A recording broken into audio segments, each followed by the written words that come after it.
Justice. The chair now recognizes the gentleman from Wisconsin, Mr. Tiffany, to lead us in the Pledge of Allegiance.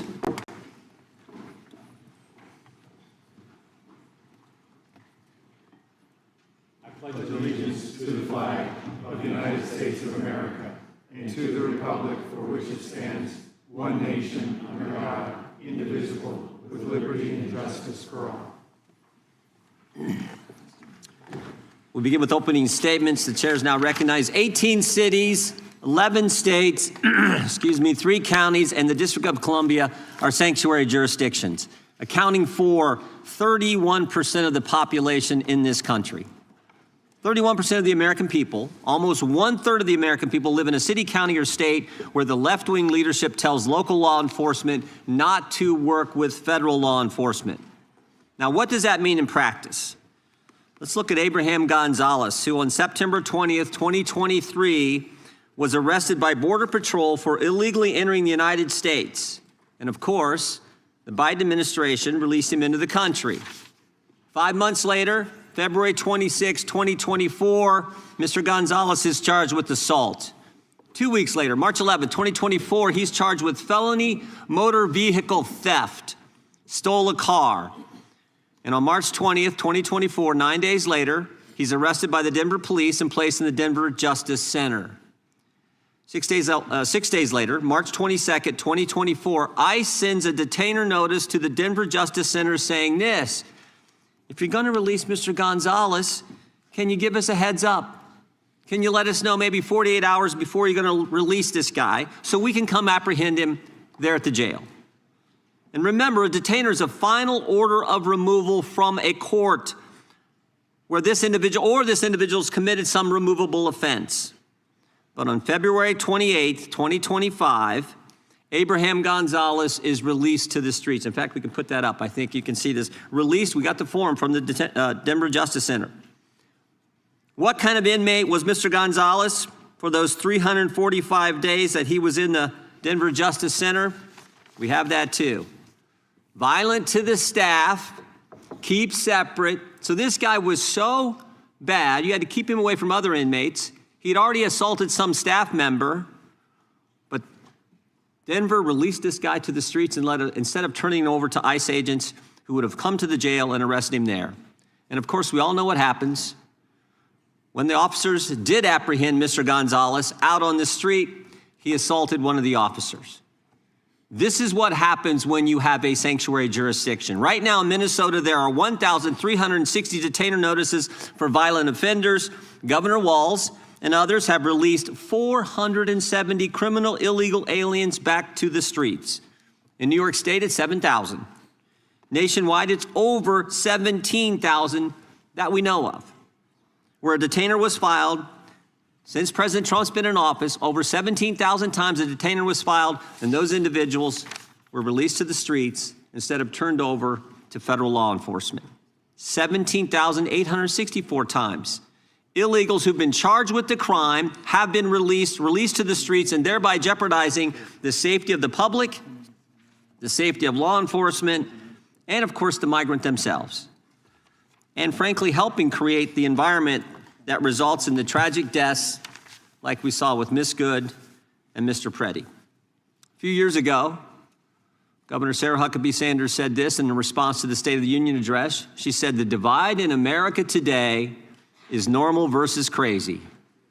And it's true, because it's crazy not to have a border, which is what we had under the previous administration. It's crazy to abolish ICE, and it's crazy to release bad guys who are here illegally to the streets when with one phone call, federal law enforcement will come to the jail and pick them up. The mindset that says it's okay to release these guys is the same left-wing mindset that thinks it's okay to weaponize government against your political opponents. And that is exactly what we had in the previous Justice Department. The Biden-Harris Department of Justice called parents domestic terrorists. The Biden-Harris Justice Department used FBI SWAT teams to arrest pro-life advocates. The Biden-Harris DOJ targeted traditional Catholics. The Biden-Harris DOJ pressured social media companies to censor Americans, and the Biden-Harris Justice Department launched not one, but 2 investigations into President Trump, spending over $35 million to try to bring down their political opponent. To further this effort, they sought the phone records of over a dozen Republican members of Congress. Even the Democrats said this was wrong. They got bank records for scores of White House officials. They even paid at least one confidential human source $20,000 for information on President Trump. And of course, while doing all this, they couldn't tell us who planted the pipe bombs, who leaked the Dobbs opinion, and who put cocaine in the White House. But thank goodness the American people saw through it all. Americans were tired of being targeted for their beliefs, tired of the lawfare, tired of the rampant crime throughout this country, and that's why they overwhelmingly elected President Trump. And what a difference a year makes. What a difference a year makes. Under Attorney General Bondi, the DOJ has returned to its core missions, upholding the rule of law, going after the bad guys, and keeping Americans safe. The Trump Justice Department has restored the rule of law. Murders are down nationwide by 20%. In D.C., violent crime is down by 28%. The federal surge in D.C. resulted in 8,000 arrests, the seizure of 800 illegal guns, and the recovery of 16 missing kids. The Trump Justice Department apprehended a suspect in the pipe bomb investigation, and they've arrested 6 of the FBI's top 10 most wanted fugitives in just 1 year. Of course, they arrested narco-terrorist Nicolas Maduro, and they seized a record number of drugs flowing into this country. Trump Justice Department put an end to targeting Americans for their beliefs. Attorney General Bondi rescinded Attorney General Garland's anti-parent memorandum. The Department of Justice ended the practices of using the FACE Act to target pro-life Americans. They've refused to tolerate attacks on places of worship and investigations of traditional Catholics that we saw in the previous administration. On her first day, Attorney General Bondi disbanded the Foreign Influence Task Force that was pressuring social media companies to censor Americans. And the Trump Justice Department has ended lawfare. Under Attorney General Bondi, along with Director Patel, they've worked to expose the political nature of Arctic Frost and the Jack Smith investigations. They've turned over hundreds of pages of documents to Congress, and that's why we know, for example, that Mr. Smith paid at least $20,000 to some confidential human source. That's why we know that Jack Smith knew it was unconstitutional to seek to toll records from members. But since the litigation risk was low, and because members would never find out about the subpoena until years later, they charged ahead and violated the Constitution. The Trump Justice Department has changed DOJ policy to require prosecutors to tell judges if NDOs relate to members of the separate and equal branch of government, the Congress. And to top it all off, the Trump Justice Department opened an investigation into the conspiracy behind the Russia collusion hoax. The Justice Department has put common sense ahead of politics. They sued to keep boys out of girls' sports. They secured deals with universities to stop race-based admissions and anti-Semitic practices. And after discovering rampant fraud in Minnesota, the Justice Department, under the leadership of Attorney General Bondi, has established a new national fraud division. In fact, I met with Colin McDonald, who will head that division last week. I think he's going to do a great job. There's a lot of work to be done in that area, but I want to thank the Attorney General for her great work in the first year on the job, and I want to thank you for being here. With that, I would yield to the ranking member for an opening statement. Thank you kindly, Mr. Chairman, and welcome, Attorney General Bondi. You've got the best lawyer's job in America because your mission is justice and your clients are the American people. But to promote justice for the people, you've got to listen to the victims, like the women seated behind you today.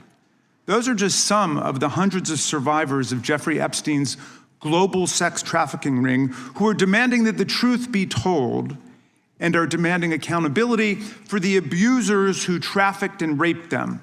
You still haven't met with these survivors. So with their permission, let me introduce to you the survivors and late survivors' family members who are present today. There's Teresa Helm, there's Jess Michaels, Laura Bloom McGee, Danny Bensky, Liz Stein, Marina Lacerda, Sky and Amanda Roberts, who are the family of the late Virginia Giuffre, Charlene Richard, and Lisa Phillips. Now, you're not showing a lot of interest in the victims, Madam Attorney General, whether it's Epstein's human trafficking ring or the homicidal governmental violence against citizens in Minneapolis. As Attorney General, you're siding with the perpetrators and you're ignoring the victims. That will be your legacy unless you act quickly to change course. You're running a massive Epstein cover-up right out of the Department of Justice. You've been ordered by subpoena and by Congress to turn over 6 million documents, photographs, and videos in the Epstein files, but you've turned over only 3 million.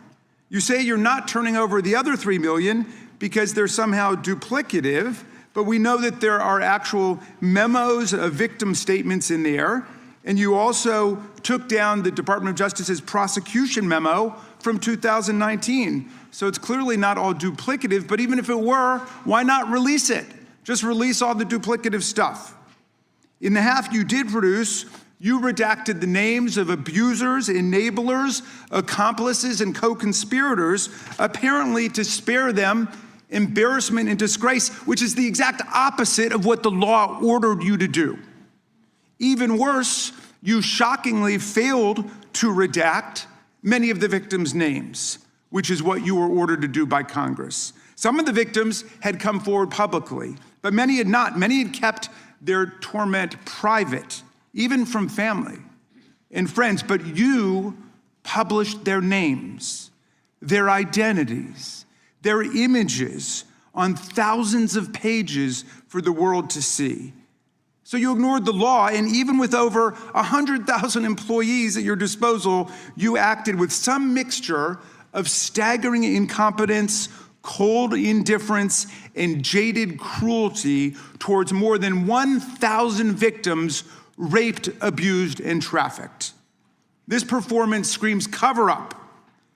Convicted sex trafficker and groomer Ghislaine Maxwell opened the gates of hell to Virginia Giuffre and hundreds of other victims, as Virginia recorded in her remarkable book, Nobody's Girl. But when Maxwell was subpoenaed to come testify before Congress, you and Todd Blanche quickly moved her from a higher security prison to a minimum security camp in Texas, where she's enjoyed 5-star treatment, including catered meals, private gym time, and access to a therapy puppy. All because Todd Blanche, who's utterly failed to investigate the monstrous crimes of Epstein and Maxwell's co-conspirators, spent 9 hours with Maxwell and satisfied himself that she would have nothing untoward to say about Donald Trump, which is your only real interest in the matter, based on institutional performance. But abandoning victims and coddling perpetrators is what you do best. When the FBI opened a criminal investigation into the brutal killing in Minneapolis of Renee Good, a poet and 37-year-old mother of 3, by Trump's masked paramilitary ICE agents, you shut it down. You claim you're investigating the cold-blooded murder of Alex Preddy, an ICU nurse at the VA. But how can we trust the administration when the president and Kristi Noem called Preddy a domestic terrorist, and Stephen Miller called him a would-be assassin? Not only do you refuse to share evidence with the state and local investigators and prosecutors in Minnesota, you have blocked their access to the crime scene and the evidence. How are you seeking justice for Marimar Martinez, the Montessori school teacher in Chicago who was shot 5 times by a Border Patrol agent who bragged about it on text? Or the family of Keith Porter, a father of 2 shot and killed by an off-duty ICE agent in LA? Or the family of Silverio Villegas Gonzalez, shot and killed in Illinois minutes after he dropped his kids off at school? There's no sign of any movement at the Department of Justice. You even launched a criminal investigation into Renee Good's grieving widow. How sick is that? But it's even worse. You've turned the People's Department of Justice into Trump's instrument of revenge. Trump orders up prosecutions like pizza, and you deliver every time. He tells you to go after James Comey, Letitia James, Lisa Cook, and Jerome Powell, the head of the Federal Reserve Board, and members of Congress like Adam Schiff, Mark Kelly, Alyssa Slotkin, Chrissy Houlihan, Jason Crow, Chris Deluzio, and Maggie Goodlander, to name a few, and you snap to it. You replace real prosecutors with counterfeit stooges who robotically do the president's bidding. Nothing in American history comes close to this complete corruption of the justice function and contamination of federal law enforcement. And the good news is many serious lawyers at DOJ, including some of your own original appointees, have refused your lawless orders.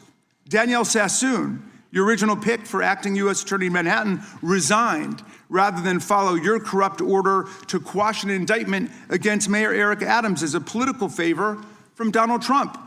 A Federalist Society member who clerked for Justice Scalia, U.S. Attorney Sassoon refused to participate in this blatantly corrupt scheme.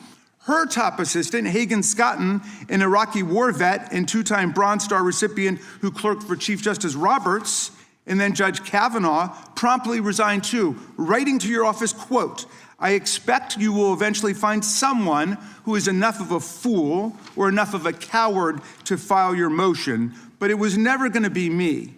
You and the president nominated Eric Siebert, a 15-year career prosecutor, to be your U.S. attorney for the Eastern District of Virginia. But after 5 months of investigating Letitia James and James Comey, he found no evidence to justify criminal charges. So you forced him out. You replaced him with Lindsay Halligan, Trump's personal lawyer from the Mar-a-Lago documents case, who had zero prosecutorial experience and no qualifications. And then you were humiliated when a federal judge found that this corrupt appointment was blatantly unlawful and threw out Halligan's indictments entirely. And grand juries of American citizens have repeatedly rejected your vendettas and baseless indictments brought by the hacks left at DOJ now, with 2 different grand juries in Virginia voting down indictments against Letitia James in a single week. And just yesterday, another grand jury shut down your vendetta factory by rejecting indictments against the 6 members of Congress who had spoken out to remind all service members that they have a duty to refuse illegal orders. You tried to get a grand jury to indict 6 members of Congress who were veterans of our armed forces on charges of seditious conspiracy simply for exercising their First Amendment rights. I hope you will heed the wisdom and the constitutional patriotism of those grand jurors and not try it again by doubling down on that humiliation. As your best lawyers are sacked for having participated in the January 6th case or just flee for the exits now, your new lawyers keep lying in court. In dozens of cases, they've been excoriated for lying to federal judges. Chief Judge Boasberg, right here in D.C., suggested your Department of Justice perpetrated a fraud on the court. Other judges found your statements to be, quote, inexplicably misleading, patently incredible, totally inconsistent, and so disingenuous that the court is left with little confidence that the government can be trusted to tell the truth about anything.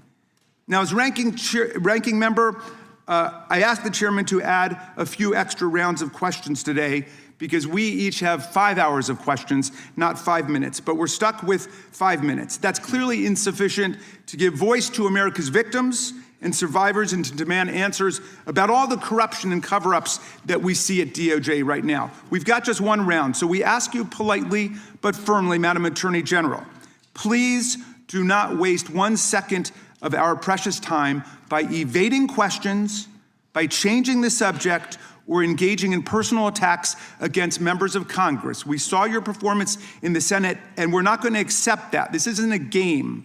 In the Senate, you brought something with you called a burn book, a binder of smears to attack members personally for doing the people's work of oversight.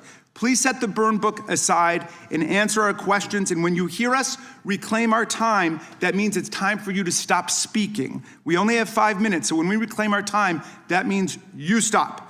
And if you don't, we will ask the chair to stop the clock and let you go on his time. The quality of justice in America depends on the character of our government. Please do your job and bring the Department of Justice back from the brink. The survivors seated behind you and the American people watching everywhere deserve a Department of Justice worthy of its name. I yield back, Mr. Chair. Without objection, all of the opening statements will be included in the record. We will now introduce today's witness. The Honorable Pamela J. Bondi has served as the Attorney General of the United States since February 5th, 2025. She previously served in the Office of the White House Counsel, 2 terms as the Florida Attorney General, and spent more than 18 years as a prosecutor. We welcome our witness and thank her for appearing today. We will begin by swearing you in. Would you please rise and raise your right hand? Do you swear or affirm under penalty of perjury that the testimony you're about to give is true and correct to the best of your knowledge, information, and belief, so help you God? I do. Let the record show that the witness has answered in the affirmative. Thank you. You can be seated. And please know that your written testimony will be entered into the record in its entirety. Accordingly, we ask that you summarize your testimony. Madam Attorney General, you may begin. Thank you. Thank you, Chairman Jordan, Ranking Member Raskin, and distinguished members of this committee. Thank you for hosting me here today. I'm grateful for the opportunity to answer your questions, highlight the work of our department, and discuss the most important topic of all, keeping the American people safe. A little over a year ago, I was sworn into office as the 87th Attorney General of the United States. I came into office with the goal of refocusing the Department of Justice on its core mission after years of bloated bureaucracy and political weaponization. The Department of Justice's core mission is to fight violent crime, protect the American people, and defend the rule of law above all else. While our work is never done, we have made tremendous progress to make America safe again. In 2025, we saw the lowest murder rate in 125 years. That's nothing short of historic. If you compare 25 to 24, here's what you'll find. The murder rate is down 21%, robbery down 23%, carjacking down 43%, gun assault down 22%, ag assault, burglary, could go on and on. Crime is declining. This did not happen by accident. The numbers tell an important yet straightforward story. President Trump has given us the resources, the support, and the leadership to protect the American people. President Trump's policies have saved lives. I cannot think of a policy outcome more important than protecting the lives of American citizens. Can you? This trend has been especially clear in Washington, D.C. and in Memphis.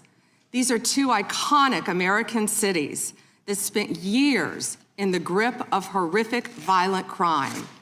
The Department of Justice surged law enforcement resources, and the results came quickly. Crime plummeted in both cities. And I want to make one point loud and clear. We achieved those results by working with Democratic mayors. Public safety does not have a party registration.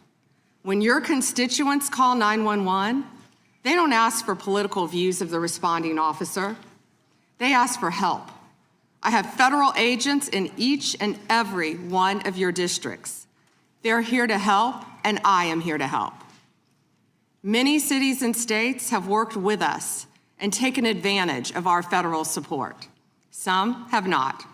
Meanwhile, a few elected officials have declared that they are, quote, at war with the federal government and encouraged widespread obstruction of law enforcement. This has resulted in avoidable clashes on the streets, as you've all seen. We've seen rioters storming a Christian church. Citizens and law enforcement officers have both been endangered by reckless rhetoric. We have made dozens of arrests in and around Minneapolis so far, and many of them could have been avoided by simple compliance with federal law. Of course, our efforts reach beyond our urban centers. We are striking crucial blows against terrorist organizations such as MS-13, TDA, the Sinaloa cartel, and Antifa. And as we sit here, I think you've seen the news this morning. The news is reporting that cartel drones are being shot down by our military. That's what we all should care about right now, protecting America. As we seek to dismantle these drug trafficking networks that poison Americans, in 2025, our DEA agents seized more than 47 million fentanyl pills and more than 9,800 total kilos of fentanyl. That represents 369 million potentially deadly doses that can kill Americans. Meanwhile, our attorneys are fighting for President Trump's agenda in courtrooms across this country. This administration has been sued 627 times. We fought through a nonstop flood of bad faith temporary restraining orders from liberal activist judges across this country. America has never seen this level of coordinated judicial opposition towards a presidential administration. It is not only an unlawful attack on the executive branch's authority, but a serious attack on the democratic process. In spite of this unprecedented judicial activism, we've attained 24 favorable rulings at the U.S. Supreme Court, their emergency docket, and even more to come. We've done so while ending the weaponization of the prior administration by dropping FACE Act prosecutions, exposing the Arctic Frost scandal via congressional disclosure, thank you, Chairman, and restoring one tier of justice in this country. To address the Epstein files, more than 500 attorneys and reviewers spent thousands of hours painstakingly reviewing millions of pages to comply with Congress's law. We've released more than 3 million pages, including 180,000 images, all to the public, while doing our very best in the time frame allotted by the legislation to protect victims. And if you brought us a victim's name that was inadvertently released, we immediately redacted it. All members of Congress, as you know, are invited to visit DOJ to see for yourselves. I want to take a moment to acknowledge the Epstein survivors who are here today. I'm a career prosecutor, and despite what the ranking member said, I have spent my entire career fighting for victims, and I will continue to do so. I am deeply sorry for what any victim has been through, especially as a result of that monster. If you have any information to share with law enforcement about anyone who has hurt you or abused you, the FBI is waiting to hear from you. I want you to know that any accusations of criminal wrongdoing will be taken seriously and investigated. The Department of Justice is committed to holding criminals accountable to the fullest extent of the law. In 2025, the FBI arrested over 1,700 child predators, a 10% increase from 2024. We also located 2,700 victims of child exploitation and shut down 3.8 million dark web pedophile accounts. 3.8 million. So please, if you have information to share that needs to be investigated, contact the FBI. Today, I look forward to discussing further our shared obligation to protect the American people, uphold the rule of law, and keep this nation safe. Thank you. Thank you, Madam Attorney General. The chair we now proceed under the 5-minute rule. The chair recognizes the gentleman from California for 5 minutes. Thank you, Mr. Chairman. Madam General, thank you for your extensive remarks, particularly on your continued investigation of those responsible over the years in the Epstein debacle. Obviously, you have an amazingly full docket between civil rights, between criminal, between so-called white-collar crime, and doing so, as the chairman said, at a time in which both you and the president are under attack, and our ICE agents and FBI and others are under attack when they try to enforce the law. I personally want to apologize for those who would embolden, support, or even stand with those lawbreakers that sit on this and other daises here in Congress. My job generally is to talk about patents and trademarks as the chairman of that subcommittee. I'll forego that today because one of my other jobs is the creation and maintenance of Article III judges, and I work with the Chief Justice on that, and we're trying to expand the court. But currently, there are only 677 district court judges. They have very full dockets as well. But you create a tremendous amount of judges, particularly immigration judges. You do so in order to save the court that, but adjudicate, as is requirement, each of those people who claim a right to be here in the United States. And that has been going on under Republican and Democratic administrations for years. What's unique about the Trump administration this time is that you and President Trump have managed to reduce the backlog of people seeking that for the first time in decades. You are getting ahead of that tremendous backlog that caused, for better or worse, the release of millions of people with little pieces of paper saying, come back later when we call you, and often to no avail when you call. So I want to congratulate you on that, because it's an accomplishment you might not take credit for, and the other side would never give you credit for. But I hope you can continue to do that and do more. And I say so for a reason, because much of this hearing will be about Minneapolis and other places in which the backlog of criminal aliens, including in my home state of California, people who have hurt other people, people who have victimized their communities, is extensive. And although the overall number through adjudication may be going on, because of places like my home state, California, you're unable to apprehend people that my sheriffs want apprehended. They desperately want to cooperate, and they're prohibited by law. It is this committee's opinion on this side of the aisle that, in fact, you should be given the ability to demand that participation, and that the release of a known criminal not be considered to be acceptable just because a state or a city has declared itself a sanctuary. I want you to opine on just one thing that I think has been misunderstood. As I said earlier, you create and maintain those judges that adjudicate these cases. You also support so many that, in fact, have to make decisions as judges.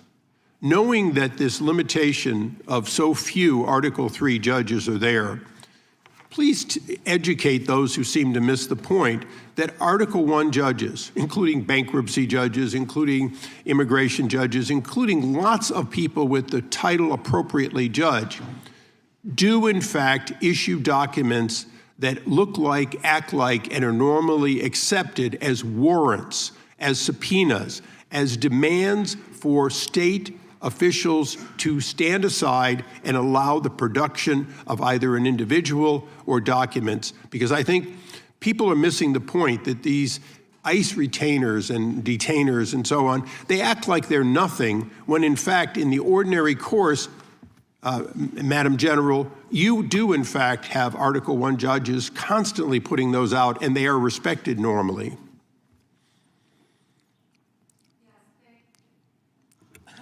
Thank you, Congressman, for talking about all the great judges. And if I could add one thing to that, we are always recruiting and looking for judges. So please reach out to our office for these judges who are handling all these very important matters. We've even added some JAG officers as immigration judges. Thank you. And so we're continuing to do that, but we're always seeking qualified lawyers as well to be part of that. And thank you for highlighting that, Congressman. Thank you. I yield back. Gentleman yields back. The gentlelady from Washington is recognized. Thank you, Mr. Chairman. Good morning, Attorney General Bondi, right here. We are joined in this room by some of the thousands of survivors from Jeffrey Epstein's horrific sex trafficking ring. They have shown such incredible courage in speaking out, in demanding accountability to bring the predators and pedophiles to justice. The Epstein Files Transparency Act required your Department of Justice to disclose the perpetrators connected with Epstein's criminal activities and to redact the information of survivors to protect their identities. Let me show you what actually happened. First, In violation of the law, your department has shown a pattern of redacting the names of powerful predators. Here behind me is one example of an email from Epstein to a man whose name was redacted. The email reads, quote, "Where are you? Are you okay? I loved the torture video." Only after members of Congress demanded that we see the unredacted files did the world learn the name of this individual, Sultan Ahmed bin Sulayem, the chairman and CEO of a company that had financial ties to President Trump's business and personal ties to Trump's advisor, Steve Bannon. Second, the survivors were not similarly protected, also in violation of the law. Here is another email titled Epstein Victim List. We have blurred the names of the survivors for their protection, but your Department of Justice initially released this list of 32 survivors' names with only one name redacted, along with numerous files that disclose not only the names, the emails, and the addresses of survivors, but also nude photographs and even the identities of Jane Does who had been protected for decades until your department released their names. Survivors are now telling us that their families are finding out for the first time that they were trafficked by Epstein. In their words, quote, "This release does not provide closure. It feels like a deliberate attempt to intimidate survivors, punish those who came forward, and reinforce the same culture of secrecy that allowed Epstein's crimes to continue for decades." To the survivors in the room, if you are willing, please stand. And if you are willing, please raise your hands if you have still not been able to meet with this Department of Justice. Please know for the record that every single survivor has raised their hand. Attorney General Bondi, you apologized to the survivors in your opening statement for what they went through at the hands of Jeffrey Epstein. Will you turn to them now and apologize for what your Department of Justice has put them through with the absolutely unacceptable release of the Epstein files and their information?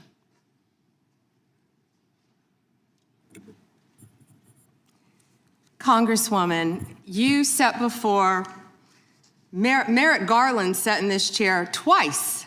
Attorney General Bondi, No, can I finish my answer? No, I'm going to reclaim my time because I asked you a specific question that I would like you to answer, which is, will you turn to the survivors? This is not about anybody that came before you. It is about you taking responsibility for your Department of Justice and the harm that it has done to the survivors who are standing right behind you and are waiting for you to turn to them and apologize for what your Department of Justice has done. Members get to ask the questions, the witness gets to answer in the way they want to answer. The Attorney General can that's respond. not accurate, Mr. Chairman. Because she doesn't like the answer. Time. So, Mr. Chairman, why I have asked didn't she ask Merrick Garland this?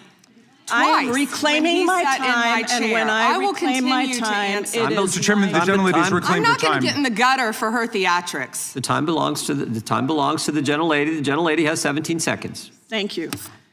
You're not going to answer this question, so let me just Chairman, say I'll this. direct it to What you. a massive cover-up. No, I'm answering a question. Chairman, will you restore her time? The witness is I'm not interrupted. going to get in the gutter with this woman. Stop the She's time doing and theatrics. let me have my The gentlelady from Washington controls the time. The gentlelady has 17 seconds. You can proceed with your final 17 seconds. What a massive cover-up this has been and continues to be.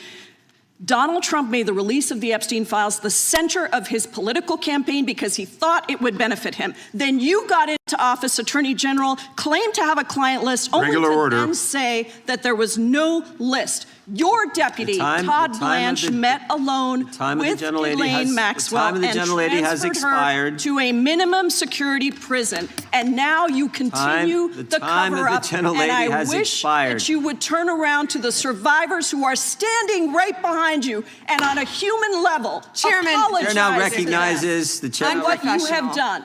Time of the gentlelady has expired. The gentlelady, you have no time to yield back. Theatrics. We appreciate that. We appreciate the thought.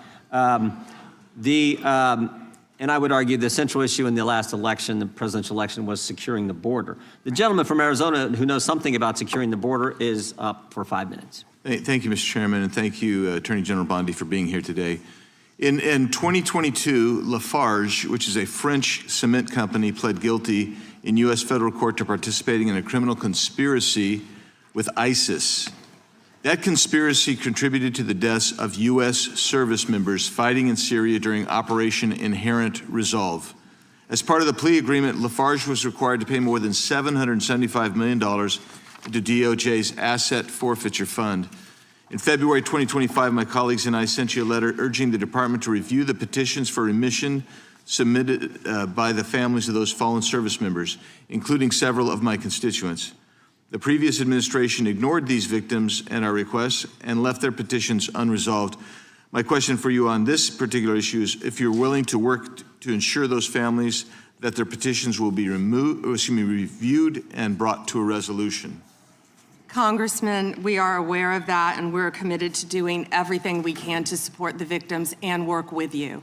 Thank you for that question. Yeah, appreciate your answer. And now let's go to something that is also pressing that I've been working on for years, and this is the FISA Section 702 and Arctic frost. In January 2025, you testified before the U.S. Senate and agreed with Senator Lee that, quote, anytime an American citizen's private communications are intercepted or stored, whether through incidental collection or otherwise, those communications should not be searched without some showing of probable cause. Close quote. You still hold that view today, I assume? Yes. And during the most recent FISA reauthorization, I offered an amendment to establish a clear warrant requirement for searches of Americans' data while preserving every publicly cited operational exception, including emergencies, defensive queries, cybersecurity threats. And my intent was to ensure the Department of Justice could continue to keep Americans safe while also ending warrantless searches of U.S. persons' data. Are there any additional circumstances or exceptions that you believe must be included to ensure DOJ can continue to operate effectively while still protecting American citizens' data and privacy? Yeah, Congressman, we are committed to working with Congress to uncover weaponization and other misconduct by Jack Smith, by others, Arctic frost, everything that happened under the past administration. And we are committed to working with you on that. And we are working with Chairman Jordan, with the House Intel, with all of our my fellow cabinet members on resolving that issue.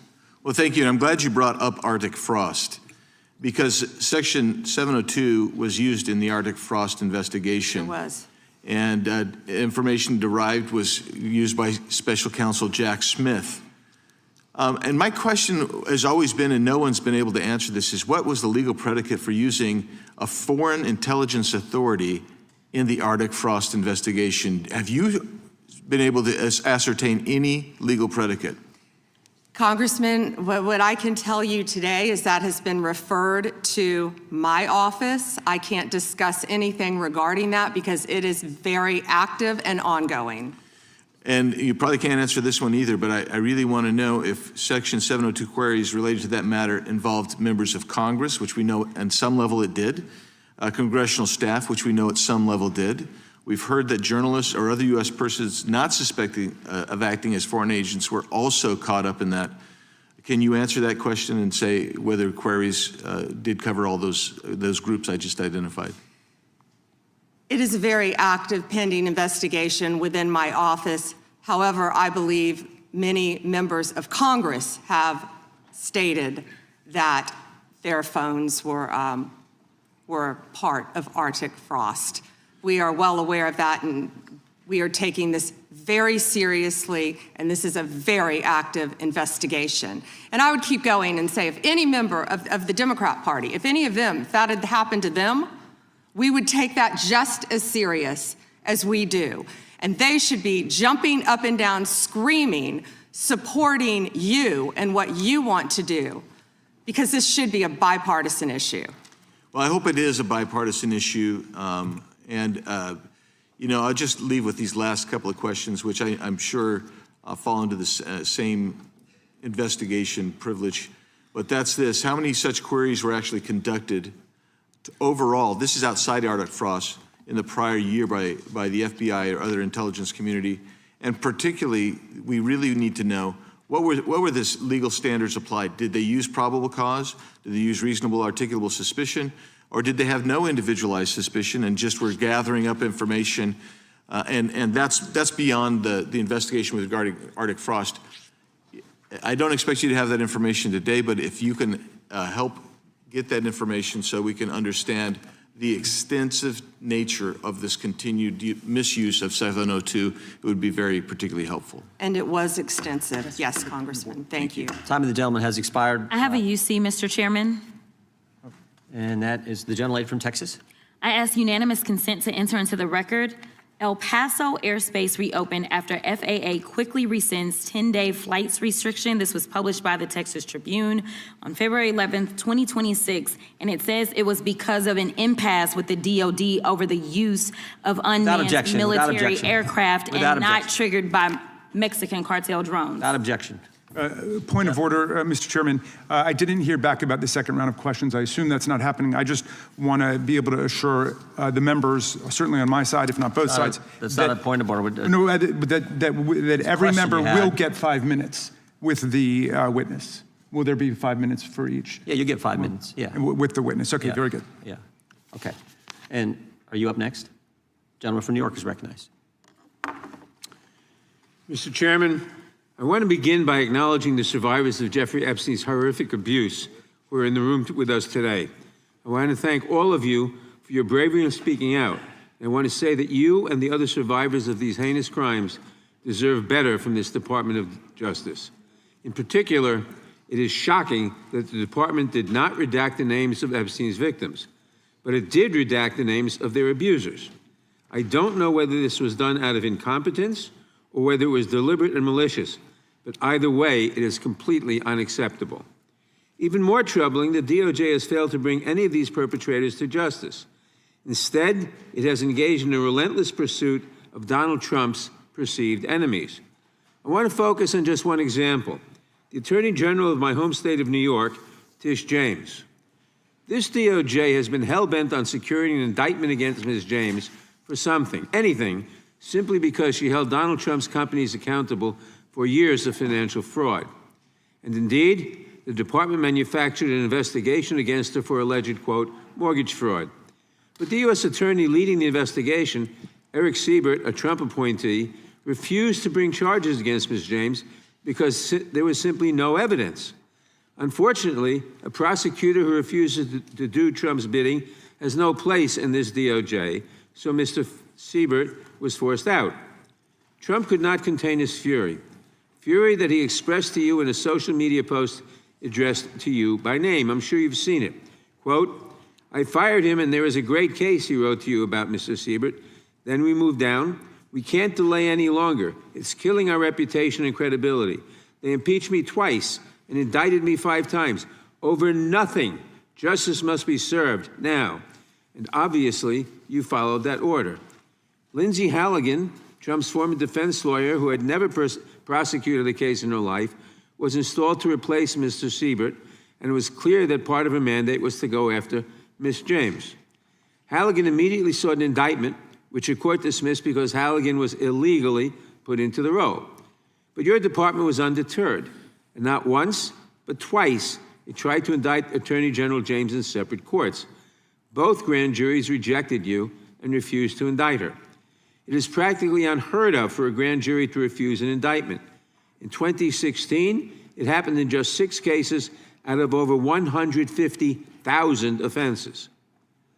And you had it happen twice in the same week in 2 different courts. That must have been humiliating. And now there are reports you are continuing to investigate her. The amount of resources that have gone into targeting Attorney General James, months of investigations, multiple failed indictments, is astounding. Since your own prosecutors told you that there is not enough evidence to support a conviction, it's clear that you were going after her simply because she held President Trump accountable and he wants to punish her. And she is just one name on a long list of Trump political enemies that DOJ is reportedly targeting. From Jerome Powell and Lisa Cook at the Federal Reserve to James Comey, numerous Democratic members of Congress, John Brennan, Jack Smith, Democratic officials in Minnesota, Chris Krebs, Miles Taylors, and more. And those are just the ones we know about. In contrast to these politically motivated investigations, grasping at something they can charge their enemies with, we now have concrete evidence of disgusting criminality revealed in the Epstein files. So I really have just one question for you. How many of Epstein's co-conspirators have you indicted? How many perpetrators are you even investigating?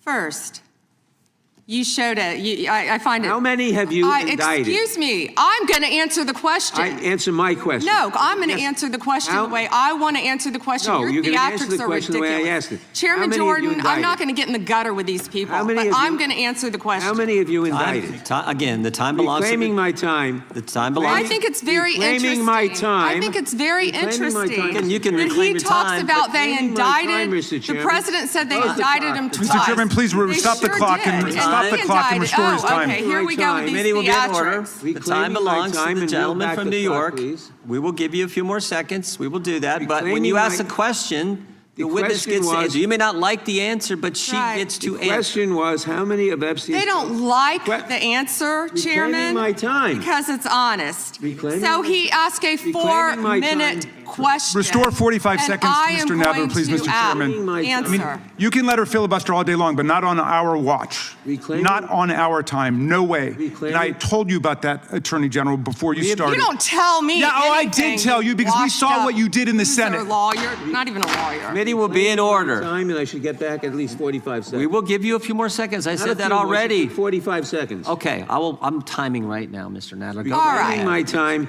The answer to my question, how many of Epstein's co-conspirators has she indicted, is 0. You have been the Attorney General for a whole year, and your DOJ fired the lead prosecutor of this case, sat on evidence this entire time, and claimed falsely last July that there were no more leads. It took an act of Congress for you to finally release part of the Epstein files, and when you did, you included personal information about the victims while protecting the names of abusers. Time of the gentleman None has of the perpetrators have expired. been brought to justice, but enormous resources Time have been of the dedicated to gentleman has pursuing Trump's expired, enemies. and It's obviously clear there that was- under your leadership, the Department of Justice There no was longer no works for question American in there. people. It works Order for Donald respond to. Trump. I yield back. The gentleman yields back. May I answer? I think our next questioner, Madam Attorney General, is going to give you time to respond to Thank you, Chairman. all kinds of things. So we will turn to the gentleman from Texas for 5 minutes. Ms. Bondi, you go right ahead. I'm over here. The time is yours. Thank you. First, he brought up the president saying they indicted me twice. They sure did. They tried to impeach him twice. And you, Mr. Nadler, were one of the leads on the impeachment. I was on the other side. I lived that with you. During impeachment, you said the president conspired, sought foreign interference in the 2016 election. Robert Mueller found no evidence, none, of foreign interference in 2016. Have you apologized to President Trump? Have you apologized to President Trump, all of you who participated in those impeachment hearings against Donald Trump? You all should be apologizing. You sit here and you attack the president, and I am not going to have it. I'm not going to put up with it. You know, all they want to do, the American people need to know this.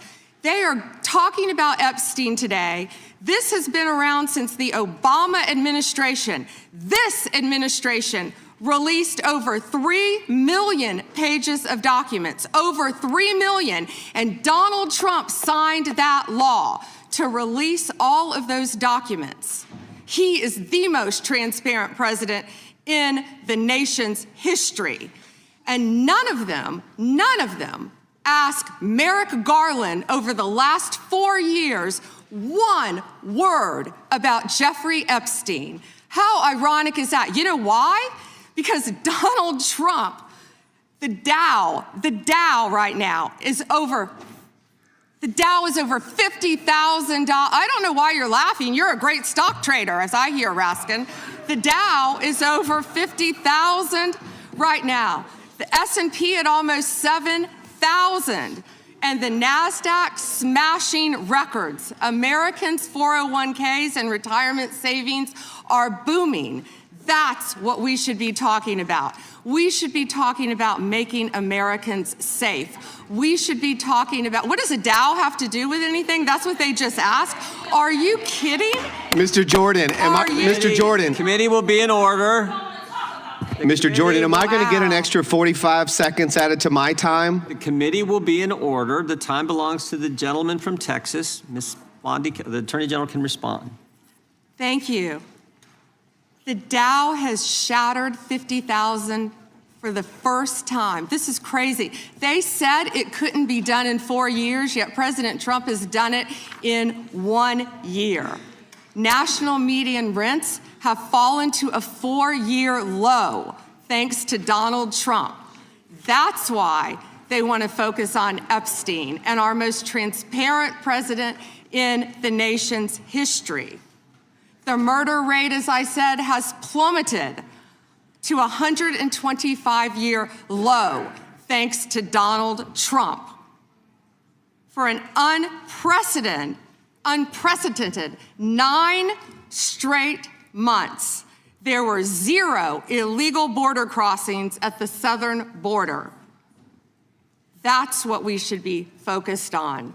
All the great work that this president has done and will continue to do to keep America safe and to make Americans safe. Thank you, Attorney General Bondi. I agree with you totally. I think you've done a fine job. I think that Democrats, in fact, should be apologizing to the Epstein victims for doing nothing during the 4 years that they were running the government. We did not hear about this, and it took you and President Trump to finally provide transparency and give answers to the American people, and I want to thank you for that. I want to thank you also for standing up for truth today and for fighting back against the theatrics and the time waste that you will endure over the next hour or two. I want to apologize on behalf of my colleagues on the left. They're not all that bad, but they've got to put on a show. And I'm sorry that you have to go through that. And I would like to yield the last, I'd say 40, but 40 is 80 seconds. The clock says 40, but I've got 80 seconds since I was so rudely interrupted, and I'll give all 80 seconds to Chairman Jordan. And I would just yield to the Attorney General if she has anything to add. I'm fine to continue. Thank you, Chairman. All right, the chair now recognizes, the gentleman yields back. The chair recognizes the gentlelady from California. Thank you, Mr. Chairman. I would note that Mr. Nadler's question has not yet been answered, but I want to start by asking that out of respect for the American public and the Epstein survivors, some of whom, of course, are here today, that we can have a transparent conversation and get the public the answers they deserve. I want to briefly direct your attention to 2 documents I'm hoping we will put up on the screen. In the first, an individual emails Jeffrey Epstein asking whether a woman identified as M was pro or civilian, and Epstein responds that she was a civilian, Russian, and fun. In the second email, Epstein writes to Steve Tisch about a Ukrainian girl, noting that she was, quote, a little freaked out by the age difference and stating that he would try to convince her not to return to Ukraine. He then instructs Mr. Tisch to call him, adding, I don't like records of these conversations. So I'd like to ask a straightforward question that really is either a yes or no answer. Do these emails constitute credible evidence, not proof, but credible evidence warning further investigation into whether Steve Tisch was involved in Epstein's criminal conduct? Do you think yes or no? I'm not going to play a yes-no game with you, but I will answer the question to the best of my ability. As I said, we will look and investigate any case involving any victim. I'm not familiar. There were 3 million pages, of course, with that email. But of course, we will look into anything. The documents have been released, 3 million. The redacted versions, we left them open for all of you to come view. Have you? I believe you view them. If not, will you have some copies? I'd like to. But could I finish, please? I'm not being rude. Please. I only have 5 minutes. No, yeah, and I only have 30 seconds based on your filibustering. Well, you didn't give a yes or no California. answer, so let me just go further. Director Patel testified in this committee room that there was no credible information indicating that Epstein trafficked victims to anyone else. And glancing at the documents, that proves that's not the case. In July, your department issued a memo stating that it had conducted an exhaustive review of the Epstein files and concluded that no additional individuals would be charged. So I did go over to the Department of Justice yesterday. I would note that 400 and all our 35 members are in the House, and there's 4 computers. So it would take many months to actually have the time. I only had a few hours. I think the transparency argument is really kind of a sham because it's not really possible. Whoa. Did you have to wait to get a computer? It is not possible to really go in. I did, however, see a U.S. attorney information for the Southern District of New York indicating that there were additional survivors and probable co-conspirators. Other members of Congress have uncovered likely co-conspirators whose names were blocked out. Now, the Epstein File Transparency Act, which all but one member of this House voted for and the president signed, requires the department to release everything except that it needs to be redacted to protect the victims or an ongoing prosecution, which apparently there is none from the testimony we have received. I am concerned that this act has not been fully complied with. When Director Patel came to the committee, he admitted that up to 1,000 FBI agents had gone through the files and redacted President Trump's name from them. And it's pretty clear that what has been transmitted from the FBI continues to redact President Trump's name, even though he is mentioned thousands of times in these files. So I think the credibility of the department in terms of complying with the act has been damaged. And I think the department's credibility has been damaged in other ways. I think we all saw the horrible video of American citizens being killed by ICE agents in Minneapolis. And I think how the department has handled these cases raises a lot of doubt about the department. State and local police in Minnesota got a court order to get access to the crime scene to be sure evidence would be properly preserved by federal agents. But they took the agents defied the court order, and in a departure from general policy, the DOJ is not collaborating with state and local law enforcement on these homicides. So I really think that is a disgraceful approach to the homicides of American citizens and really does nothing to bring credit to your department. And Mr. Chairman, I would yield back. Gentleman yields back. May I answer? Attorney General can respond. I find it interesting that she keeps going after President Trump, the greatest president in American history. And if they could maintain their composure, this isn't a circus, this is a hearing. I find it interesting she keeps going after Donald Trump. She doesn't say how much money she took from Reid Hoffman, did you? None. And nor did Mr. she Chairman, post regular anything. order, please. She Regular posted order. nothing on her X account, on her Twitter account during the Biden years. Gentlelady. And yet now, all of a sudden, question she's asked. going after Committee will be in order. There was no question in asked order. of the Attorney General. She doesn't just get to Committee will be in order. I have a point of order, Mr. Chairman. Committee will be in order. Point of order, Mr. Chairman. Lady can state her point of order. When a witness attacks, Not a valid point of order. You got to state. She hasn't completed her point of order yet. Gotta Please let her cite- speak, Mr. Chairman. Let's have some regular order here. Regular order is you got to state the rule. And she I am didn't do it. trying to make a point of order that the witness, And what rule are you referring to? without responding to a question, has attacked me personally. I think it's pathetic that she can't answer the questions and First instead time is attacking that is not even close members to a of the point of committee. order. The gentleman from Wisconsin is recognized. In August of last year, I sent a letter to the Department of Justice asking for assistance in seeking compensation for the town of Lac du Flambeau. Town of Lac du Flambeau is in my district, and your office replied that it was an ongoing matter and unable to comment on it, which I understand. That was just fine. But I want to set this up just as a reminder. So 3 years ago, it was at this time of year that 4 roads were blockaded in the town of Lac du Flambeau, and the temperature was 25 below zero. People had to park their cars at a neighbor's place, take the snowmobile across the lake to get their car, and then be able to drive into town. There were people 80 and 90 years old that could not, were very concerned that they'd be able to get emergency medical services. And the perpetrators of this, the tribe out there, they demanded compensation from the town. I would call it extortion. They ultimately got $600,000 from the town of Lac du Flambeau. The unfortunate part, Mr. Chairman, is that the Biden administration took the side of the perpetrators who closed those roads off, and the Biden administration made it clear to the town of Lac du Flambeau that we are not on your side in regards to this. Well, fortunately, there was a federal judge that said, no, this is wrong, what happened, and these roads should be left open, they should continue to be left open. My question to you is, are you willing to work with my office and with the town of Lac du Flambeau to further investigate this matter and seek compensation from the tribal government after their extortion of $600,000 from this little town in northern Wisconsin?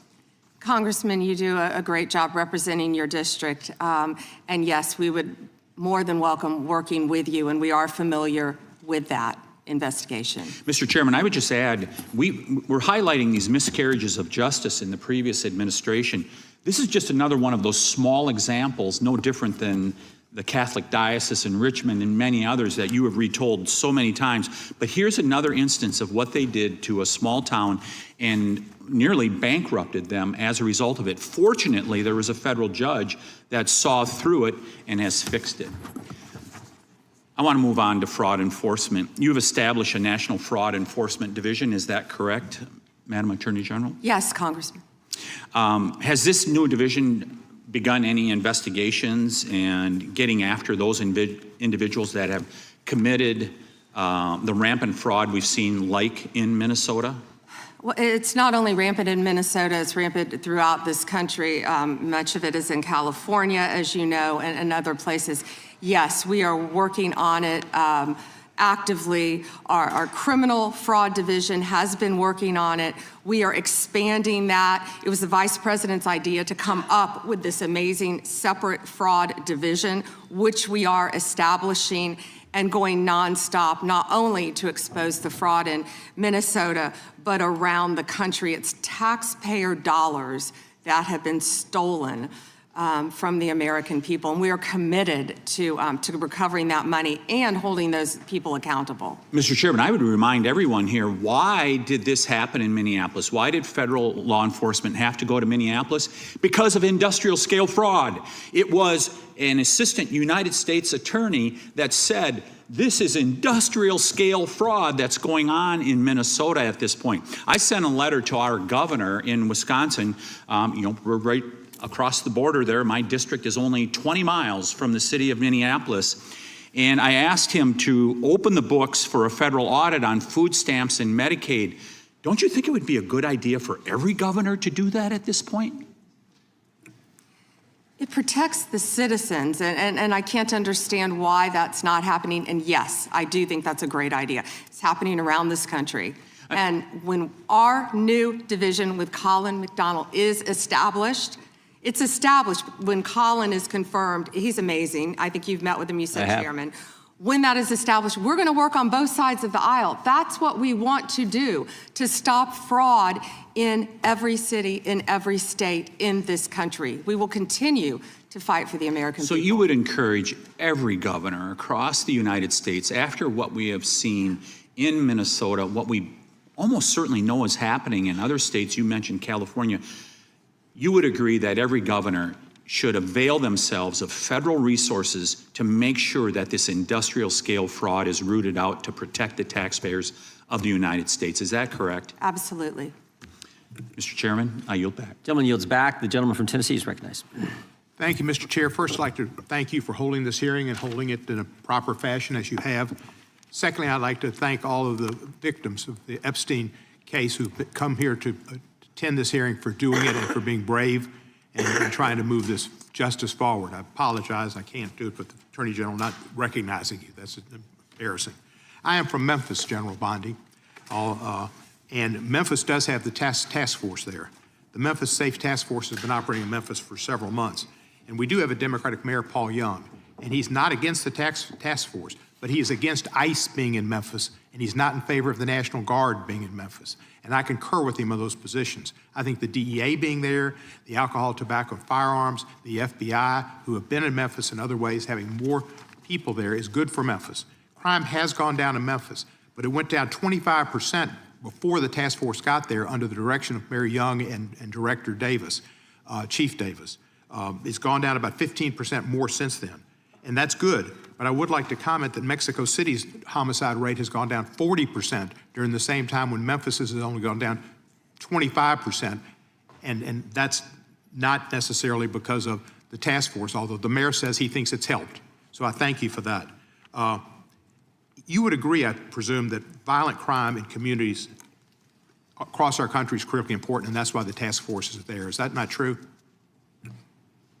Yes, and if I can just add to that, I think the surge, the FBI, our FBI under the leadership of Director Patel, came in and did a surge in Memphis. Earlier. Prior to the task force. Yeah, and thank you for saying that about Mayor Young. He's been great to work with, and thank you. He's a good guy. He's a very good guy. One problem I've got with where we are in priorities here. A recent Department of Justice, National Institute of Justice report based on arrest records in Texas and in California found that undocumented immigrants were less than half as likely as U.S.-born Americans to be arrested for homicide. And this pattern holds for assault, sexual assault, robbery, burglary, theft, and arson. Half as likely to be arrested for drug offenses. So I ask you, and I've written to you about this, there are TV ads that run that say to local law enforcement, specifically, says, are you tired of having your hands handcuffed because you can't do the things you wanted to do when you joined? And if you want to do something different, join ICE, and you'll get a $50,000 bonus, and we'll pay off your debts, student debts, and we'll help you with pensions, et cetera, et cetera, et cetera. So they're encouraging local law enforcement to leave local law enforcement and go to work for ICE. We need people working in the front lines and local law enforcement to protect our citizens from the worst of the worst. The worst of the worst are not the immigrants. The worst of the worst, records show, are native-born Americans, and they are committing crimes that hurt our citizens and our cities, and you're working against it, and thank you for that. But by trying to get our local law enforcement, where we have an undercount of officers in Memphis, to leave Memphis and go to work for ICE to deport people is a wrong priority. Why are we trying to get people, policemen who are working on the front lines, to leave the front lines, take the $50,000 and go to work for ICE and instead of working to fight the worst of the worst? Congressman, I have not yet seen that commercial, that ad. I would argue that we need strong people in both local law enforcement, state law enforcement, and all of our federal agencies working together. I've seen some of the worst violent criminals who were in this country illegally. We both know that. And in Memphis, working hand in hand, I want to stick with Memphis and your mayor and what you discussed, because there have been nearly 6,000 arrests as of February 8th, and I think you agree with this, in your district, and almost 600 gang members. What we found in Memphis, a lot of the gangs are local gangs.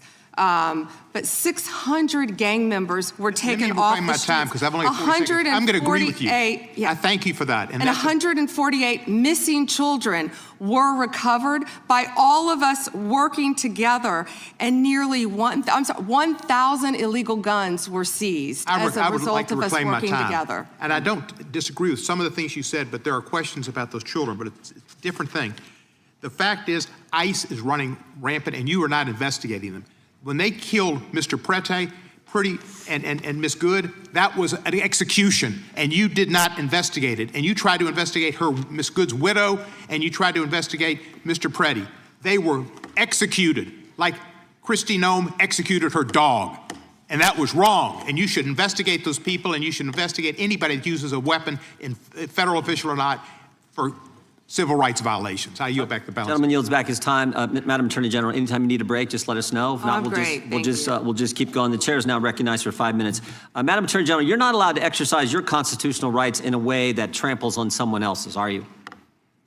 No. No, you can't do that. I mean, you have a right to petition the government under the First Amendment. That doesn't mean you can come into this room and start screaming at Mr. Raskin or me or anybody else and disrupt a congressional hearing. You have a right to protest on the street, but that doesn't give you a right to go into the Capitol and disrupt Congress. Something these guys talk about every day. You can't do that. So when Don Lemon said that he was exercising his First Amendment free press rights, freedom of the press rights, that's not really accurate because he was trampling on other individuals' rights. Is that true? Chairman, we will always protect our churches and the freedom of religion. And yes, that's accurate. First right mentioned under the First Amendment, freedom of religion, freedom to practice your faith the way you think the good Lord wants you to, right? That's right, under the federal government. And isn't it true that Mr. Lemon met at a shopping center with the rioters who entered City's Church in St. Paul, met with them prior to marching to the church? He did meet, and this is a pending case right now, so I will only stick to what is in the four corners of the unsealed indictment, if I could, Chairman. Yeah, I'm There's a lot more that will come out. But under the four corners of the indictment, yes, he did. They had an operation called Operation Pull-Up. They said they were gearing for a resistance. They met in a parking lot, and they caravanned to a church on a Sunday morning when people were worshiping together. And Mr. Lemon said that he live streamed before entering the church with the rioters. Didn't he say we're going to head to the operation? Didn't he say this he said this on camera, is that right? Yes, Chairman, and more. That he was in Minnesota and that, as you said, they were gearing up for an operation. So you can't do that. This is why this is, I think, so important that this guy be held accountable, and I think why you guys have charged him and indicted him. Moving to a second subject here. Will John Brennan be indicted? Mr. Brennan lied to the committee, which you're not supposed to do. Last Congress, when we deposed him, he definitely, 18 U.S.C. 1001, we're all familiar with it. He lied to the committee, and the committee, the Congress, and I think the country would like to know if, in fact, he's going to be indicted for lying. And here's why it's so important. I'll give you a chance to respond. Here's why it's so important. It wasn't just that he lied to us, it's what he lied to us about. He lied to us about when all this weaponization against the President of the United States started. He lied to us about the dossier, and specifically what role the dossier played in the intelligence community assessment. Because we know back when President Trump was first elected, first term, this is when it all started, which led to the Mueller and to the impeachment and to the Jack Smith and all the stuff that's happened in the last decade. But it began here, and he lied to Congress about the role he played. And I just want to read a couple of things he said during that deposition before I give you a chance to respond. Mr. Brennan, when asked a question, said the CIA was not involved at all with the dossier.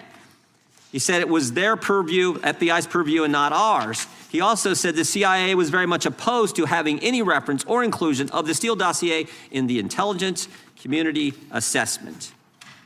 Well, that's interesting because declassified information that was declassified this past summer by the CIA says something entirely different. It says, Brennan, I want to put this one up if we have it. It says, Brennan ultimately formalized his position in writing, stating that, quote, this is released by the CIA Director Ratcliffe. My bottom line is that what I believe that information warrants inclusion in the report. He was further asked by an CIA official. The same officer said when he approached the director and asked that the director refused to remove it after being explained this wasn't good, with the dossier's many flaws, he said, yes, but doesn't it ring true? So this is John Brennan using that document to change intelligence community assessment, which I think led to all the stuff we've seen over the last decade. And I think this committee in the country, Congress in the country, would like to know if if Mr. Brennan is going to be indicted. What I can confirm is that we have received a referral from you, Chairman Jordan, to investigate John Brennan. His attorneys have made some public statements, but the department is still bound, of course, by our longstanding policy of not discussing matters. What I will say today, I can't confirm nor deny whether there is a pending investigation, but what I will say is no one is above the law. Mr. Chairman, point of order. Weaponization has ended. Yeah. Point of order, Mr. Chairman. Gentleman from New York is recognized for a point of order. If we want to know whether Mr. Brennan will be indicted, you should just ask the president.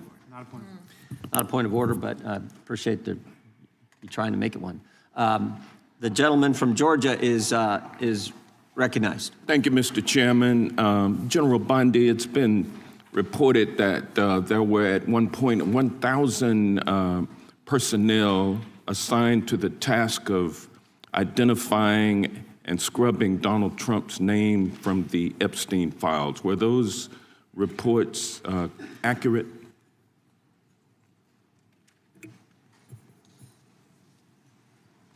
I believe his name has appeared countless times in the documents how that many have people were been released. assigned? If I could finish, I'm going to read you the stats. I just simply asked whether or not it was true that it was 1,000 folks who were assigned that task.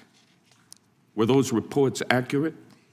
There are more than 500 attorneys and reviewers. I cannot give you an exact number. And I wanted to ask you about that also, because this is a different question that you're getting to now.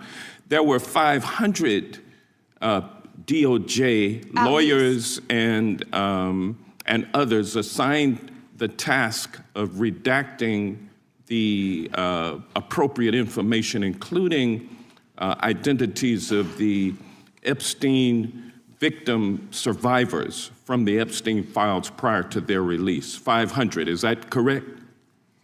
If I could have finished my answer, there were more than 500 attorneys and reviewers who assisted with the. They asked the question and they don't want an answer. That answers my question, ma'am, and I'm going to move on. I'm going to move on.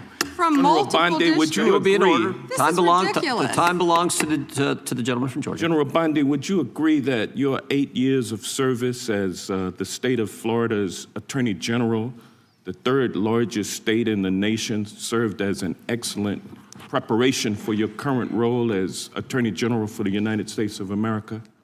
Not only that, I was a career prosecutor for 18 years. And for 18 years. And for 18 years, He asked a question and doesn't want an answer. This is theatrics. Well, no, for 18 years, you prosecuted serious felony cases, including drug cases, correct?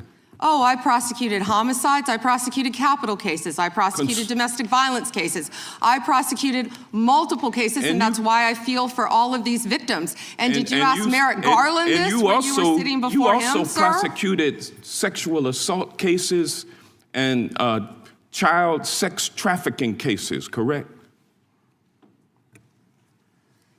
I answered that question earlier. I prosecuted multiple cases when I was a prosecutor. Bottom line, you're an experienced and seasoned. For 18 years. Mr. Chairman, will you remind her of the rules? The time belongs to the member of the committee. You are a seasoned and experienced prosecutor, correct? I think we've established that. Yes or no? Does he want an answer or not? He wants to say I want a yes or no answer. I think he wants to say I want a yes or no answer, but I'll live with what you have already said. Let me ask you this question.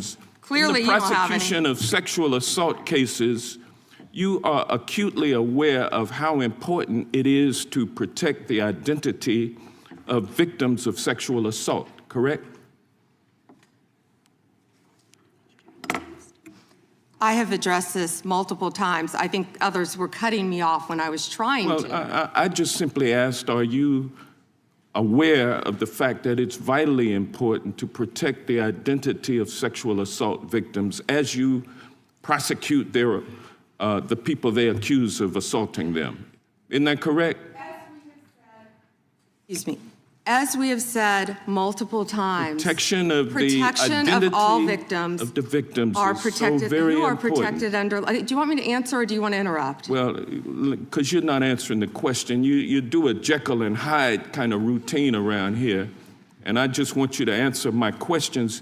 What does Jekyll and Hyde mean? Can you explain that? Well, it means you're nice to the Explain Republicans and you turn like Hyde on Democrats. But let me ask you this, ma'am. We have the Epstein victim survivors here today. Representative Jayapal asked a simple question. If you would be so kind and honorable as to turn around and face them and apologize to them for outing them. I mean, how many lives have been derailed because your department was either sloppy and incompetent or willfully trying to intimidate and punish these ladies for coming forward? Which was it? The time of the gentleman has expired. The gentleman yields back. The chair now recognizes the gentleman from Wisconsin for 5 minutes. Attorney General Bondi, my colleagues on the other side of the aisle have spent the past several months attacking the administration for doing exactly what the American people wanted when they overwhelmingly elected President Trump, securing our border and enforcing our immigration laws. I find it a bit ironic because this is the same party who just a few years ago were openly supporting strong immigration enforcement after witnessing criminal illegal aliens wreak havoc on the American communities. I have a short video I just wanted to play. Of immigrants. We're also a nation of laws. Undocumented workers broke our immigration laws, and I believe that they must be held accountable. They've committed a crime, deport them. No questions asked, they're gone. No great nation can be in a position where they can't control their borders. While we need to address the issue of immigration and the challenge we have of undocumented people in our country, we certainly don't want any more coming in. Every place in this country are rightly disturbed by the large numbers of illegal aliens entering our country. The jobs they hold might otherwise be held by citizens or legal immigrants. The public service they use impose burdens on our taxpayers. That's why our administration has moved aggressively to secure our borders more by hiring a record number of new border guards, by deporting twice as many criminal aliens as ever before, by cracking down on illegal hiring, by barring welfare benefits to illegal aliens. Illegal immigration is wrong, plain and simple. When we use phrases like undocumented workers, we convey a message to the American people that their government is not serious about combating illegal immigration, which the American people overwhelmingly oppose. If you don't think it's illegal, you're not going to say it. I think it is illegal and wrong. Open the borders, my God. You know, there's a lot of poverty in this world, and you're going to have people from all over the world, and I don't think that's something that we can do at this point. Can't do it. Yes or no? Would you allow the cities to ignore the federal law? No. We simply cannot allow people to pour into the United States undetected, undocumented, unchecked, and circumventing the line of people who are waiting patiently, diligently, and lawfully to become immigrants in this country. So, Attorney General Bondi, what's the Trump administration, DOJ, doing to end the open border policies of the prior administration that saw dangerous drugs and criminal aliens flood our communities? Congressman, President Trump has worked tirelessly, as you know, to close our border, which is what the Democrats had asked for in that video. President Trump closed our borders on day one. He is protecting Americans. He is protecting our kids from the influx of drugs that were flowing into this country from Mexico. The fentanyl precursors that were coming from China. These precursors were taken from China into Mexico. And in Mexico, they were mixed and freely taken right into our country, along with gang members, MS-13, TDA, freely coming into our cities around our country. thanks to Joe Biden's open border policies. That has stopped under Donald Trump. It will no longer happen under this administration, and he is doing everything to keep Americans safe.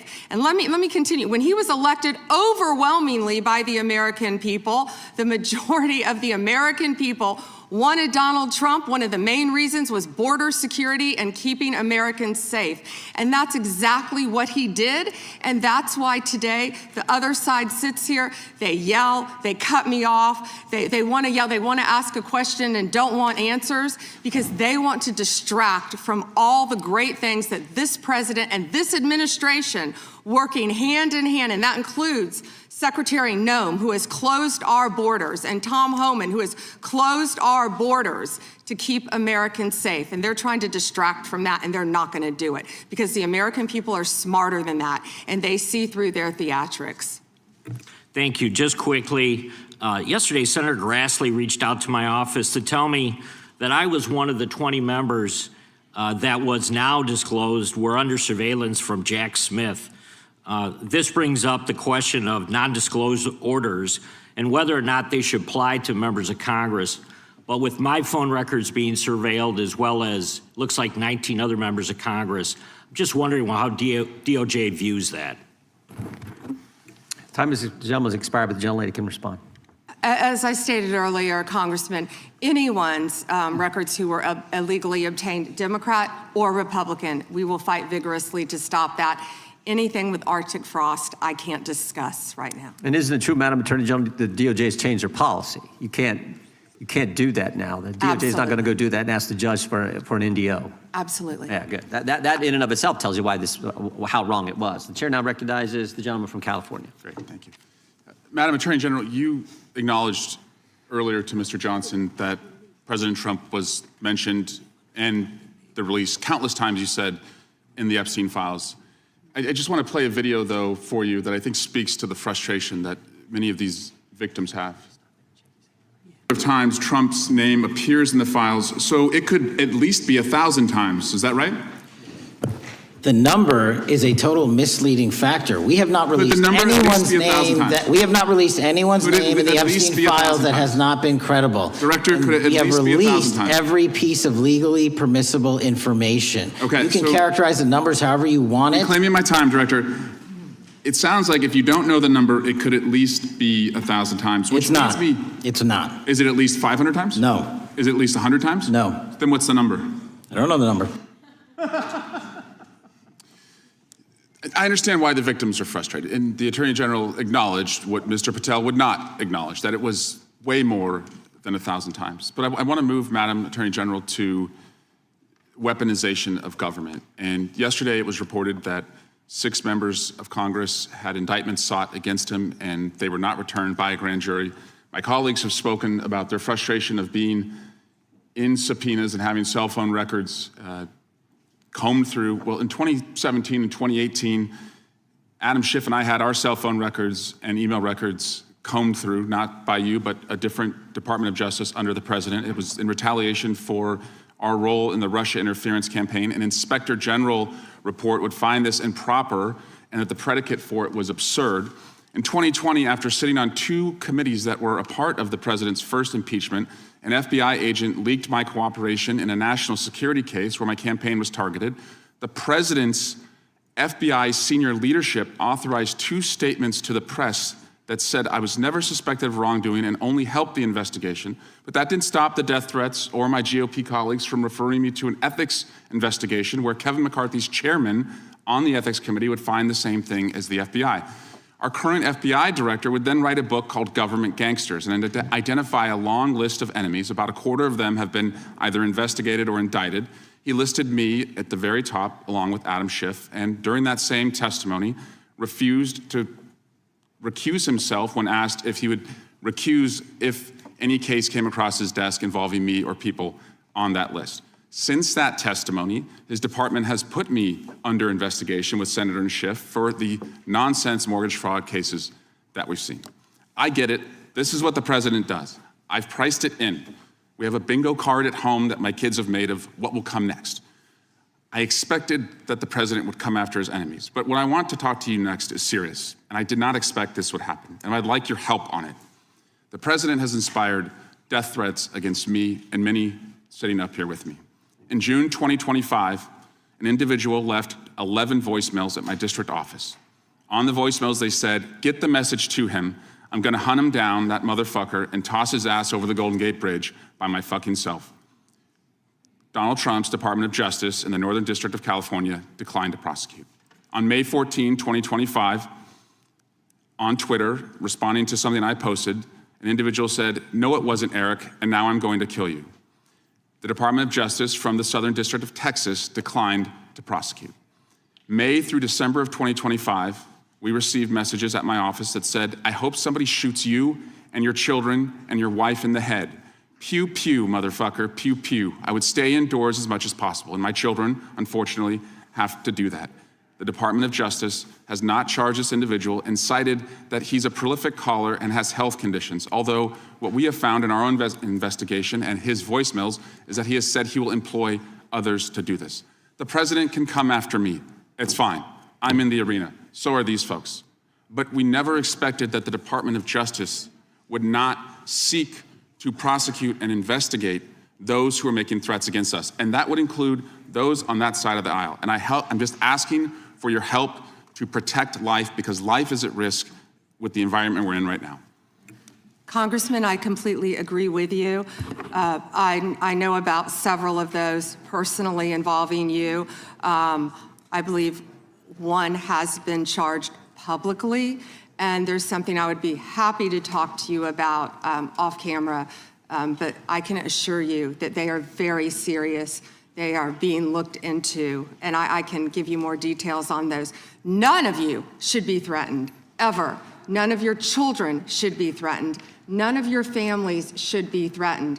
And I will work with, you can come into my office any day. I will work with all of you on both sides of the aisle if you are ever threatened. And I'll gladly talk to you after this hearing about your cases. But I can tell you some of them are very active.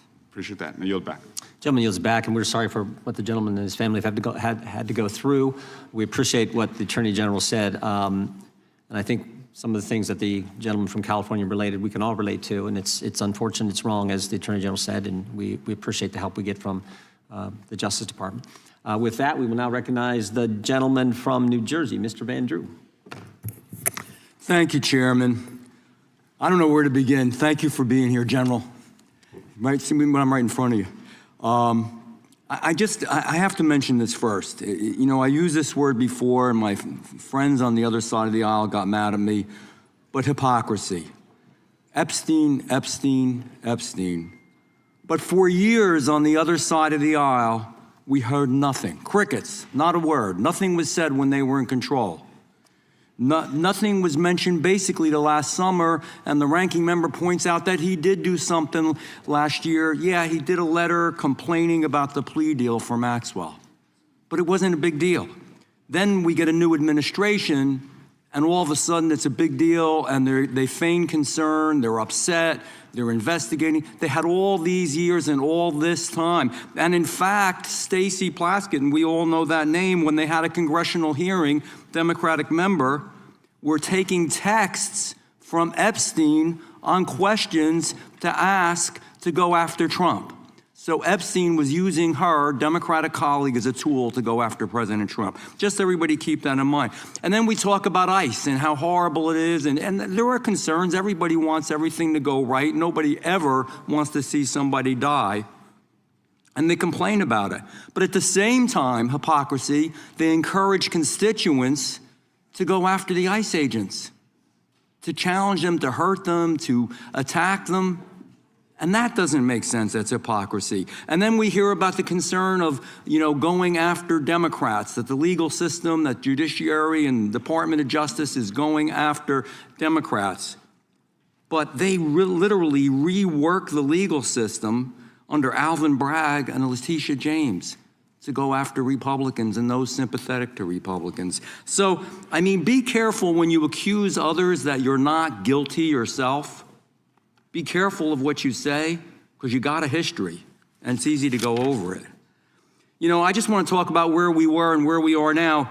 We had over 10 million illegal crossings in the past between 2020 and 24. Over 10 million. There's probably a much bigger number. I'm being conservative. We were told the people weren't dangerous, but they were, General. They were dangerous, many of them. More than 300 individuals on the terror watch list during that time. Violent criminals came across, as we saw consequences where mothers and fathers, children were raped, murdered, hurt, abused, beaten, trafficked, all from the drugs. My God, the drugs they brought into our babies in this country. 73,000 illegals with criminal histories, 20,000 with convictions of assault, robbery, and sex offenses, 13,000 convicted murderers in our beautiful offenders. It was madness. It was insanity. It's bizarre. It was madness. It was insanity. It's bizarre. It's perverse. What in God's name were you doing? So we finally are cleaning this up now. We're finally trying to make it right and safe for our people. So my questions are this.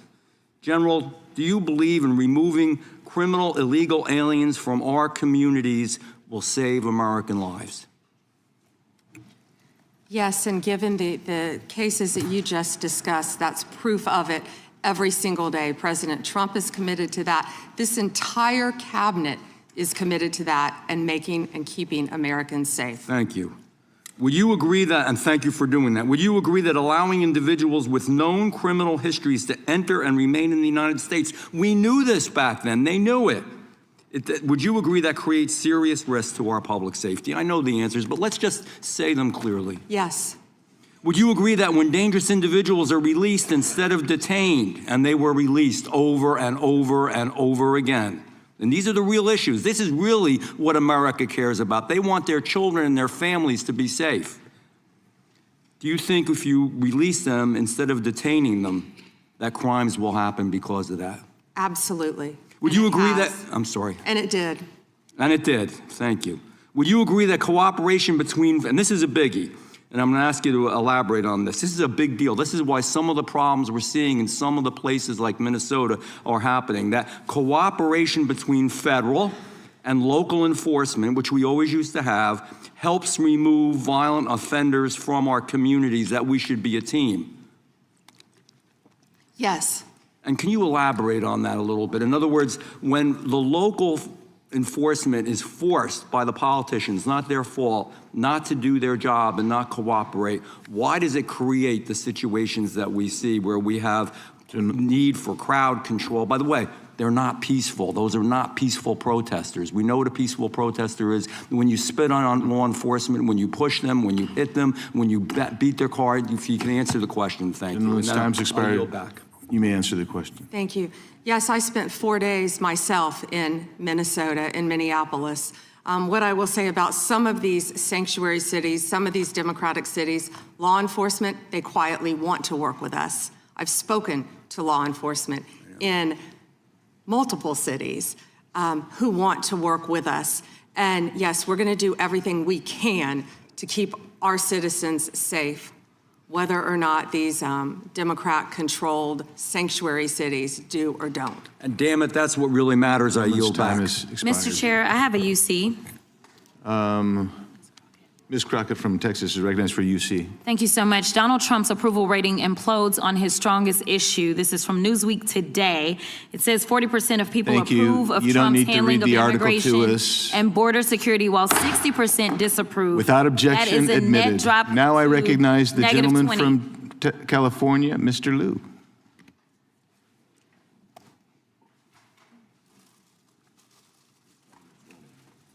Thank you, Attorney General Bondi, for being here today. I'm going to show you two photos. Thank you. I'm going to show you two photos of former Prince Andrew. Prince Andrew attended various parties with Jeffrey Epstein. Under the law Congress passed, you were allowed to redact photos to protect the victims of Epstein's sex trafficking operation. You redacted the photos of this victim's face because you were following the congressional law. Is that correct?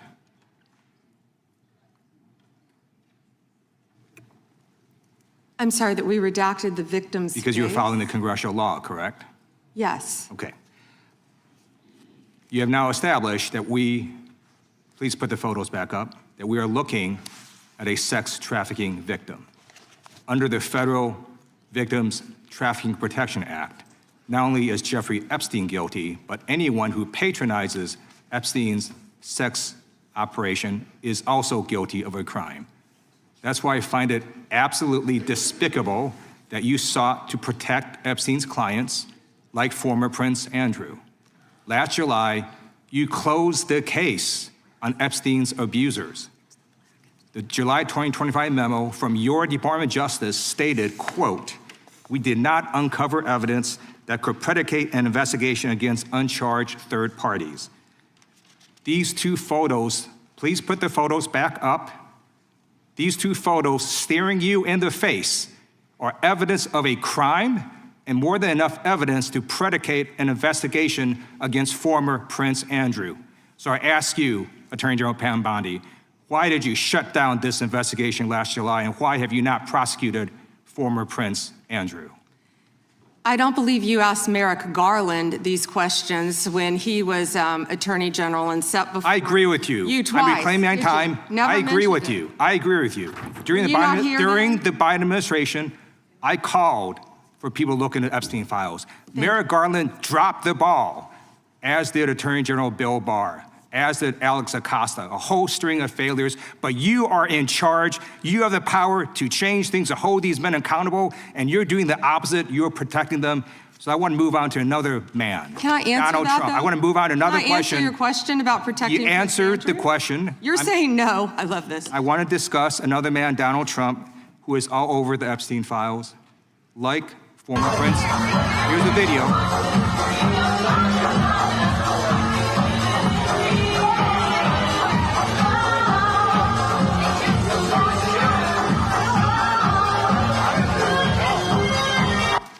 Like former Prince Andrew, Donald Trump attended various parties with Jeffrey Epstein. I want to know, were there any underage girls at that party or at any party that Trump attended with Jeffrey Epstein?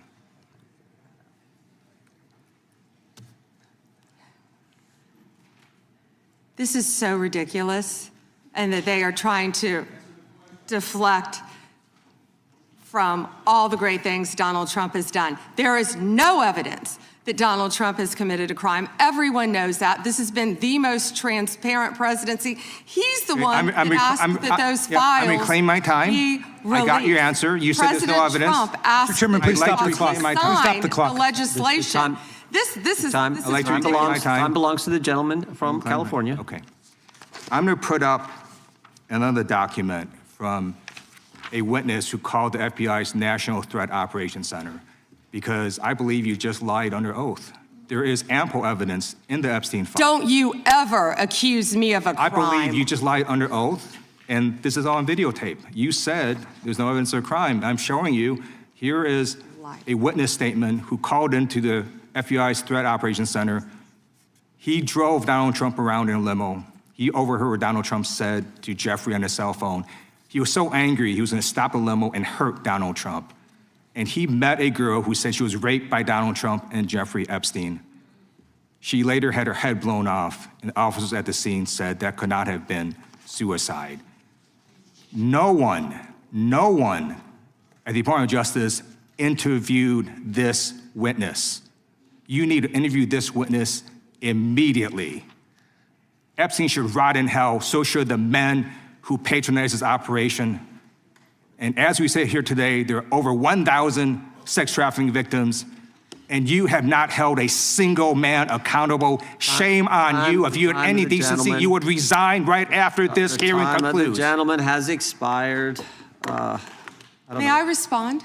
Yeah, I don't know how you respond. No one can. I did not ask a question, Ms. He doesn't You're allowed want to talk to. about I did the not ask a horrific question. crime in California. He does not want to talk about I did not ask a crime question. in his state. She can't just Madam add Attorney lip General. stuff. I did not ask a question. Meeting will be in order. The gentleman has yielded back his time. I think our next witness will be more than happy to let the Attorney General Madam respond. Attorney General, would you like to? Gentleman from Alabama is recognized for 5 minutes. You have a few minutes to respond. Thank you, Congressman. This is what Congressman Liu didn't want to talk about. He didn't want to talk about all the crime that is happening in his state. California refuses to honor detainees because of its dangerous sanctuary city policies. The refusal means California has released 4,561 criminal illegal aliens onto its street.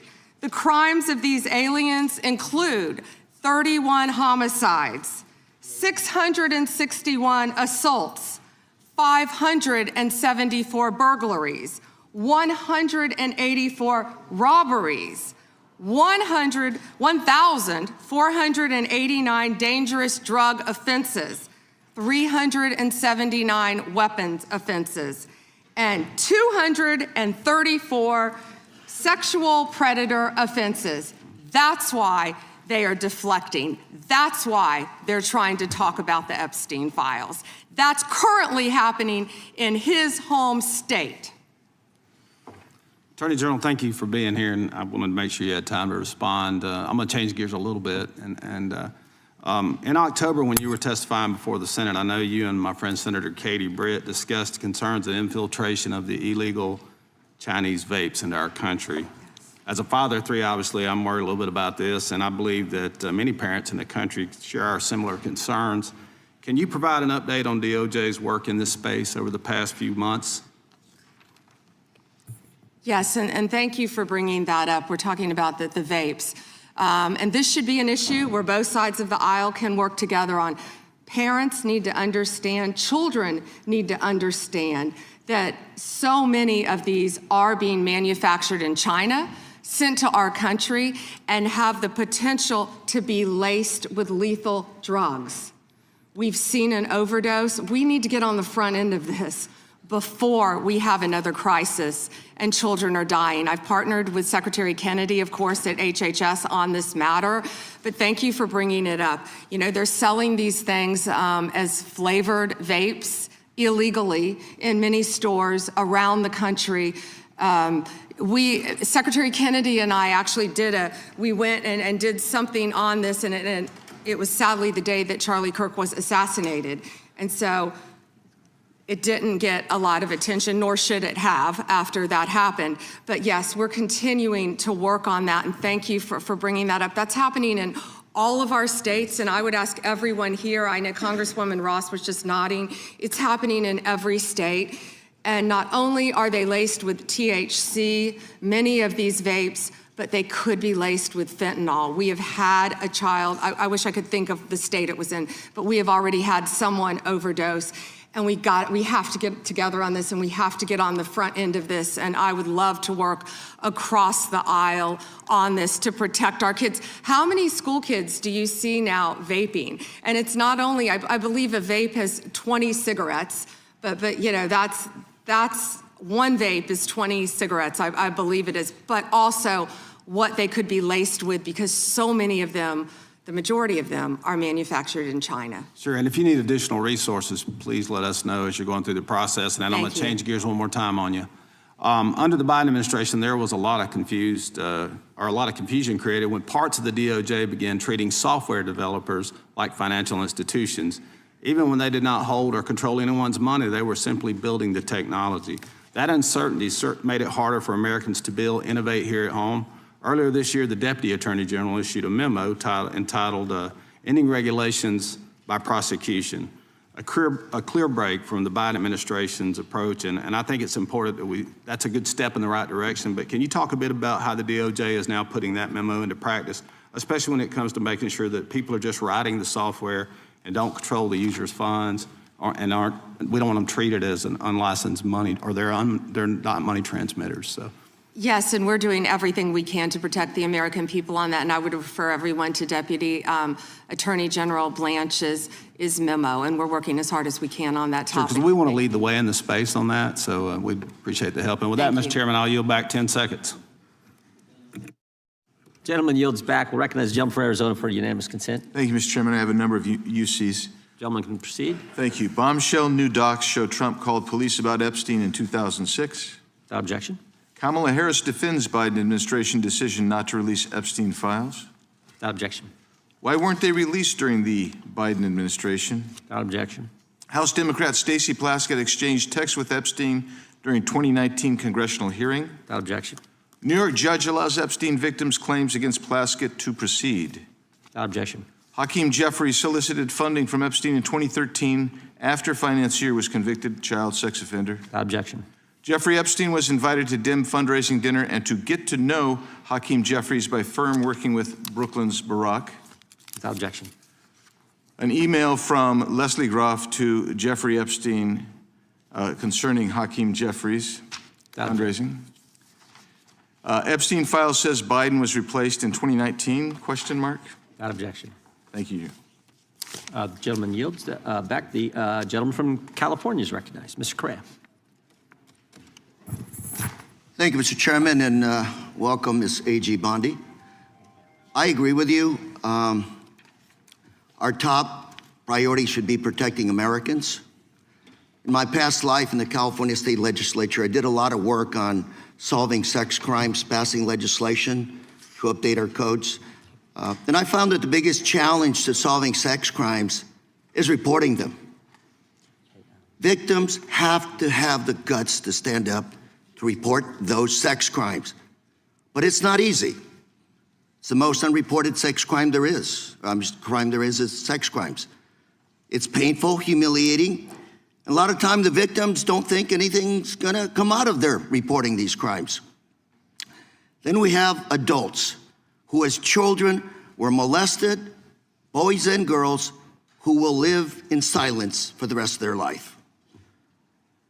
I believe the Epstein files are just one of many sex rings, sex crimes taking place in our society today. I hear 1,200 Epstein victims, some additional victims as young as 9 to 10 years old.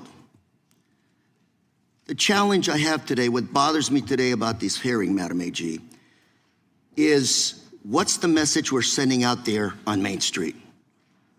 Shouldn't ask a question I don't know an answer to, but I'm gonna ask the victims behind you right now. First, can you please stand up? And then, can you please raise your hand if you think after everything you've heard today, you feel that our AG, the feds, have your back? Do we have your back? Raise your hand if you're confident that we got your back. And that's the issue, Madam AG. We've got to make sure that victims stand up and report the crimes. Otherwise, we're going to be taking a step backwards. Today, AI, cyber, social media, the new realm for people to be hurt, attacked sexually. These are the areas I'd welcome the opportunity to work with you on. It's not your problem, it's not my problem, it's our problem. But to have redacted files that are not showing us the names of these predators is wrong. These are very powerful people. This was a very expensive business, and we don't know who they are. I would imagine they're very prominent Republicans, very Republican Democrats, and we are covering up for them. We got to know what's going on out there, Madam AG. It looks like you want to say something. I'm going to give the opportunity to address my statement. I look forward to working with you on any crimes involving child sex predators, children, and also cyber crimes. That is a tremendous problem now throughout our country. AI, you are correct. AI is causing great problems online we're working on that though. AI is an incredible tool, but it also can be fraught with peril with victims of crime. I've experienced that with someone I know who we've been trying to help. I look forward, though, to working with you on that and all Madam, cyber crimes. Can I? Please, go ahead. And as I said before, to any victims, we ask them to come forward to our office, and we want to work with them. I have never not worked with a victim, and I believe I've actually spoken to several of the Madam, victims' if I can reclaim my time, I only have a minute. behind me. If I can reclaim my time, I just think we start out by making sure those redactions are unredacted, those Epstein files, to make sure that the public, according to the law, following the law, that those names in those files are made public. We have to make sure we tell those predators there is no place for them to hide, and if they commit the crime, they're going to fry for it. It starts with showing us the names of the perpetrators in the Epstein files. May I respond to that? Sure. Okay. So if any man's name was redacted that should not have been, we will, of course, unredact it. If a victim's name was unredacted, please bring it to us and we will redact it. We were given 30 days to review and redact and unredact millions of pages of documents. Our error rate is very low, The but there are victims are always right behind you. We've got to convince them that we're doing a good job everything of we can protecting to help the them. victims. We will Thank do you, everything Mr. we can. Chair, I'm out of time. Gentleman yields back. The gentleman from California, Mr. Kiley, is recognized. Thank you, Mr. Chair. Good morning, Madam Attorney General. I wanted to return to a point that the chairman raised at the beginning of this hearing, which is these jurisdictions that refuse to honor detainer requests from Immigration and Customs Enforcement, often called sanctuary jurisdictions. Now, I know that you are not involved directly in immigration operations per se, but you do deal with the legal issues surrounding these jurisdictions. So let's say we have someone who's here illegally, who has committed a crime that, like the thousands of people you mentioned in California, murderers, sexual predators, drug traffickers. If that individual is in detention in a jurisdiction that has a sanctuary policy where they do not honor ICE detainers versus in any other jurisdiction where they do, how does the nature of apprehending that person, how does the nature of ICE's involvement in that operation differ in those two circumstances? Well, I believe you've seen that in Minnesota, where people were not cooperating with us. I believe there a lot of local law enforcement did want to cooperate, but we are doing everything in our power to arrest and deport illegal criminal aliens, and that is not going to stop under Donald Trump's administration. You know, why sanctuary cities are so dangerous, what we've seen in Minneapolis. Where do all the criminals go? The gangs, TDA, MS-13. Where are they going to go? They're going to go to a sanctuary jurisdiction because they believe they're protected, and that's not fair to the citizens of those cities. Yeah, and this is a point that there at least used to be a lot of consensus on. The idea that, you know, it's better to do a handoff to the immigration authorities in a custodial setting rather than releasing them where they have to be apprehended in the community. This is Alejandro Mayorkas when he was before this committee, not exactly a paragon of border security, but he said, "I do not consider it in the service of public safety to release an individual into the community when that individual can be released to Immigration and Customs Enforcement for prompt removal." Now, his words are one thing, his actions are another. But when you have jurisdictions across the country, including my state of California, doing systematically precisely the thing that even Alejandro Mayorkas said threatens public safety, I mean, what does that say to you? It's a danger to the citizens of your community, and thank you for fighting to protect them. Absolutely. And you know, we're having this conversation right now in relation to Homeland Security funding. And I believe there are some common sense reforms that have been proposed that folks on both sides would agree make sense. But those reforms have to go hand in hand with reforming this reckless practice of refusing to cooperate, refusing to honor detainers, and declaring oneself to be a sanctuary. So I'm hoping that we can find bipartisan support for what has long been a bipartisan principle.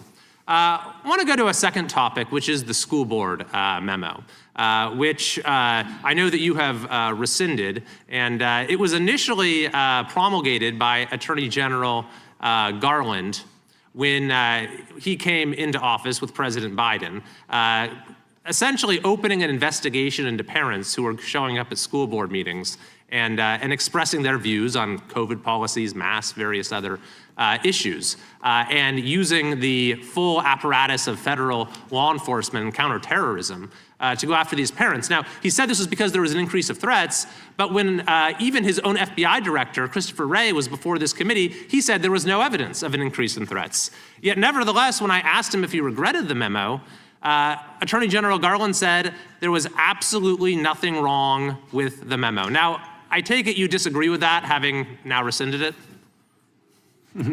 Absolutely. That was one of the main focuses of President Trump and this administration. We will protect parents at school boards. We will protect children in schools.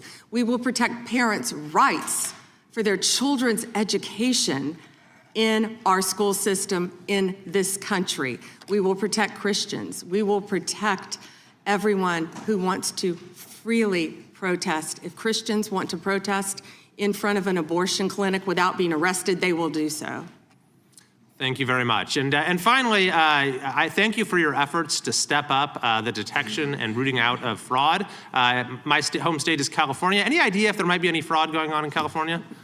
Well, we are establishing, as you have heard, a fraud unit, and I'm sorry you're having to deal with that in your state, but the cavalry's coming. And we have Colin McDonald, who is hopefully will be confirmed soon. We're working on Minneapolis. I don't know if you were sitting here when I said that, but California was right up there. I'm sorry to say for both sides of the aisle that California is right up there with fraud. It's out of control, but we are coming to your rescue. Donald Trump is coming to the rescue. Well, thank you very much. And unfortunately, I think you'll find that what's happening in California pales in comparison to what's been going on in Minnesota. Thank you. I yield back. Gentleman yields back. The gentleman from Maryland is recognized. Actually, I think the gentlelady from Pennsylvania. Gentlelady from Pennsylvania is recognized. Thank you, Mr. Chairman. Ms. Bondi, I'm here. On September 25th, President Trump signed a memorandum known as NSPM 7, purporting to address domestic terrorism. But Americans across the political spectrum were immediately alarmed by the memo's blurring of the line between unlawful conduct and constitutionally protected speech and activity, as well as its call to investigate, prosecute, and dismantle groups that the president and Stephen Miller described without evidence as, quote, an organized campaign of radical left terrorism. Now, counterterrorism experts were further alarmed by the administration's singular focus on left-wing extremism, combined with the sudden deletion from the DOJ website of decades of research and law enforcement analysis, which had concluded that right-wing extremism poses the greatest terrorism threat to Americans. The president's memo broadly and vaguely links violent conduct to ideologies, and it targeted specifically anti-American, anti-Christian, and anti-capitalist beliefs, as well as, quote, hostility to so-called traditional American views on family, religion, and morality, end quote. President Trump has repeatedly and openly, however falsely, tried to brand his political opponents with these sentiments listed in his memo.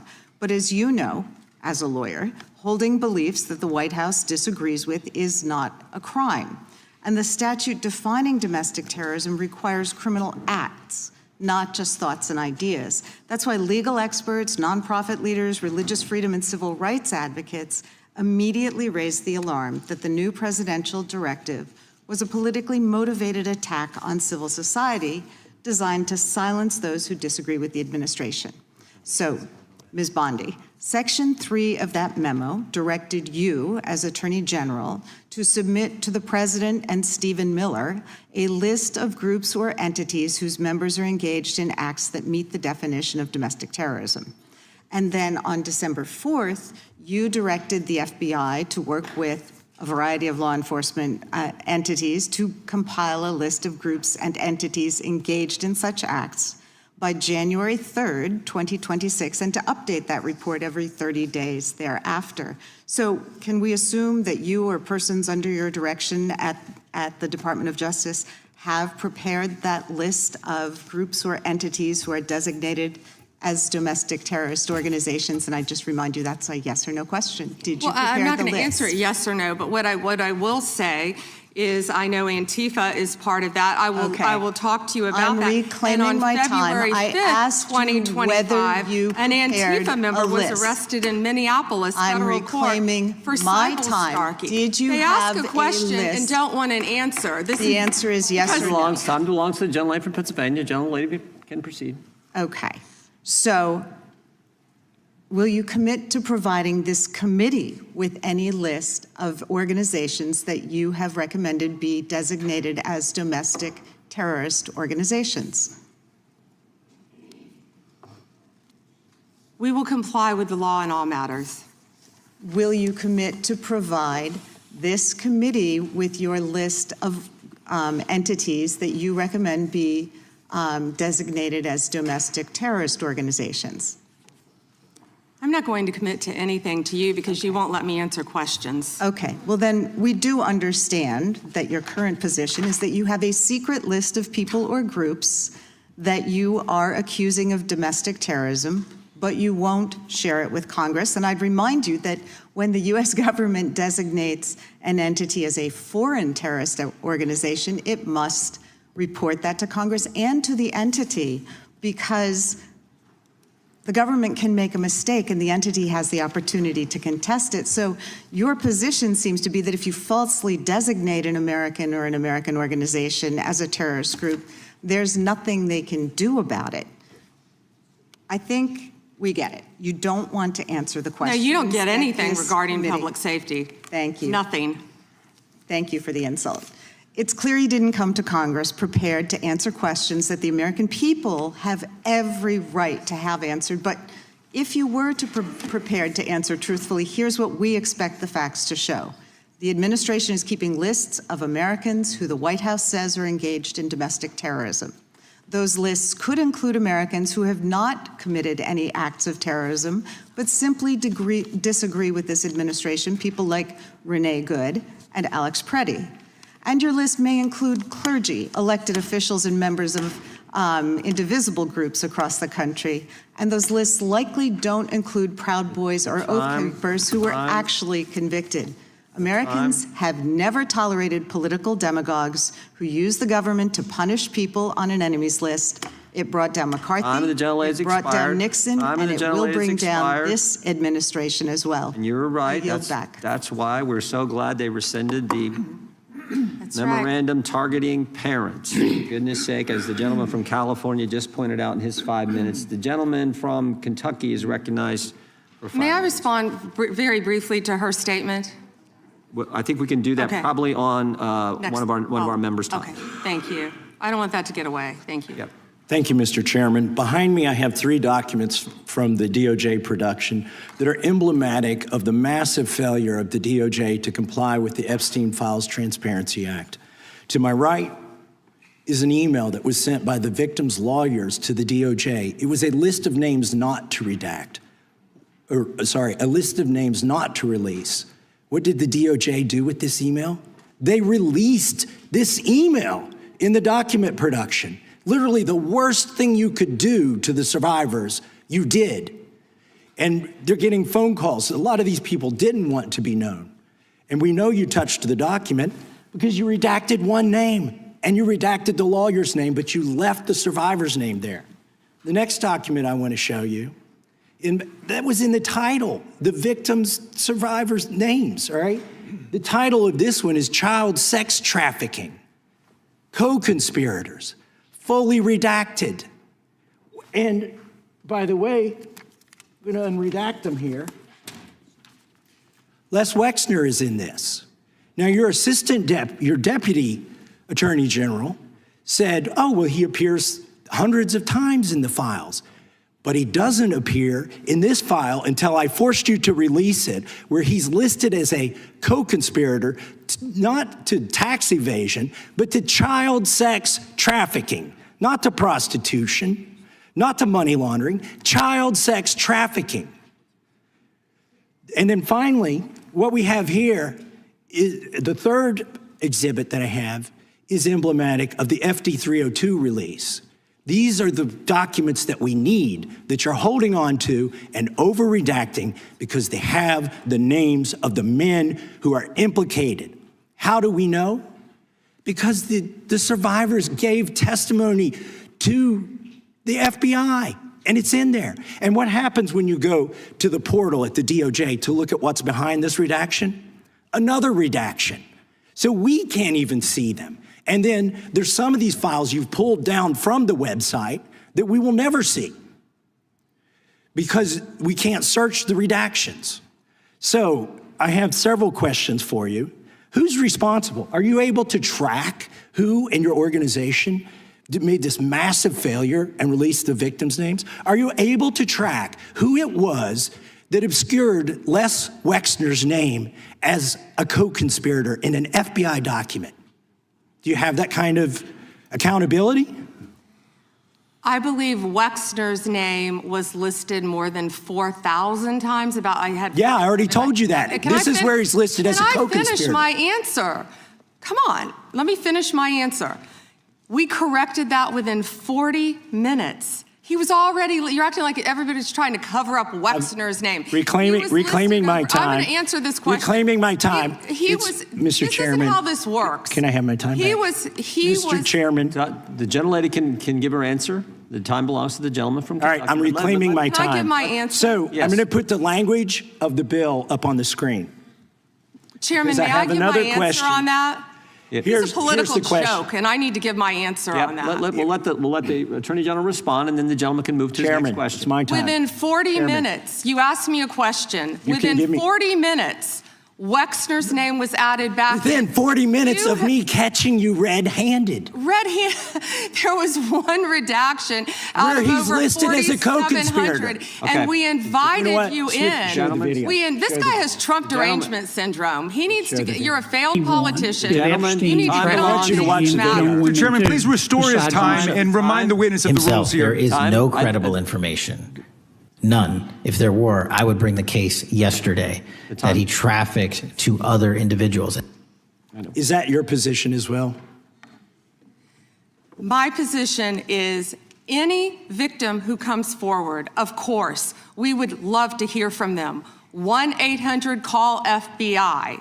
Did you ask Merrick Garland that the last 4 years? Did you talk about Epstein? I am reclaiming my time. I'm glad you're asking about Merrick Garland. You don't get to reclaim time this is bigger than Watergate. When I don't answer a question the way you goes want. over 4 administrations. You don't have to go back to Biden. Let's go back to Obama. Let's go back to George Bush. This cover-up spans decades, and you are responsible for this portion of it. And that's where the I want to know at what point did the FBI and the DOJ decide that Lex Wexner was not a co-conspirator? Because our Epstein Files Transparency Act requires you, please put it back on the screen, please, to release the internal decision about whether to prosecute him or not, and it's not in the files, and it's not in the files for any of these other men. Time of the gentleman has expired. May she answer? And he's a hypocrite because he voted against the ban that we were talking about on deep fake AI porn. Only 2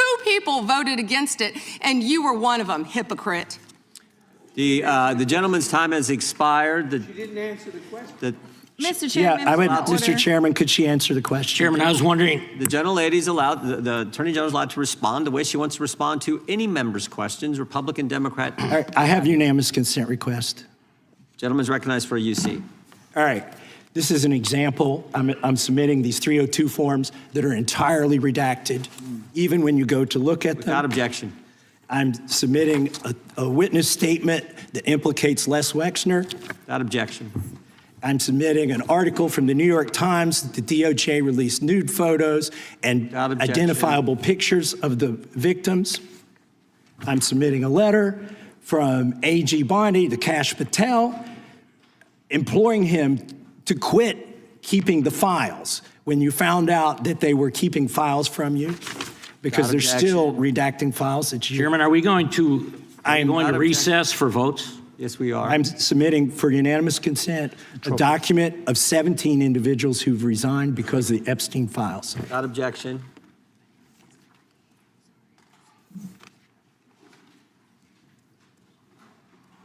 Just want to check on how much time we have left in votes, but one thing I've learned here of late that they'll wait on us.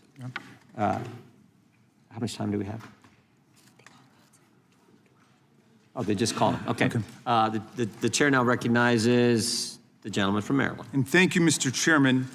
I want to start by saying I appreciate what you said, Attorney General Bondi, and you said it to me personally, that you take the personal security of every member of Congress seriously and that people can contact you about that. And in these times, that's a very serious matter. So I thank you for that. Article 2, Section 1, Clause 7 of the Constitution is the Domestic Emoluments Clause. And it says that the president is limited to his salary in office and cannot receive any other money from the federal government while he's in office. It cannot be increased by $1. This president is the first president in U.S. history who has repeatedly sued the federal government for $230 million for the judicial search warrant at Mar-a-Lago, which was perfectly lawful and was never struck down. But now he's suing the IRS for $10 billion.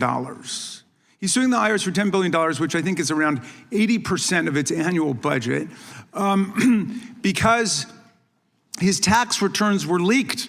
And they were illegally leaked by a private contractor who actually is in prison now, Charles Littlejohn, but he wants $10 billion. Now, I want to ask you the question of whether you think it would violate the Domestic Emoluments Clause for you to settle that $10 billion case or any of the other claims that the president has made against the government. He himself has remarked, it's interesting because I'm the one that makes the deal, right? And he says, I kind of have to work it out with myself. Do you think it would violate the Domestic Emoluments Clause for the president to work out a deal from people who are his subordinates under his unitary executive theory to get money in one of these cases? I'm not going to discuss pending litigation.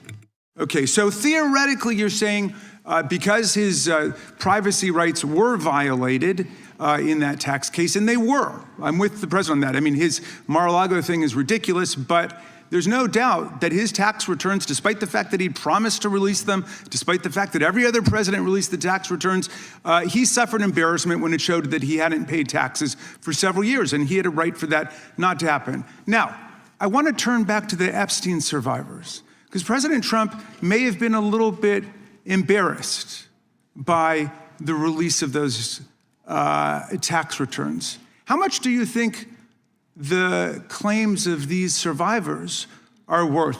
As the good congressman from Kentucky just pointed out, there were lots of survivors who had decided, for reasons of their own, never to release their names. That determination was represented to people in Congress, and we built it into our federal law that their names could not be released, and yet you published their names, their phone numbers, their addresses, personally identifying information. If Donald Trump can get $10 billion theoretically from the Department of Justice, how much should these people get for a far worse violation of their privacy rights and a far greater danger established to them in their lives? Do you even know who Chase Mulligan is? You're so obsessed with, you don't, do you? I'm going to teach you the rules again. You're the Attorney General of the United States. We have rules here. You're obsessed with him. You're the Attorney General of the United States. You're obsessed with Donald Trump. You have Trump derangement syndrome. Mr. Chairman, I'd like my time restored. I'd like my time restored. In your district. In your district, and you don't even know about it, about keeping children safe from online predators. Time belongs to the gentleman from Maryland. The gentleman can proceed. Yeah, and I want the whole country to look at this, because this is the Attorney General of the United States, whose job is law enforcement. We've never had a witness who has misunderstood our rules and been unable to conform his or her conduct to our rules before.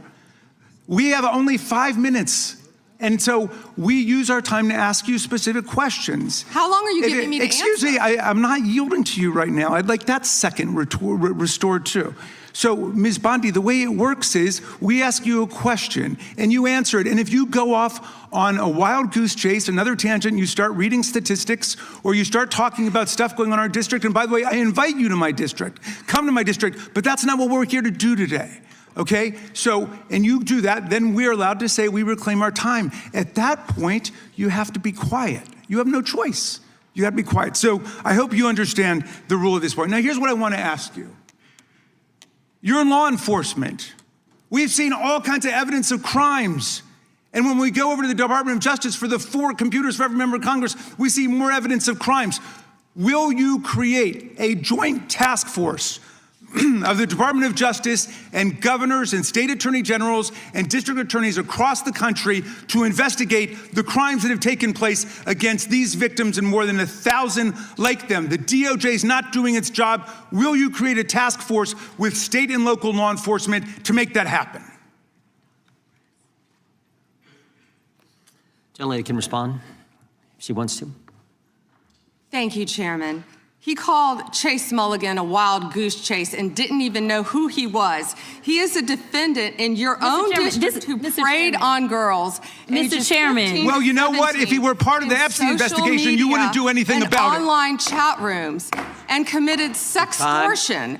Yet he didn't even know in your tiny little district who he was. Mr. Chairman, she's embarrassing you. He's about to be This is your committee, and she is embarrassing you. Shame on you. The time of the gentleman has expired. I would remind the committee that last Congress, Secretary Mayorkas was here numerous times, and he wouldn't answer our questions, even when we sent them to him ahead of time in writing. So that's what we've had to deal with. I think the Attorney General is doing just fine. We have votes shortly. I will go to the gentleman from Virginia, and then we will take a break to head to the floor. I thank the Chairman, Attorney General Bondi. Thank you for being here. And I wanted to thank you for your work at DOJ in restoring the rule of law, encouraging transparency surrounding Jack Smith's partisan investigations into President Trump, declassifying information about the Russia collusion hoax, cracking down on sanctuary jurisdictions, and establishing the National Fraud Enforcement Division. Let me first go to securing the border and immigration enforcement. Our new governor has recently rescinded 287G cooperation between the state and ICE. Can you talk about, have you evaluated the public safety impact, how that would affect safety in Virginia to withdraw that support and what that would do to criminal activity involving illegal immigrants in Virginia? Yes, it would be detrimental. And as you know, Congressman, one of the top members of MS-13 in the entire country was living in Virginia, in a suburb, among all of us, living not even probably half an hour away from where we are now. And the cooperation previously with the governor, with the members of the state of Virginia, helped catch him and take him off our streets. An illegal MS-13, one of the heads for the entire country, was living in Virginia. And it's a shame that that's happening now. And thank you for talking about it, because we're going to keep America safe. And when people feel like they can flee to these cities and states and be safe, they can't. Because Donald Trump is going to protect Americans. We're going to protect the citizens there, whether or not the governors, the mayors are going to do it or not. But President Trump is. We're going to keep Americans safe from violent gang members like he's been doing this last year. We appreciate that. We appreciate your work to make that happen in Virginia and keep Virginia safe. I want to move on to the Fraud Enforcement Division that you've established. My understanding is that this initiative is intended to centralize, coordinate enforcement of fraud laws related to government programs. You've talked about Minnesota, you've talked about California. Would this affect Virginia as well? Because we have fraud in Virginia as well. Absolutely, and we look forward to working with you. Would this affect things like long-term care accountability, senior living facilities engaged in Medicaid fraud, including systemic overbilling practices and the misappropriation of taxpayer-funded benefits? That is exactly what it's set up to help. Okay. I know that whether it was related to fraud specifically or another subject, that under the Biden administration, there was a sitting member of the Virginia General Assembly under investigation. Is that investigation still ongoing? Can you speak to that? I can't discuss that. Okay. I'm going to move on to the Second Amendment rights of law-abiding Americans. Last year, President Trump signed the One Big Beautiful Bill into law, which included the Hearing Protection Act, part of it that was sponsored by myself and Congressman Clyde. It reduced the national firearms tax, $200 tax on suppressors and short-barreled firearms, to zero. And while the tax has been eliminated, the NFA's registration and paperwork requirements remain in effect, and your DOJ has said that would, even though the tax was reduced to zero, that the registration requirement is still somehow necessary, even though with regard to Obamacare and the Affordable Care Act, when that mandate was, when that tax penalty was reduced to zero, you decided that the mandate was no longer necessary. How are you justifying the existence of this registry? Congressman, that's pending litigation right now. It is, and I would hope Yes, you would and I can't reconsider. discuss it. You would reconsider that. I yield back. The gentleman yield? The gentleman I yield to the chairman. I think that Attorney General Bondi, why did Jack Smith have to pay some secret source $20,000 of taxpayer money? Do you know the answer to that?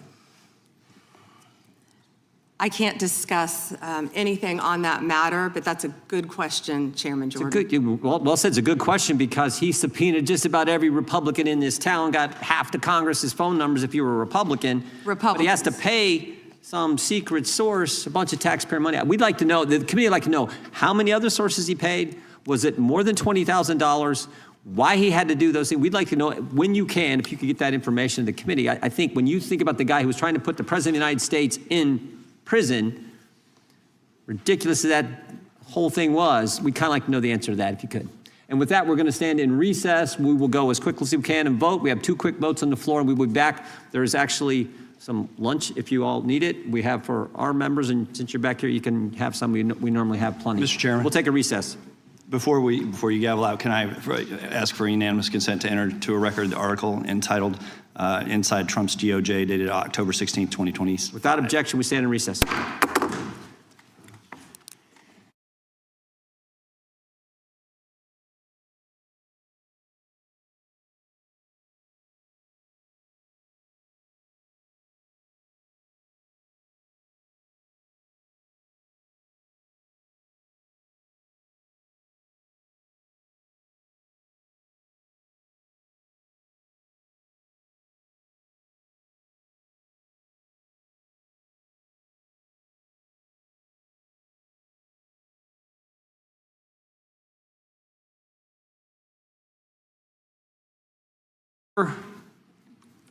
And the gentleman from Colorado is recognized for 5 minutes. Thank you, Mr. Chairman. Here. Attorney General Bondi, 6 days ago, you posted online, quote, "If you come for law enforcement, the Trump administration will come for you," end quote. I want to show you just a brief video. It's about 30 seconds, and I'll ask you a couple questions about it. You guys are disgusting, man. Hey, you guys are disgusting. I'm former law enforcement. You're disgusting. You are the Nazi. You are the Gestapo. You can't see it because you're chasing your pension, right? Your pension, your retirement, right? That's what runs your life, your retirement. The sad thing is they're not even going to get their pension because it's going to be worthless. And shame on you. Shame on you. Shame on you.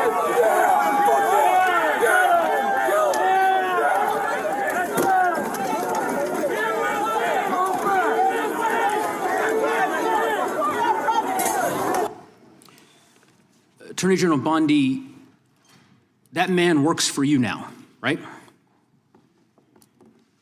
Who was that, Congressman? The man in that video, the one who was in the police-worn body cam footage, the one allegedly yelling, "Kill him," at police officers on January 6th, his name is Jared Wise. He does work for us. He works for you at the Department of Yes, Justice. he does. This is an individual whom a federal grand jury indicted for 2 felonies and 4 misdemeanors related to his participation in the attack on January 6th. One of those charges was forcibly assaulting, resisting, opposing, impeding, intimidating, and interfering with police with the intent to commit another felony. This is who you choose as the chief law enforcement officer of the United States of America to hire at the Department of Justice. Someone on video yelling, "Kill him," at police officers? Right? I believe he was pardoned by President Trump. Oh, he was pardoned. You're right. You're right. Pardoned by President Trump for his offense. Pardoned for yelling, "Kill him," at police officers. And yet you expect hardworking police officers across the country to believe that you take law enforcement seriously. You could imagine the reaction of so many folks across the country hearing the chief law enforcement officer of the United States refuse to even condemn what that individual whom you've now hired did. But in any event, let's talk a little bit about some of the other divisions within the Department of Justice and what's happened over the last year.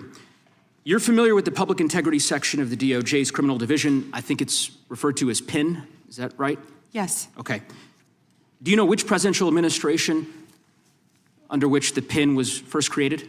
I can tell you what administration that the weaponization was ended under. I'll reclaim my time. This wasn't a trick question. You don't get to Madam Attorney reclaim General. your time. Madam Attorney General. Because I don't like Mr. Chairman, will you explain to the witness that he does reclaim his time? Because I don't answer a question to your satisfaction? Mr. Chairman. Madam Attorney General, the time belongs to the gentleman from Colorado. The president under which PIN was created was Gerald Ford.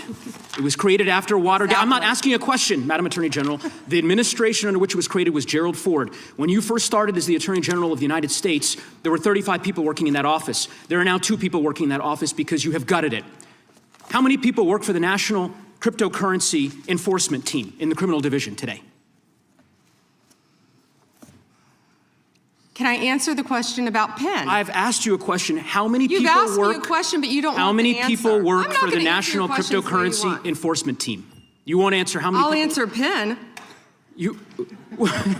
PIN will not be you know weaponized. what? You know what? What's Madam funny Attorney about General, this? I'll say to the chairman. What's funny about Mr. Chairman, this? you know what the answer is? And I think I What's understand funny why the about Attorney General this? does not want to answer the question. Because you eliminated the National Cryptocurrency Enforcement Team last year. So I understand why you don't want to tell the American people who works there. Yeah, I no one understand works why there you don't want to anymore, talk about Madam Mohammed Attorney Solomon General. in So, your district. In any event, who I would murdered people. Mr. Chairman, will you stop the clock so his time is not wasted by I've the been witness? very generous with allowing extra time when we have these little disputes. I understand. You got the time, Mr. Goose. I might as well ask the chairman these questions. I'd be happy because to what answer is some of your fun- questions. What's profound, the questions I've Profound? asked, The crime in your I've district. asked, Mr. Chairman, are not trick questions. They're not gotcha questions. They're actually basic questions about how the Department of Justice functions and the unwillingness of this Attorney General to answer them in good faith. When a member of Congress asks how many people work at the National Cryptocurrency Enforcement Team and the Attorney General refuses to answer it, it is not a coincidence. It's because she eliminated the team. Why? Because her boss, the President of the United States, is making money hand over fist, $1.4 billion over the course of the last year through cryptocurrency holdings. I think what is happening at the Department of Justice is a disgrace, Mr. Chairman, and I would urge you to gain control of this hearing. With that, I yield back the balance of my time. Yeah.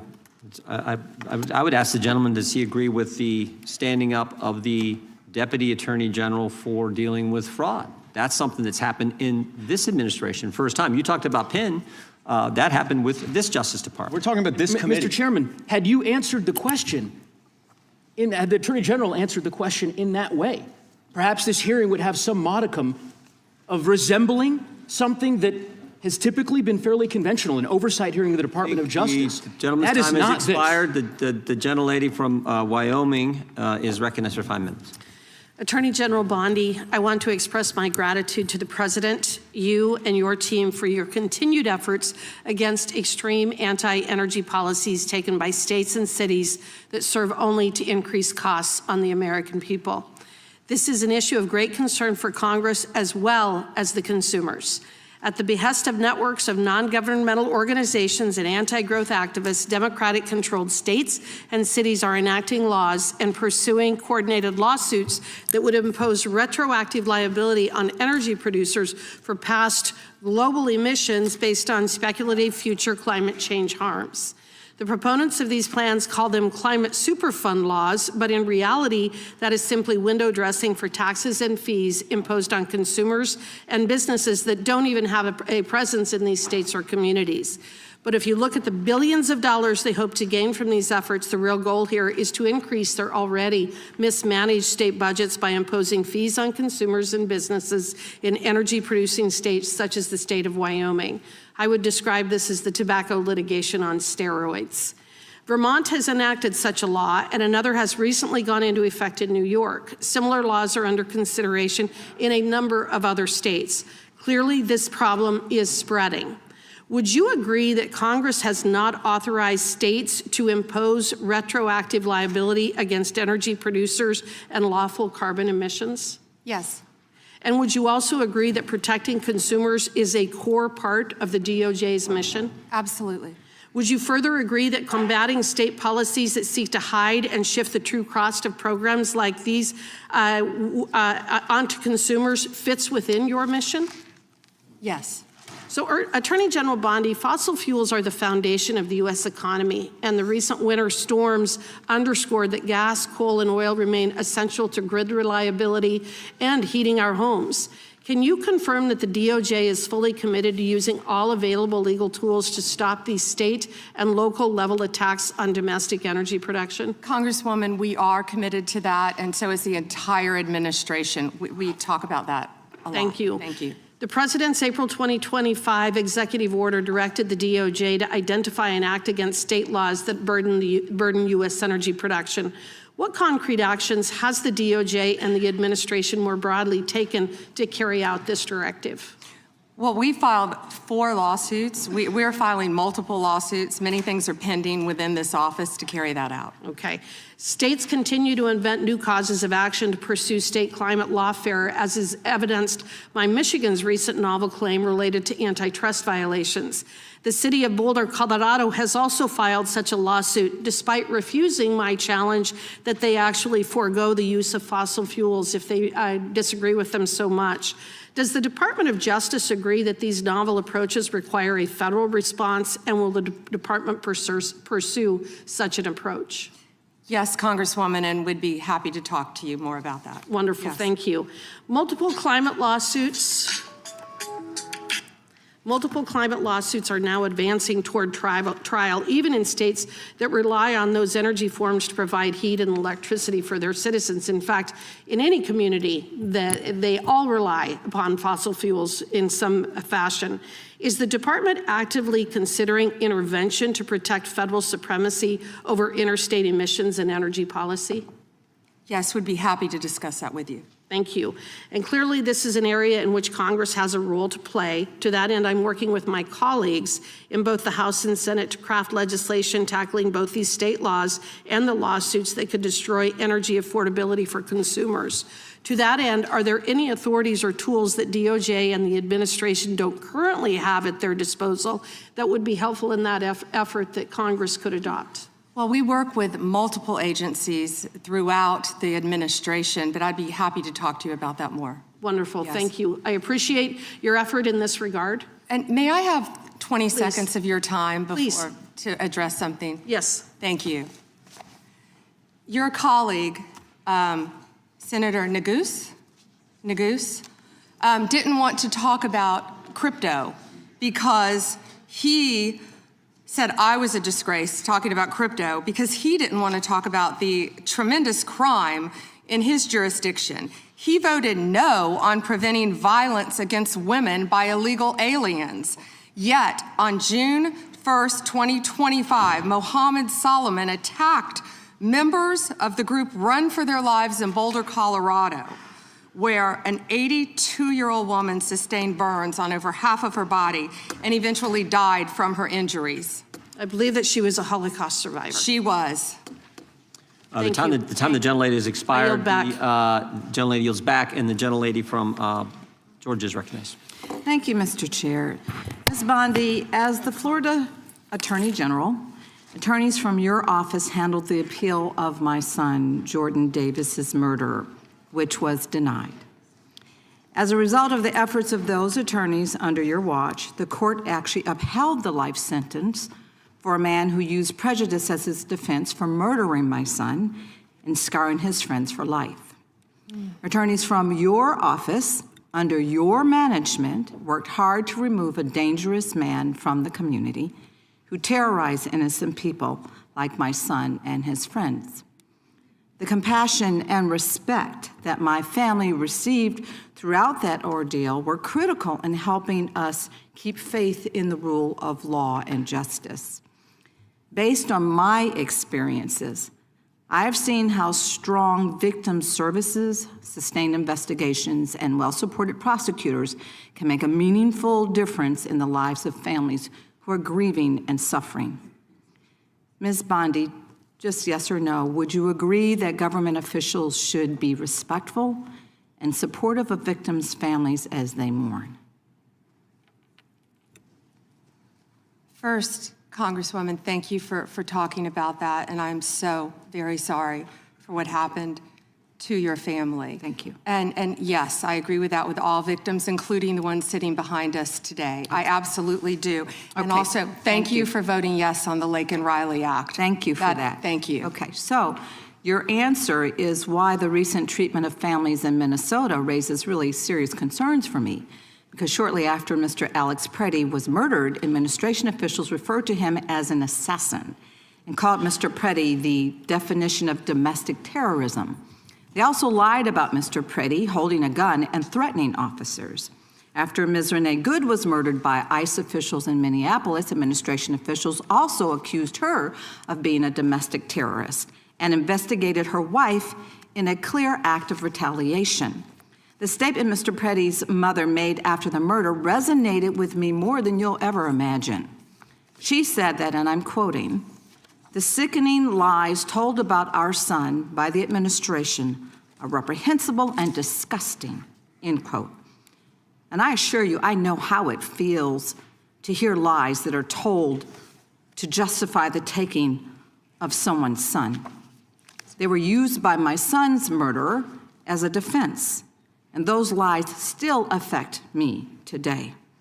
He was called a thug, and he was called a gangbanger. And the attorneys from your office actually defended my son's name, his memory, and defended his honor. I'm certain that Mr. Preddy's mother watched videos of her son, Alex, an ICU nurse at the VA hospital, using his phone to record federal agents. She also watched him getting pepper sprayed, kicked, hit in the head, and surrounded by at least 7 agents before having his gun removed from his waistband, which he legally carried. And she watched seconds later as 2 of those agents shot her son Alex at least 10 times. The administration was quick to spew an incorrect narrative and call him so many things that they wanted us to ignore the truth that we actually saw with our own eyes. Ms. Bondi, will you denounce the statements that were made to tarnish the names of Alex Preddy and Renee Good, and will you protect their names like those attorneys back in Florida under your watch protected my son's name? What I will say is we are looking at everything to shed light on what happened that day, and it is an ongoing and active investigation. Both of those cases, and I assure you they will be investigated. Investigating, we understand that, but will you do everything in your power, as you have done for my case, as you are asked to do, as you've sworn an oath to do? It is your responsibility to make sure that you are following the rule of law. Those families in Minnesota, they deserve the same respect. They deserve a full investigation, which you have not even begun to do yet. So what are you saying, is that they don't deserve any respect for a full investigation into their murders? Well, that is that's not incompetence on your behalf. Well, that the is American not accurate. people do deserve better. Non-commitment to defending the rule of law is what we see from you. I will told you we always were stand up for investigating. survivors, and I heard you say earlier when you told us that you will fight for them as well. And based on the information before us, these families have not received the same commitment to investigate what happened to their loved ones, nor have they received the respect that I would expect from the nation's top law enforcement officer. Investigations have been slow-walked, they've been canceled, and the special agent assigned to Renee Good's investigation resigned following pressure from your officials to reclassify Ms. Good's case. Time of the For families seeking answers and accountability, the withdrawal of investigative resources is simply unacceptable. Has expired. The gentlelady yields back. The gentleman from California is recognized. Thank you, Mr. Chairman. Madam Attorney General, I get the sense that we've lost a little perspective here. The most fundamental responsibility of government is to protect the lives and property of its citizens. Now, you cited some crime figures in your opening statement, and I wonder if you could repeat them, because I think it's one of the most extraordinary achievements of the Department of Justice in our history. And I don't think some of my colleagues heard you clearly. Thank you, Congressman. And would you mind if I address something that Go right Congresswoman McBath wouldn't let me address first? Go right ahead. The reason that she wants to continue to talk about Minnesota, which we will all day long, is she doesn't want to talk about her own jurisdiction in Atlanta, because she doesn't want to talk about Christopher Welcher, who traveled across state lines to try to meet, and nothing's funny about this, to meet and molest a 14-year-old girl in Georgia. That's why they're watching the clock, the American people should know, for the second it runs out, because they don't want to address anything in their jurisdiction. They're elected to represent people in their jurisdiction. We prosecuted illegal aliens who ran a large-scale meth operation in the Atlanta metro area. You understand we don't prosecute, right, Ms. Bondi? Madam Attorney General. On the law, I'm sorry, thank you. Mr. McClintock. So yes, the statistics I spoke of earlier, Congressman, under the leadership of the FBI, historic work has been done. A drop 20% in the nationwide murder rate in 2025. Least murders in our country since 1900, and that is to the work because of the credit of Donald Trump. It's not just homicides, is it? It's also other violent crimes, robbery. Could you go through that list real quick? Yes, Congressman. 100% increase in violent crime arrest in 2025 compared to 2024. What's that done to the violent crime rate in the country? It's plummeting. 1,800 gangs. Wait a second. Do you mean to honestly tell us, and you're under oath, that if we take violent criminals off the streets, we end up with less crime? I certainly hope so, Congressman, and that's our goal, and that's an extraordinary concept, and I'm afraid it may be lost on some of our Democratic colleagues. I look at these numbers, and they're absolutely staggering. It didn't happen by accident. It happened because of specific policies that you've implemented this year. And you mentioned a few of them. Would you continue? Over 6,000 child victims located, 22% increase. Over 1,700 child predators arrested, 10% increase. Over 300 human traffickers arrested. Let me jump down to DEA right now. That was just FBI. Under Terry Cole's leadership, and I talk to these people almost daily, our directors, and the amazing work that they're doing in all of your jurisdictions on the left and the right, working together to take drugs off our streets. Right, and I assume that our Democratic colleagues, some of whom represent some of our most crime-plagued cities and communities, have thanked you for this extraordinary accomplishment. Thank you, Congressman. We've seized more than 9,800 kilos of fentanyl and 47 million fentanyl pills. That affects every single person in this room. It doesn't matter what political party you are. People, everyone in this room knows someone who's died from fentanyl. A parent, a child, a sister, a brother, a friend, a neighbor, a relative. Everyone here knows someone who has been impacted by that. That is the common ground that I wish we could find to work together in this country, to take these drugs off the streets. And someone nodded with vapes. Well, in your opening statement, you said that this historic success in protecting the lives and property of Americans has occurred when local governments have cooperated with you. Yes. Let me ask you, what are the greatest impediments you're facing in bringing down crime across the country? Well, when local governments, of course, do not cooperate with us, and that's where criminals flee, in jurisdictions where they know they will be protected by local governments. And this is all about working together, and we have shown that in what we did in D.C., what we're doing in Memphis, working together with Democrat mayors in these cities, right here in D.C. And very quickly, if you could tell us about the Safe Cities program and give us your read on what cities that avail themselves of this program can expect? Yes, so far, of course, we've been working in Washington, D.C., right here to do everything we can, working hand in hand with the mayor, with Metro PD, to keep everyone safe in D.C., and it's been a tremendous effort. And now we're in Memphis, working with the mayor in Memphis, as we talked about earlier, doing everything we can. These are iconic cities in our country, and we want to help every city in this country who wants and asks for President Trump's help to make America safe again. Gentlemen, Mr. Chair, I have, you see. let the record show that Democrat was applauding the Attorney General's answer there. A unanimous consent?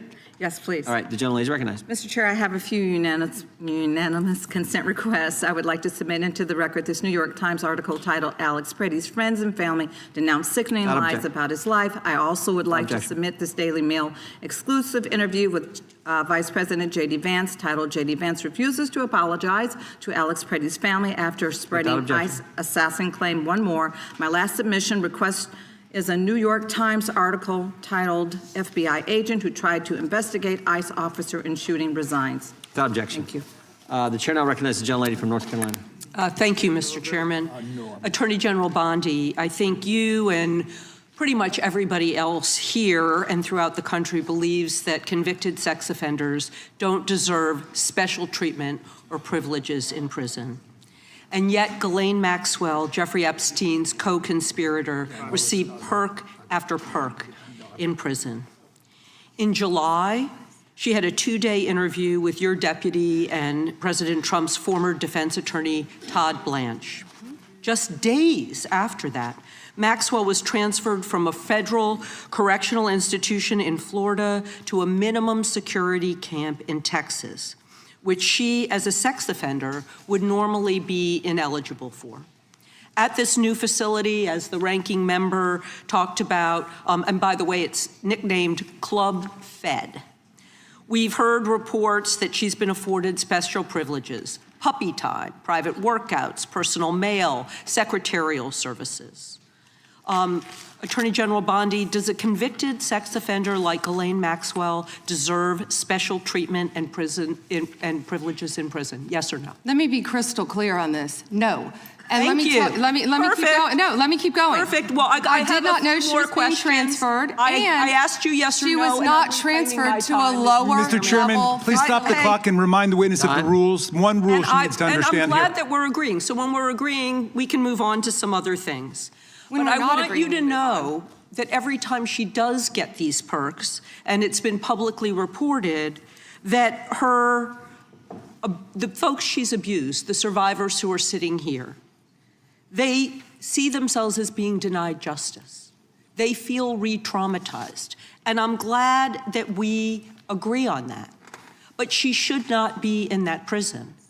And she needs to be moved back to a maximum security prison as soon as possible. But what she has told another committee here is that she won't cooperate with them unless she gets clemency from Donald Trump. It's just crazy to consider that she can be wielding this kind of influence within the administration. But that begs the question. Who ordered her to be transferred to the minimum security prison that she was ineligible for? Who signed off on the special privileges? Was it Mr. Blanche? Was it one of your other subordinates? So please, can you tell us who sent her there, since you don't agree she should be there? I said I do not agree she should receive special treatment.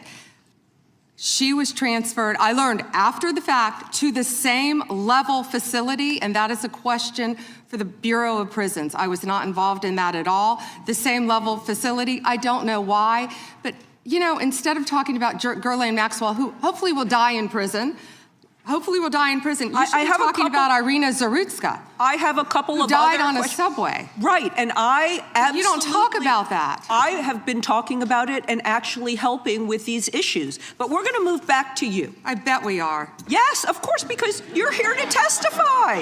That's what the whole point of this endeavor is. So of course we're moving back to you. It is all about you.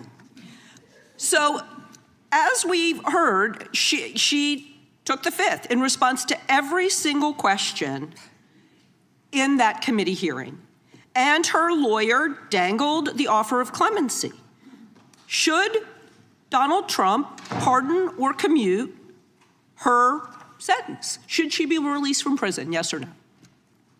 You said you hope she dies there, so I'm hoping the answer is no. I already answered that question. Good. I'm very glad. I really like this bipartisan agreement about what should happen with you.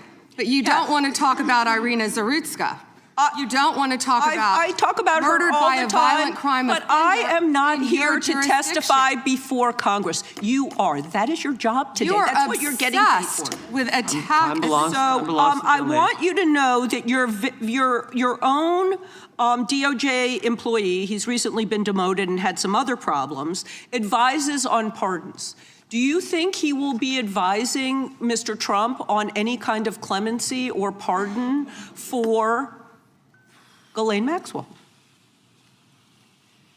I'm not going to speculate, and you couldn't even identify properly. That's why you don't want to talk about Irina Zarutska. You couldn't properly identify her relative. I absolutely it's embarrassing. Have been, and her family, by the way, appreciates all of the condolences, all of the help, everything that our law enforcement in North Carolina has been doing to help her family. Her family feels well treated. Thank you, and I yield back. The lady yields back. Gentleman from California is recognized. I'd ask unanimous consent to enter into the record an article by former Attorney General William P. Barr entitled, "Why Pam Bondi Didn't Publish All the Epstein Files in 30 Days. The answer is simple. It was not possible," from the Wall Street Journal. Well said. Without objection, the gentlelady from Florida is recognized. Thank you, Mr. Chairman. Madam, I'm sorry. Yes. May I respond 20 seconds to something that Congresswoman Ross said? Go right ahead. Thank you. She also opposed a sex offender registry as head of North Carolina ACLU. Thank you.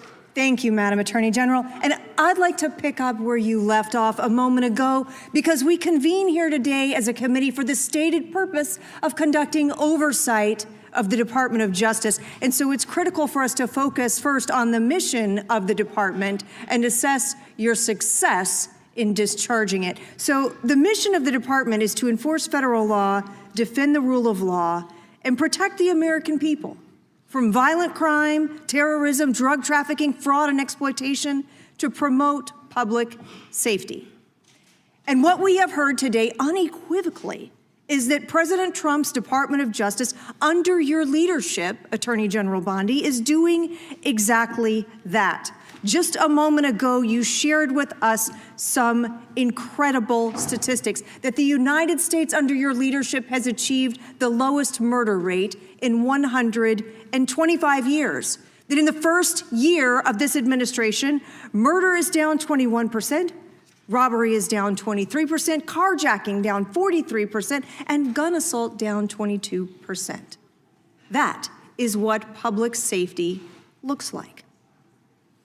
Under your leadership and that of President Trump, you've located more than 6,000 child victims of trafficking and exploitation, arrested 1,700 child predators, and apprehended more than 300 human traffickers. Significant increases. And those aren't just statistics. Those are precious lives that your department and the men and women of federal law enforcement have saved. Madam Attorney General, you've mentioned a couple of specific criminal trends during this hearing that I'd like to discuss with you further, because one of our important roles in Congress is making sure that our laws and our law enforcement stay ahead of predators as technology evolves. I lead legislation in the House along with bipartisan co-sponsors on this committee to make sextortion a clearly defined criminal offense. We actually passed that out of the House of Representatives. We have a bill to promote Operation Renewed Hope to help rescue more child victims, and the Defiance Act to provide legal recourse to victims of deepfake AI intimate images. I would love to hear your perspective and what you are seeing related to these technology-based criminal trends, sextortion and AI deepfakes. What are you seeing at the Department of Justice, and why do you believe that efforts to combat these types of crimes are important? Sextortion, and thank you for supporting that, Congresswoman. I think that was a bipartisan effort, actually. I think many of you on both sides of the aisle supported that. Thank you for that. You know, as a career prosecutor, it's horrible seeing that, and seeing that young women and often young boys have been exploited with sextortion. And I see, thank you, both sides of the aisle nodding on that. It's horrific. The suicide rates go up. And that's why we have to do everything in our power to protect not only young girls adult women, boys and men from sextortion, because it is happening and we're doing everything in our power, thanks to your legislation, all of you, to stop that. I'd like to hear a little bit more about some of the Department of Justice programs like Project Safe Childhood and the Internet Crimes Against Children Task Forces, partnerships that bring together federal, state, and local law enforcement. Sometimes the work between those law enforcement groups together really creates some incredibly powerful outcomes and some great success stories. I know you, as Florida's Attorney General, had a tremendous amount of leadership in our state trying to make sure we were taking care of children, also the elderly, protecting them from fraud, ending drug trafficking. Tell us a little bit about some of those departments within DOJ. Yeah, when you talked about Project Safe Neighborhoods, we've done a lot of that in Florida when I was state AG, and actually back when I was a state prosecutor prior to being Attorney General. That is so important. I feel like what we've been doing in DC too, with the Take Back DC and Make DC Safe Again, is similar to that. Going into the neighborhoods, working with the community, seeing law enforcement officers out there playing basketball with kids who live in the neighborhood. It's pretty remarkable what we've seen firsthand. Citizens in Memphis saying that they appreciate, they can walk outdoors now and they feel safe. People coming up thanking law enforcement and working hand in hand with them. We will continue all of these programs and working jointly with both sides of the aisle to keep our families safe. Thank you for that, Madam Attorney General. Mr. Chairman, I yield back. Gentlelady yields back. Gentleman from Tennessee is recognized. Thank you. I'd like to introduce for the record a letter to Director Gabbard from Mr. Warner and Mr. Himes, and a letter of response from her to them about who invited her to Atlanta, and a copy of the search warrant. And I'd also like to just make clear for the record, the reason people in Memphis weren't going out was because the ice was on the ground and we were afraid we'd fall. But other than that, we go out all the time. Gentlemen, without objection, there's unanimous consent. The gentlelady from Vermont is recognized. Thank you, Mr. Chair. Attorney General Bondi, according to your department, a child is sexually abused in the United States every 9 minutes. And the vast majority of survivors never get justice. And that's one of the reasons why I think the Epstein case has resonated so deeply with so many Americans. And the other reason, I think, is because it has revealed a two-tiered system of justice. And the powerful are protected and the survivors rarely get any accountability. And the Epstein files contain evidence of a multi-decade international criminal conspiracy involving some of the wealthiest and the most powerful people in the world. There's evidence of financial crimes, political corruption, sex trafficking, and of course, horrible sexual abuse. And I want to remind everybody, this isn't a game. These are real people, people who have suffered, who are sitting here with us today, and they deserve answers, and they deserve accountability. And I'm here to try to get some for them. Now, I've seen some of the unredacted Epstein files, and obviously, as you know, President Trump's name is all over them, but so are the names of other senior Trump officials: Howard Lutnick, Secretary of Commerce; John Phelan, the Secretary of the Navy; and Stephen Feinberg, the Deputy Secretary of Defense. These men were appointed by President Trump to senior positions in his administration. All of them have clear and confirmed ties to Jeffrey Epstein.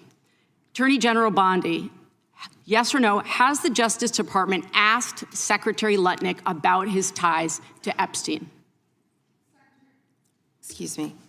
Secretary Lutnick has addressed those ties himself. I'm asking you, has the Justice Department specifically asked Secretary Lutnick about his ties to Jeffrey Epstein? He has addressed those ties himself. Has the DOJ asked Secretary Phelan about his ties to Jeffrey Epstein? I don't know whether he has addressed those or not. Has the Deputy Secretary Feinberg talked to the Department of Justice about his ties to Jeffrey Epstein? Yes or no? Has the Department of Justice talked to Deputy Secretary Feinberg about his ties to Jeffrey Epstein, which are clearly spelled out in the files? It's a very simple question. It's not a trick question. I'm just asking you. Yeah, I'm stunned that you want to continue talking about. Oh my gosh. Epstein Okay, instead I'm of a reclaiming my Border Patrol time. I'm agent asking murder. you not a trick question, a simple question. Okay, so what is clear is we have evidence. Do you know who Chris Malin is? We have evidence that 3 senior officials within the Trump administration have ties to Jeffrey Epstein. And what I does can ties conclude, mean? I can conclude What does from what ties you are mean? saying that you have not talked to them. What does ties mean? Can I you think define Americans would be shocked to learn that you are not interested in talking with these officials who have ties to Jeffrey Epstein. What does across ties the mean? world, Can you define that? across the world, Can you prominent define men ties? who've been Time exposed belongs to the in the files have resigned their jobs in disgrace, and that's a good first start.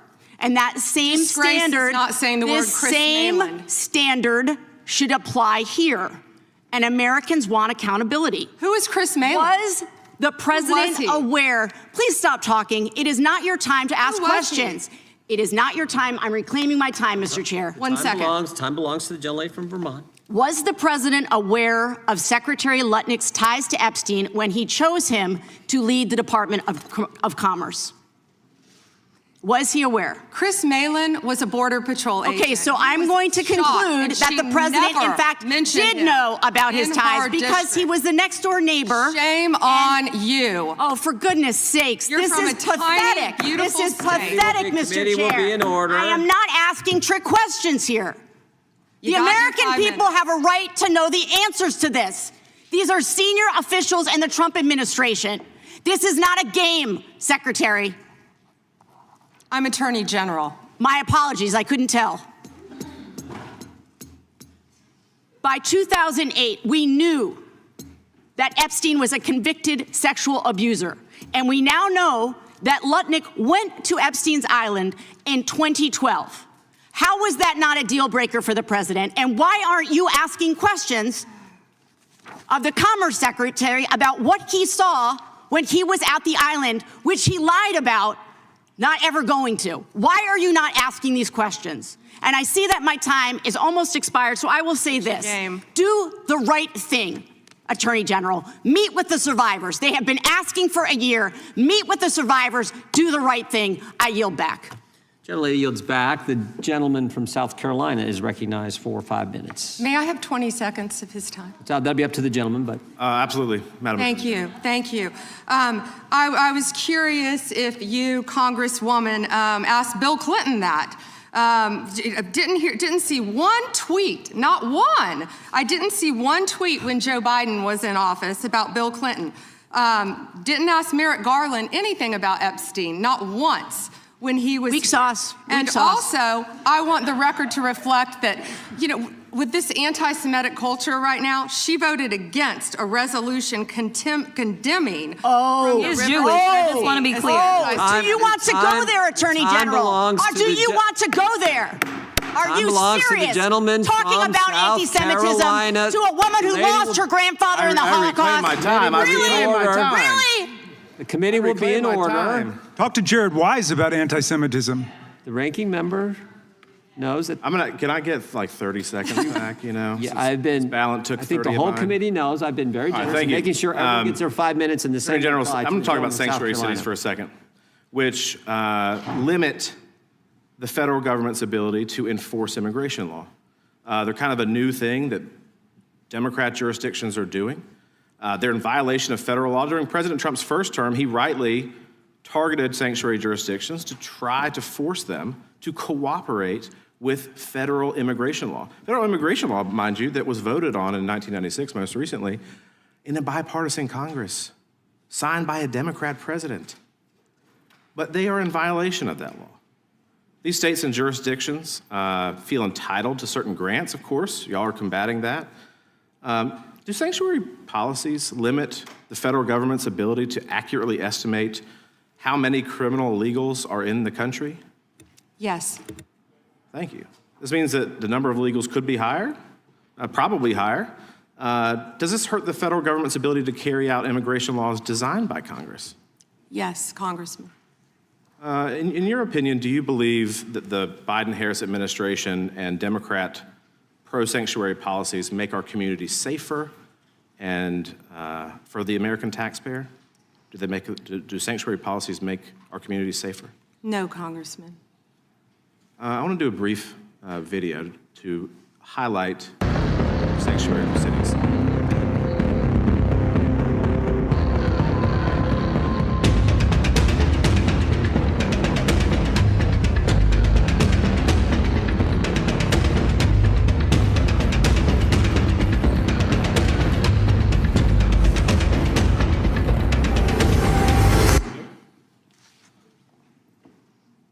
So what's strange to me, if you look at this board behind me, in New York, there are 7,000 criminal illegal aliens since January 20th of last year that have been released into the public because New York is not honoring detainers requested by ICE.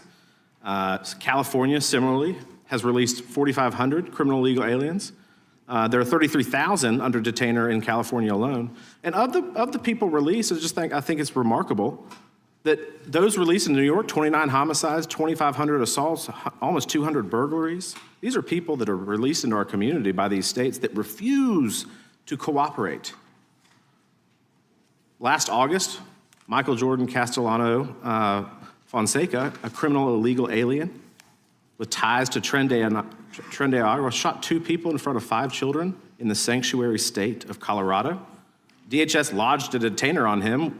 He's awaiting trial, but the question is whether Colorado's sanctuary policies will prevent him from being removed from the country. Yes or no? Do you think that sanctuary jurisdictions, if they cooperated with ICE, those illegals in custody could be transferred to ICE properly instead of being held in taxpayer-funded jails and then released into our community? Yes, Congressman. Wouldn't it be more efficient and safer then if Democrats simply cooperated with the federal government, these sanctuary jurisdictions cooperated with the federal government and honored ICE detainers? And why? Why do you think?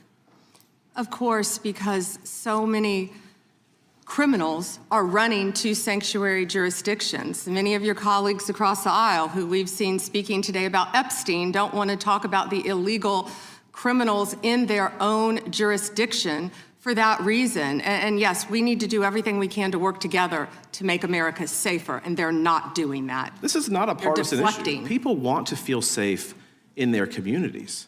Nobody wants a criminal illegal alien released into the street. I think the thing that maybe the American people don't quite understand is that when you do not honor a detainer, as we've seen, an illegal is released into the public, and now it's up to ICE to maybe apprehend them, rather than behind the courtroom passing them off from one law enforcement to the next. Is that true? Absolutely. What do you think what is the Department of Justice doing right now to combat sanctuary policies in our country? We're doing everything in our power, obviously, to combat that. Donald Trump is doing everything he can because we are going to make America safe. We are going to get illegal criminal aliens out of this country. We're going to get the gangs out, TDA, MS-13, all of the gangs in this country. We're going to get the drug dealers out and the drugs, and that's what we've been fighting to do. And I wish we could do it on a bipartisan basis, but they just can't do it. And the decrease in numbers speak for themselves. Thank you for your work. Gentleman's time is... Mr. Chairman, we have some UCs, if that's okay. That is okay. Mr. Cohen. Thank you. You see on the National Institute of Justice's study on undocumented immigrants having an offender rate lower than U.S.-born citizens. I'd like to enter this in the record from 2024. Without objection. And I have several myself, Mr. Chairman. The Guardian, January 26, 2026, why is Trump granting clemency to convicted fraudsters? Objection. January 20, 2026, NBC, Trump's pardons forgive financial crimes that came with hundreds of millions of dollars in punishment. Objection. Washington Post, December 19, 2025, Trump's pardons wipe out payments to defrauded victims. Without objection. And finally, May 30th, 2024, Trump found guilty by Manhattan jury on 34 felony counts of fraud. Without objection. The gentleman from Illinois is recognized. Thank you, Chairman. Attorney General Bondi, glad you finally made it here after hiding for 4 months from this committee. I understand why you're hiding from us. Chairman? You're one of the worst attorney generals in our history and an instrument of Donald Trump's lawless authoritarian agenda. And I'm glad the American people are seeing who you are, how you act, and the lack of good values. You weaponize the Department of Justice to target immigrants, working families, and anyone that Trump deems an enemy of the state. all to protect real powerful criminals, including in your administration. My Democratic colleagues have focused on your cover-up of the Epstein files and your passion for protecting pedophiles and child traffickers. That alone is grounds for impeachment. But there's so much more to your corrupt tenure as Attorney General. You directed prosecutors to investigate elected officials in welcoming jurisdictions, and you got thrown out of court when you sued Chicago, Cook County, and Illinois. You directed prosecutors to prioritize low-level immigration cases while gutting enforcement against corporate criminals and public corruption.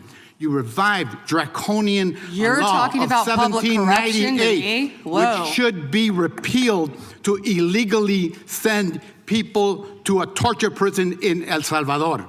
You fired over 100 immigration judges, including the assistant chief immigration judge in Chicago, without cause, and installed unqualified military judges whom you instructed to deny asylum in violation of the law. You prosecute the president's enemies like Jim Comey and Tish James while giving impunity to federal agents who are murdering and brutalizing and terrorizing constituents, including in Chicagoland, in my neighborhood. I saw it last year firsthand. You and Kash Patel covered up the murder of Silverio Villegas Gonzalez in my district by ICE agents. You tried to investigate Renee Good instead of the ICE agent who murdered her, and you tried to cover up the murder of Alex Peretti by CBP agents. You bring fake charges against protesters like the Broadview Six and Marimar Martinez, whom your administration labeled a domestic terrorist. This is the Montessori teacher who lives in my district, while protecting thugs who terrorize us and DHS authority. That's what you do. Protect and enable the criminals who are plundering our society and destroying what's left of democracy and the rule of law. Epstein accomplices, mass DHS thugs, corporate criminals, Tom Homan, Eric Adams, insurrectionists, the list goes on. And you talk about fighting crime, but you protect any criminal who helps you and Trump turn our country into an authoritarian gangster state. And after all this, nobody supports you. I'm not talking about Democrats. I'm talking about conservative judges who are condemning the rampant lawlessness at DOJ under your leadership. Your prosecutors are quitting in droves over being forced to prosecute low-level immigration cases, including in Chicagoland. Your MAGA base despises you because you're covering up the Epstein file. How ironic. And even your own boss has repeatedly complained to your staff about you, calling you weak and ineffective. Weak and ineffective. That's what Donald Trump thinks of you already. You will not win, however. Chicagoland rejects you. The American people reject you. Our communities have demonstrated our strength and resilience in the face of cruelty and cowardice. Democrats must impeach and remove lawless officials like you and Kristi Noem and impose accountability for every criminal action. But you can spare yourself more humiliation.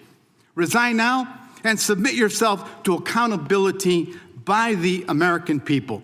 Mr. Chairman, before I yield back, I ask unanimous consent to submit for the record this Wall Street Journal article dated January 12, 2026, entitled, "Trump has complained about Pam Bondi repeatedly to aides." Thank you, and I yield back. Objection. Gentleman yields back. The gentleman from Texas is recognized. I thank the chairman. May I have 20 seconds, please? Yes, ma'am. Thank you. Let's hear the opposition research. Thank you. That's absolutely right, that they're not running for, he's not running for office again because, well, I don't know why you're not running for office again, but after the filing deadline, you publicly announced you would not run when your chief of staff, Patty Garcia, announced and took your seat. That's I a believe state matter. Democrats That got isn't a angry federal about matter. You that should as well. investigate crimes. I believe Time Democrats belongs- got You angry should about that investigate Time belongs to the gentleman violations from of the law. Texas. The time belongs to the gentleman from Texas. And a little flexibility on the time. I appreciate the chairman. Madam Attorney General, am I correct that under your leadership, the Department of Justice has prosecuted cases of non-citizen voting? So it's false, as some of my Democratic colleagues have claimed, that it doesn't happen. Yes. I ask that today because we're voting on the Save America Act today to enact common sense policies to ensure only American citizens vote in American elections and enact federal voter ID laws. But it's true, for example, that in just this month, a federal grand jury in Newark indicted 2 men with illegally voting in federal election and making false statements. Mohammed Muzammil and Mohammed Shakil were non-citizens at the time they registered to vote. This happens, it happens regularly, and you're prosecuting those crimes, correct? Yes. But does that prosecution of those criminals overturn their previously cast votes? That's all pending. But it does not overturn votes that they've cast, right? So passing the Save no, America Act Congressman. would help deal with that problem. Yes, Congressman. Second question. As Attorney General, you're in charge of the Executive Office of Immigration Review, correct? Yes, Congressman. The Biden-Mayorkas regime caused the immigration court case backlog to explode, correct? Explode. Does that sound about right that in September of 2020, 4 months before President Biden took office, there was a backlog of 1.5 million cases, but by the time President Biden left office, the backlog reached nearly 4.2 million cases? It sounds about right, but I don't have the exact numbers. It would be accurate to say that most individuals who file for asylum have a meritless or fraudulent claim? Most. I don't have the numbers. Oh, so does it sound correct that of the asylum cases adjudicated in FY 2023 under the Biden regime, that only 14% resulted in an asylum grant and only 12% in fiscal year 2024? Does that sound correct? It sounds correct. I'm sorry, I don't have the numbers. Could you get that information to us to Yes, verify absolutely. that data? I'll get all that information to you. Under the Trump administration, immigration judges complete an average of 65,000 cases per month, the highest average completion rate in at least a decade. Does that sound correct? That sounds correct. Ms. Bondi, how many new cases under EOIR received in fiscal year 2025 have you all had? And of those, what percentage have been granted asylum? Do you know?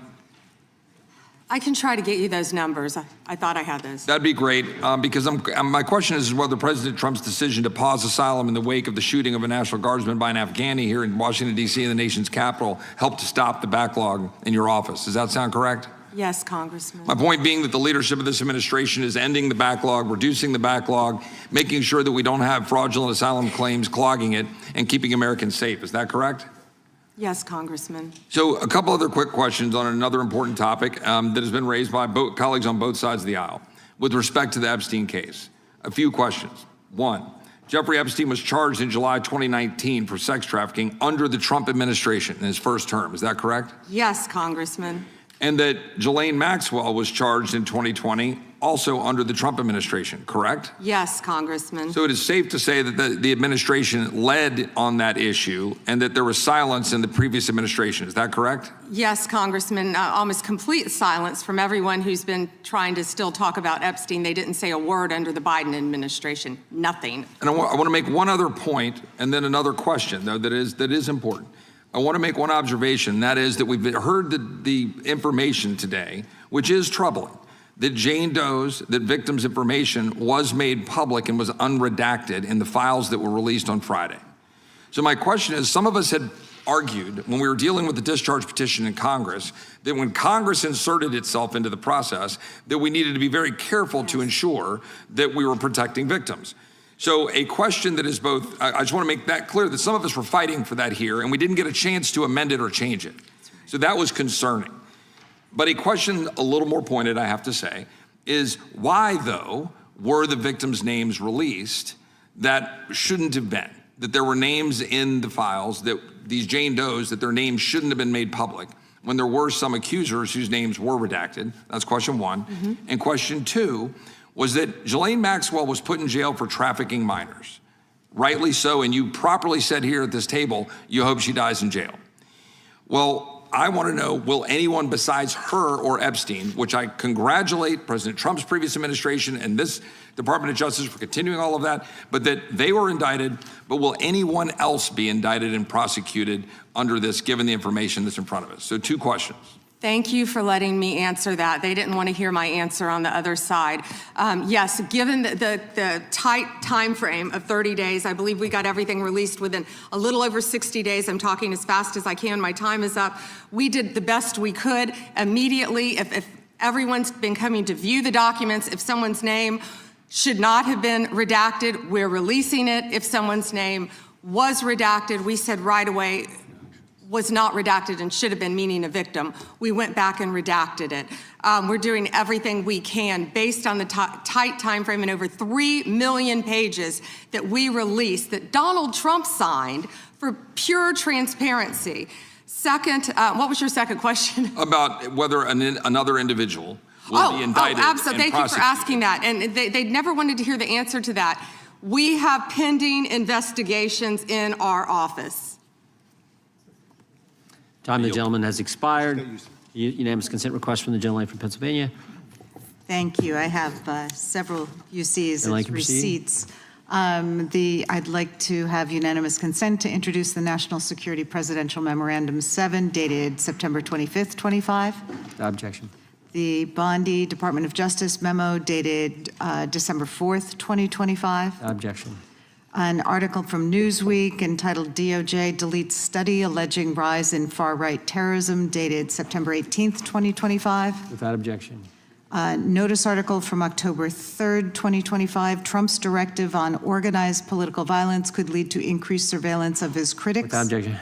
Washington Post article, September 25th, 2025. Trump targets domestic terrorists, but only mentions the radical left. Without objection. Idaho Capital Sun, October 18th, 2025. Rest easy, Idahoans. The No King demonstrators are American patriots. Without objection. Attacks on freedom of speech, what nonprofits need to know, published by the National Council of Nonprofits, the largest network of nonprofits in America. Without objection. The Freedom from Religious Foundation warns that Bondi memo weaponizes federal law enforcement against non-Christians and dissenting viewpoints. Without objection. A Ken Klipperstein blog from January 28th, 26, ISIS secret watch lists of Americans. Without objection. And an Intercept article from February 2nd, 26, Trump calls his enemies terrorists. Does that mean he can kill them? Without objection, the gentleman from Florida is recognized. Thank you, Mr. Chairman. Good morning, Attorney General Bondi. Good afternoon. Oh, you're right. Good afternoon. It's been a long day. I wrote this morning. We've known each other a long time, and I'll always be appreciative for your assistance when you were Attorney General in Florida after the shooting at my high school at Marjory Stoneman Douglas in my hometown of Parkland when we passed a bipartisan bill, the Marjory Stoneman Douglas School Safety Act, which was the largest policy response to a school shooting in American history. Your department also prosecuted to the fullest extent of the law a constituent of mine and former felon that had plans to kill me when he was picked up by law enforcement after he was target practicing in his backyard with 2 rifles, a scope, a silencer, 3,000 rounds of ammunition, an anti-Semitic manifesto. My name was the only name on their target list, and my kids found out about this from their friends at school. So thank you. However, the most transparent administration in American history. Before Trump, we didn't know the word transparency, apparently. It's been 12 months since you gave Republican influencers part 1 of the Epstein files. You said the list was on your desk. Then a memo came out and said that there was no list. Phase 2 of the binders never happened. The President of the United States says the Epstein thing is a hoax. He blasts his own base for wanting the release of the files. He blamed Barack Obama. Republicans voted against the release of the files in the Rules Committee. Then they refused to even return to the Rules Committee until they could be protected from future votes on the release. Speaker Johnson sends Congress home a day early before break. They sent the Deputy Attorney General to meet with Maxwell. She says something favorable about the president. Miraculously, she gets transferred to a minimum security facility. No one can explain why. Miraculously, the leaks to the Wall Street Journal stop. We come back from break. We have the Massey discharge petition. Republicans drop a rule, a non-binding resolution trying to kill the Massey discharge petition. The White House says passing the Massey discharge petition is a hostile act. Trying to stop the necessary 218 signatures, according to Republican members that signed it, the White House brought them into the Situation Room, you know, the place where the president goes for time of war, promising things like appropriations or maybe even to primary them. People in the room say you were there. It didn't work. We get the 218 signatures. We eventually pass the Massey petition. You guys didn't release the files. You were forced by Congress, every member of the House except one, and the entire Senate. The reason the president signed it is because it was a veto-proof majority. We can't agree on anything, and yet the entire House but one member and the whole Senate forced the administration to release the files. Kash Patel under oath said to Senator Kennedy, the FBI is not in possession of any credible evidence that Epstein trafficked girls to anyone but himself. We know now that's not true. According to documents, Epstein had a worldwide sex trafficking ring. Girls from Poland, Czechoslovakia, Russia, Paris, modeling agencies sending him girls. He even had a relationship with a summer camp where he groomed girls at a picnic table. Ghislaine Maxwell says 29 Epstein associates cut secret DOJ deals. Turns out there is a list. 6 names readily available if you unredact them. Co-conspirators named, but we got them when you unredact them. Maxwell recently tells a House Oversight Committee that she wants clemency to release more names. Kash Patel under oath said Trump's name appears less than 100 times in the files. We now know that's not true. Trump's name appears more times in the Epstein files than God's name appears in the book about God. Okay, by the way, this is the Trump Bible. Move over, King James. Trump's name also appears more times in the Epstein file than Harry Potter's name appears in the 7 books about Harry Potter.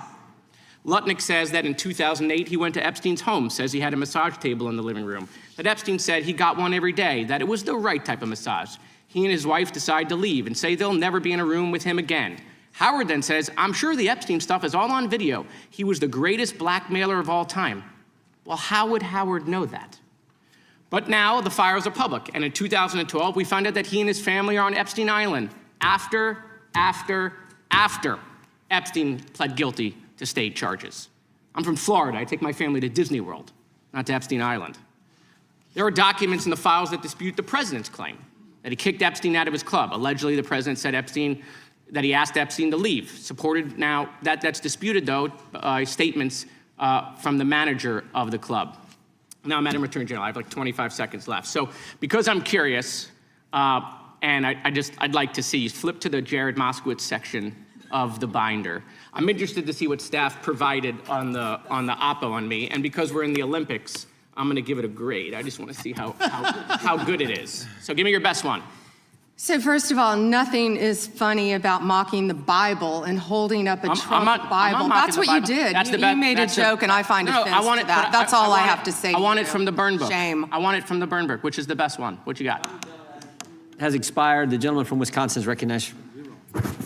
Thank you. First of all, I'd like to clear something up that was said earlier and is frequently said and is manifestly not true.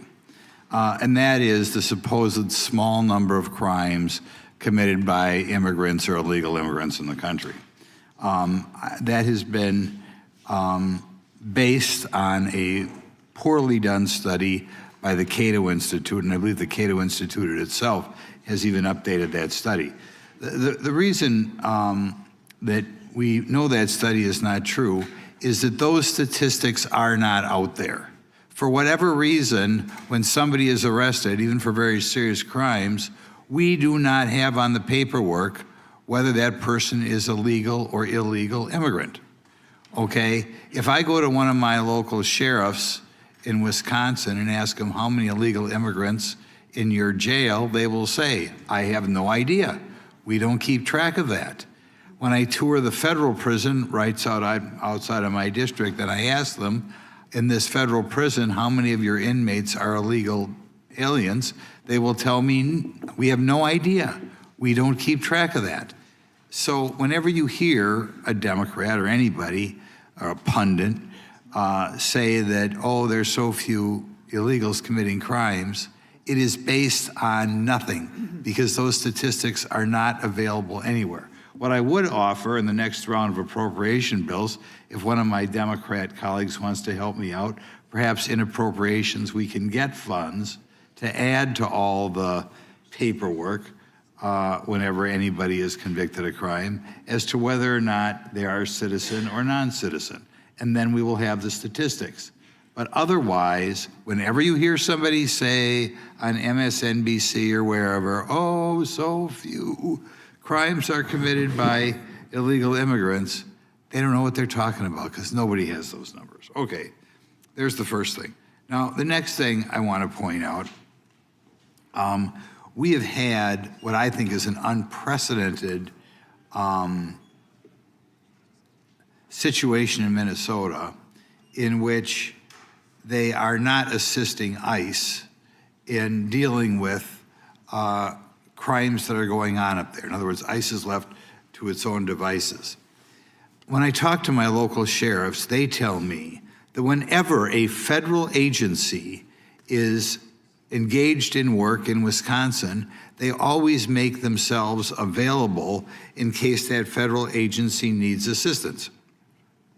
This could be something like ICE under DEI. It could be drug enforcement. It could be ATF. It could be FBI.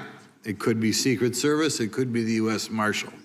Nobody that I have been able to find, any sheriff in the state of Wisconsin, is aware of any circumstances in which they did not make themselves available to federal law enforcement, either if they need somebody extra to do surveillance, to just park a marked car outside the area, to assist in apprehension of a criminal, if they need assistance with an additional SWAT team, if they need to transport somebody. Local law enforcement is always there.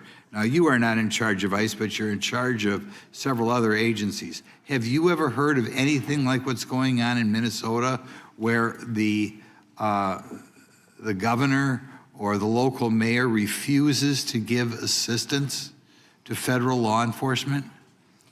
I have in Portland and some other cities where they weren't cooperating. But as I said, I spent about 4 days. I did spend 4 days in Minnesota, and I believe many of the local law enforcement wish they could work with us to make their city safe.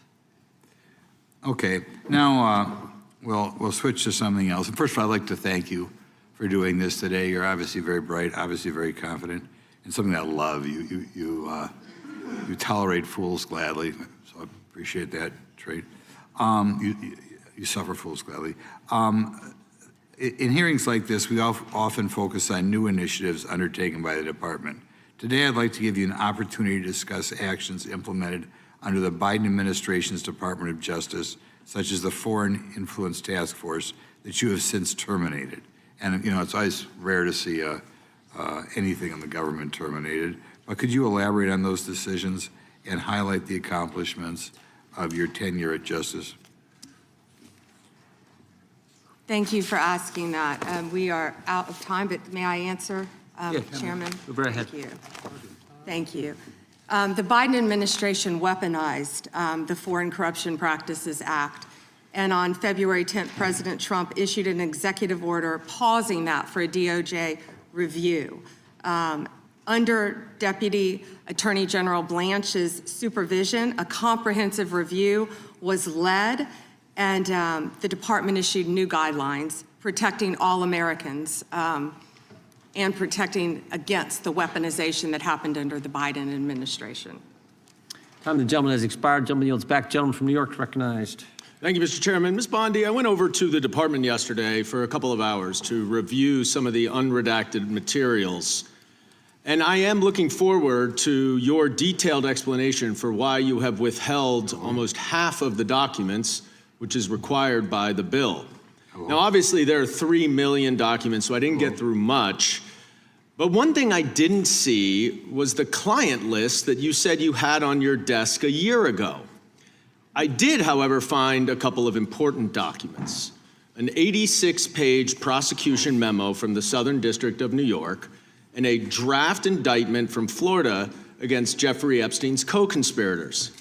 For reasons that I cannot understand nor are permitted by the bill, they were still redacted, even for members of Congress. So, Ms. Bondi, will you commit right here to immediately providing those 2 documents in unredacted form to members of Congress? Not a complicated question. Well, I guess it is for you because you have a law degree and those are privileged. Okay, they're not privileged, but we will discuss that later. I also found an email that I have right here from Jeffrey Epstein to Ghislaine Maxwell that was unredacted. and it included notes of statements that Donald Trump made about his prior relationship with Jeffrey Epstein. Now, there is no reason for this to be hidden from the American people. There is no privilege, there is no attorney-client privilege, and I see you're checking with your staff, and I can assure you, staff, this is not under attorney-client privilege because it was sent from Jeffrey Epstein to Ghislaine Maxwell. Will you commit to publicly providing the unredacted version of this so that the American people can understand the extent of Donald Trump's lies about his relationship with Jeffrey Epstein? You're about as good of a lawyer today as you were when you tried to impeach President Trump in 2016. Have you apologized for that in 2019? So will you unredact this? Will you unredact this? You were lead counsel on that. Privileged. I'm asking you, will you unredact this? Privileged. Privileged, of course. I look forward to discussing this more. Now, these are obviously improper redactions. Well, and let me stop for a minute. I'm talking. If they're not privileged, quiet. Don't yell at me. If they're not Mr. Chairman, would you stop the clock? This is on your time. It's not on Mr. Goldman. Even though you used your improper redactions, you'll like my answer. To if we continue review them to protect and they're not privileged, time belongs to the member. We'll be happy to release them. We'll stop the clock. We'll stop the clock. Time belongs to the member. Go ahead. Even though you used improper redactions to protect Donald Trump and other predators associated with Jeffrey Epstein, you did the exact opposite thing with the survivors and victims of this scheme. So their identification information was really the only thing required to be redacted, and it was not. And it's clear this was not a mistake. This was not by accident. This was not because you only had 30 days when you really used 75, and that doesn't even include all the hours last March that you were redacting it. But I'll tell you why it's clear it wasn't a mistake. There is an email entitled Epstein Victim List. There are 32 names. One is redacted, 31 are not. So someone looked at it and decided to redact something. And I will tell you that that is clearly intentional to intimidate these survivors and victims. Now, in an interview last week— How will you tell me that's intentional? In an interview last week, Deputy Attorney General Todd Blanche— You can't go off script. —said that any victim that wants to speak with the department has done so, hopefully. Well, thanks to the incredibly brave people sitting here behind you, we can actually ask them if that's true. Now, would the survivors and victims who are here please stand up one more time? Just by show of hands, how many of you or your loved ones actually have met with the Department of Justice and provided testimony and evidence? None. And of those of you who have not met, which is everyone, how many of you have reached out either individually or through a lawyer or representative to offer to provide testimony and evidence? All of them. And of those of you, all of you who have reached out, how many of you were denied or ignored by the Department of Justice? All of them. And despite the shameful and despicable efforts by Ms. Bondi and her department to intimidate you, how many of you are still willing to speak to the Department of Justice? All of them. Well, Ms. Bondi, it looks like you have some more witnesses to talk to. Gentleman's time has expired. And I yield back. We will go to the good gentleman from North Carolina, Congressman Knott. Thank you. May I have a moment, Congressman? Yes, ma'am. Thank you. Here we go. Here's the photograph. This is why he wanted to repeat everything that had been said previously on Epstein. This is his state, New York. You probably don't even know who this is. Wahid Mohammed from Afghanistan. Yes, because I'm no longer a prosecutor. Convicted of assault. Wow, he represents New York. Wow, yet he doesn't care about the illegal aliens convicted of crimes. Assault and homicide. No longer a prosecutor, so he doesn't care about his constituents. Here we go. Arson, El Salvador, Miguel Palacios. Fermin Flores Ramales, Mexico, rape. Let's talk about the 70% of immigrants who are detained without a criminal conviction or arrest. Stop the clock. Stop the clock. Time belongs to Congressman Knott. Thank you, Mr. Chair. Madam Attorney General, I want to be sure that the American people understand exactly what we're referring to when we talk about sanctuary policies. They are often framed in sort of innocuous terms like, we refuse to take part in immigration law. And when you add up all of the population represented by these cowardly politicians in sanctuary jurisdictions, whether it's a county, city, or state, sanctuary jurisdictions account for roughly 40% of the United States. Now, in reality, it's much more than just a passive exercise. Is that not correct? Yes. It's unbelievably active. And in terms of breaking down these terms, I want to break it down in as clearly a term as I can. What is a federal detainer for the American people? Please describe it. A federal detainer is when someone is held in federal custody. Yes. And when a federal detainer is issued to local law enforcement, they are obviously in local or state custody, correct? Yes. And federal officers take note of that apprehension and they say, we want to come and apprehend him or her to deport them. Isn't that correct? Yes. And in these sanctuary jurisdictions, whether it's California, Illinois, New York, or other places, even in North Carolina, there are sanctuary jurisdictions. That federal detainer often prompts not any cooperation, not any assistance, but a release onto the streets. Isn't that correct? Yeah, and Congressman, a federal detainer is federal law. Yes. That people must abide by, yet these jurisdictions, many of these jurisdictions are not abiding by that. And we hear a lot of talk from the other side about victims of violent crimes, sex crimes, murders, whatever it may be. But I want to be very clear. Illegal aliens who have been arrested for committing some of the most heinous crimes, they have been released by sanctuary cities, by sanctuary states, rather than being turned over to the federal government for deportation. Isn't that correct? It is, and it's sad for all Americans that any jurisdiction would do that. These are some of the most violent criminals I think we've all seen. Yes. And despite their best efforts to obstruct you and the president in making us all safer, I just want to go through a quick list again of the accomplishments that you have been in part responsible for achieving. True or false, the country now has the lowest murder rate in 125 years. Yes. True or false, 62 major cities are now reporting rapid decline in murder rates. Yes. True or false, robberies are down nearly 20% over the last year. Yes. True or false, violent crime is down almost 15% over the past year. Yes. True or false, right here in Washington, D.C., violent crime is down almost 30% since President Trump took office. Yes, and the number may be even better than that, but yes. Good. Yes. True or false, the DEA has seized over 200,000 kilograms of cocaine since President Trump took office. I believe so, and 78,500 kilos of meth and more than 260,000 kilos of cocaine. Unbelievable. That's lives saved every day for all of us, for Absolutely. families, for children. And then true or false, the Department of Justice under your leadership has a 92% success rate at the Supreme Court. I believe so. Or ballpark. Ballpark. And then true or false, this administration is attacking the waste, fraud, and abuse that we have seen in places like Minnesota that is removing billions of hard-earned tax dollars from this country. Absolutely, and President Trump is committed to doing that in every city in this country.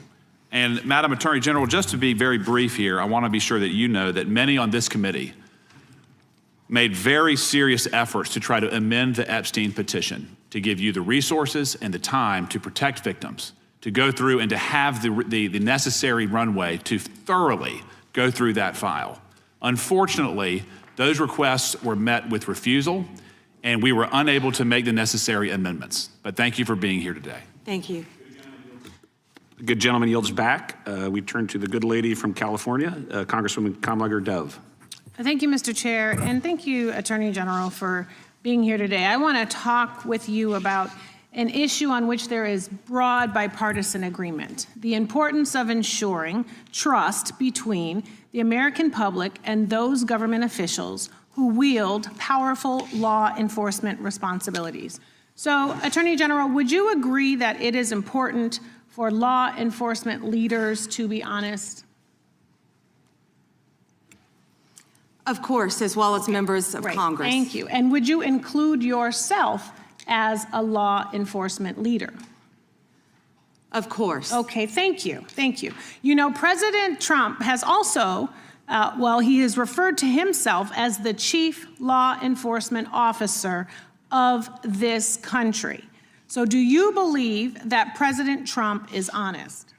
He is the commander-in-chief of the United States of America, and not only is he keeping this country safe, he is keeping this world safe. It's a simple question, which you didn't answer. He is the commander-in-chief. Last June, Minnesota lawmaker Melissa Hortman, her husband Mark, and their dog were brutally murdered in their home.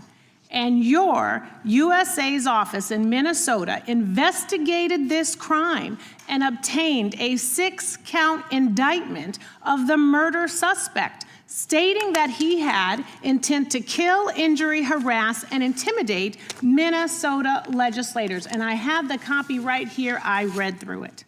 Yet a few weeks ago, President Trump suggested publicly that Minnesota Governor Tim Walz was behind these murders, posting on his Truth Social account a video raising this conspiracy theory. And it wasn't true. And you know it wasn't true, or else you would not have brought an indictment against the subject. Do you know what else Trump has said? He has said he has cut gas prices by 1,400%. False. That he won the 2020 election. Actually, gas is down to $1.99 a gallon, thanks to President Trump. That he didn't know Epstein. Maybe $5 in California. It's my time, Mr. Chair. That he sent water to LA during the wildfires. False. That Governor Westmore of Maryland called him the greatest president of his lifetime. False. So many tales, too many to keep up. But I want to go back to what he said about Tim Walz. Do you agree that President Trump undermined public trust in law enforcement by suggesting that Governor Walz was involved in the Hortman murders? I am not familiar with that statement. Well, that is a disappointing response, and it is also why your office and Donald Trump have zero credibility, because I know, and you know, it was a right-wing extremist who murdered the Hortmans. And you and the president are being dishonest with the American people. Last fall, after the horrific shooting of Charlie Kirk, President Trump was asked if there were extremists on both the left and the right. And his exact words were, "I'll tell you something that's going to get me in trouble, but I couldn't care less. The radicals on the right oftentimes are radical because they don't want to see crime. The radicals on the left are the problem, and they're vicious, and they're horrible, and they're politically savvy." Do you agree with this statement?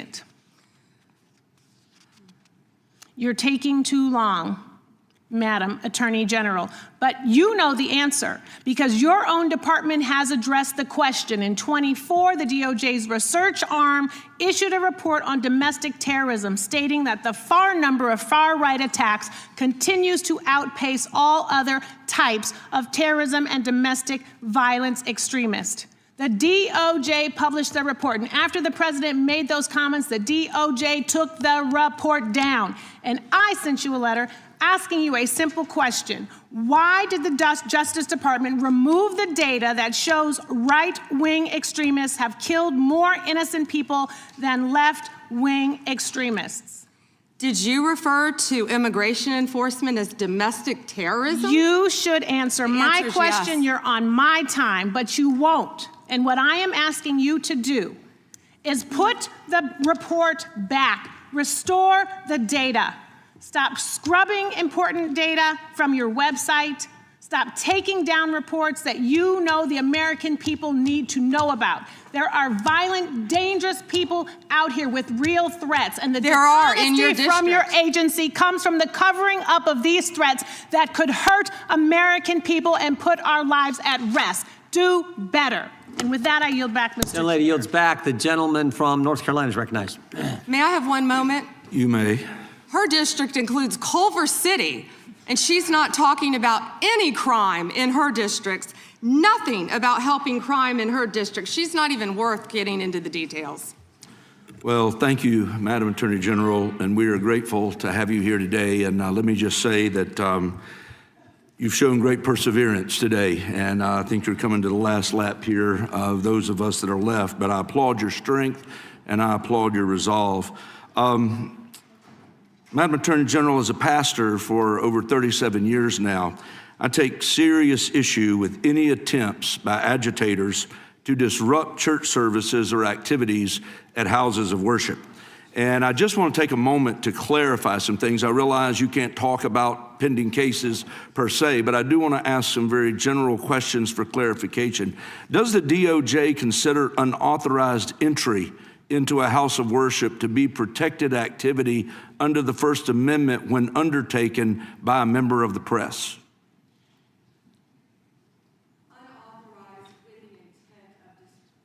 Unauthorized with the intent of disrupting, yes. Okay. Even if it's a blogger like Don Lemon.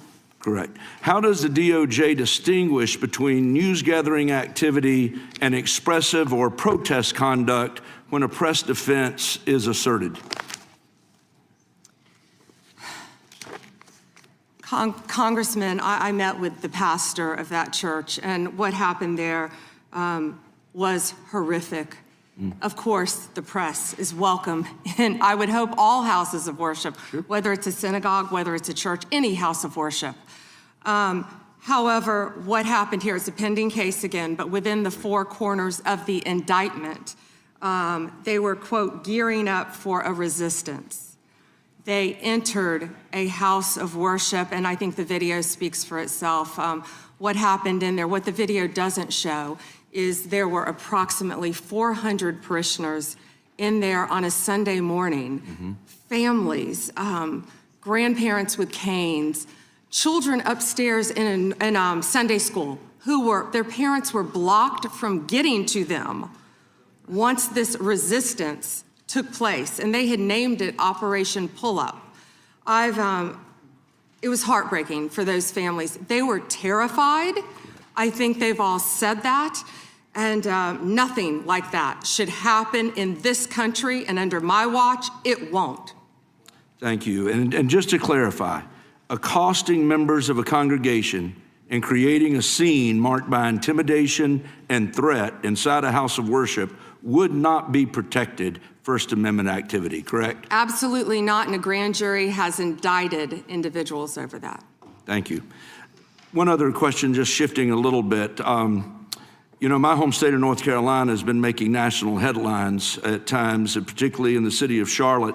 We've made pleas at times for our governor to get involved, bring in the National Guard. Our Fraternal Order of Police had pointed out that we were about 270 local cops below what we needed in order to adequately police the city. And yet the governor's declined to offer to partner with the federal government to bring in reinforcements to Charlotte. I want to give you just a few moments, really the balance of my time, to explain the impact that Memphis Safe Task Force has had on crime and safety in Memphis, because I know there was a place we saw that cooperation has tended to breed great results, and I would love to hear a little more about that. Thank you.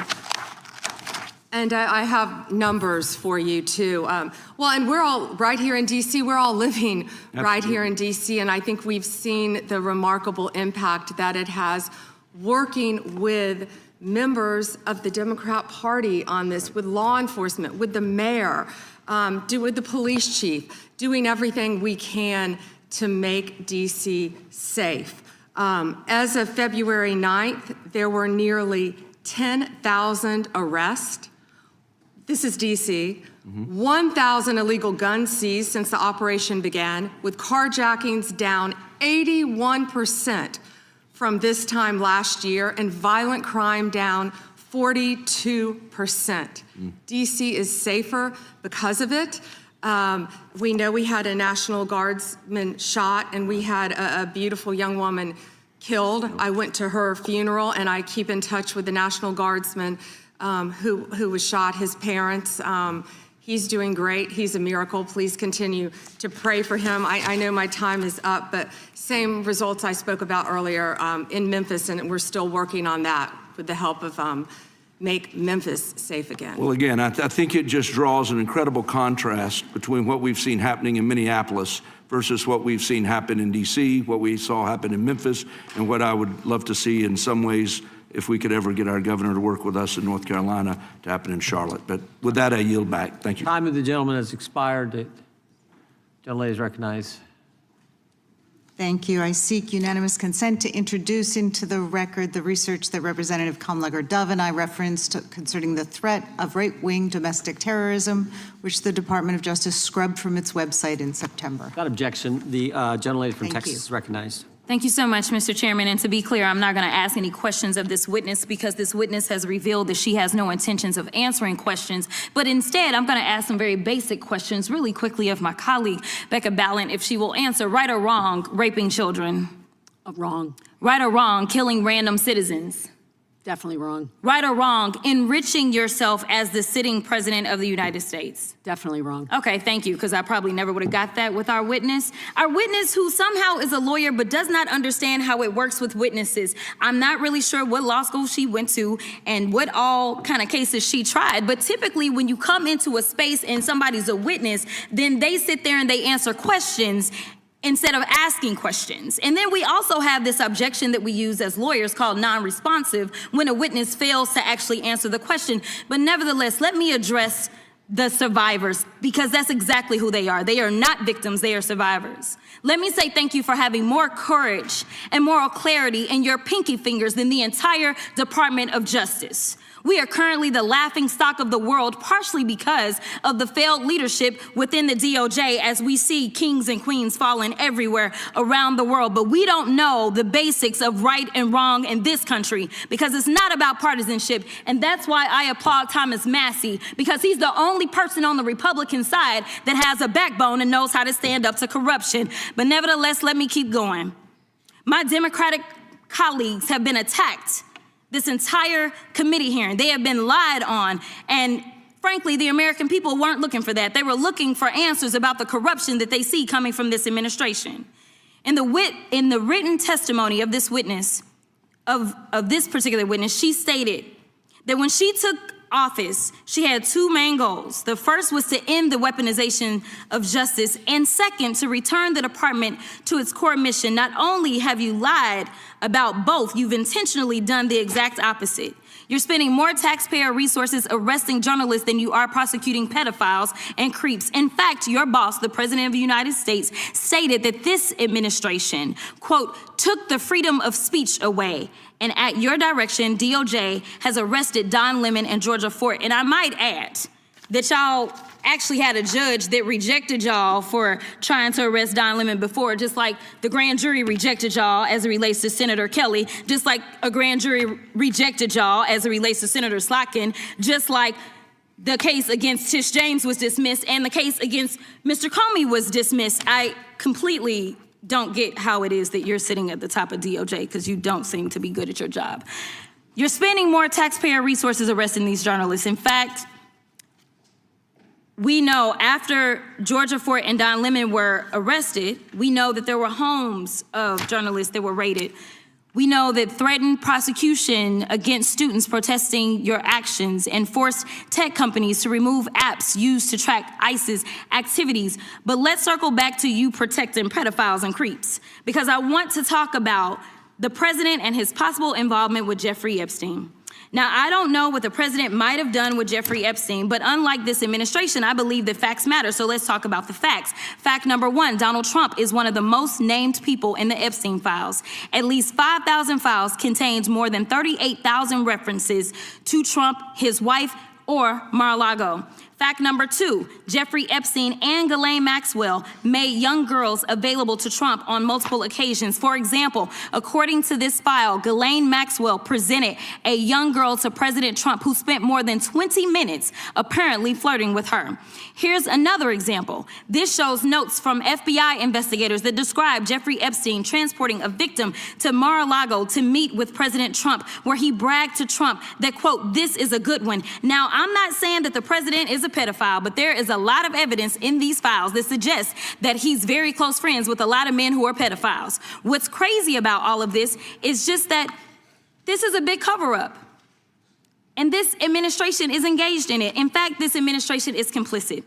But there are numerous others, like how the DOJ is attempting to obstruct justice in the investigation of the rogue agents who have murdered American citizens, or how the DOJ seized voter data from Fulton County in an attempt to steal the 2026 midterm elections, or how federal agents have Tom Homan on tape accepting a bribe and your agency killed the investigation, or how your agency is ready to give the president a $230 million payday, which is unconstitutional. The Constitution is clear. The president shall not receive any payment except his salary while in office. The fact of the matter is that you will be remembered as one of the worst attorney generals in history, an attorney general who has prioritized obstruction over justice, corruption over the law, fealty to the president over loyalty to the Constitution. And Mr. Chairman, I will yield. Gentlelady yields. Gentleman from Missouri is recognized. Excuse me, gentleman from Kansas, the Attorney General, former Attorney General, Mr. Schmidt is recognized. Thank you, Mr. Chairman, and General Bondi, thanks for being here. Did you have anything you wanted to say before we talk? I do. Thank you, Congressman. Thank you, my friend, for many years. I find it interesting that she didn't even want to try, Congresswoman Crockett, to ask any questions, because she certainly did not condemn her leader, Hakeem Jeffries, for taking money from Jeffrey Epstein after Epstein was convicted. And I will be brief to give you your time, Congressman. This is what she didn't want to talk about.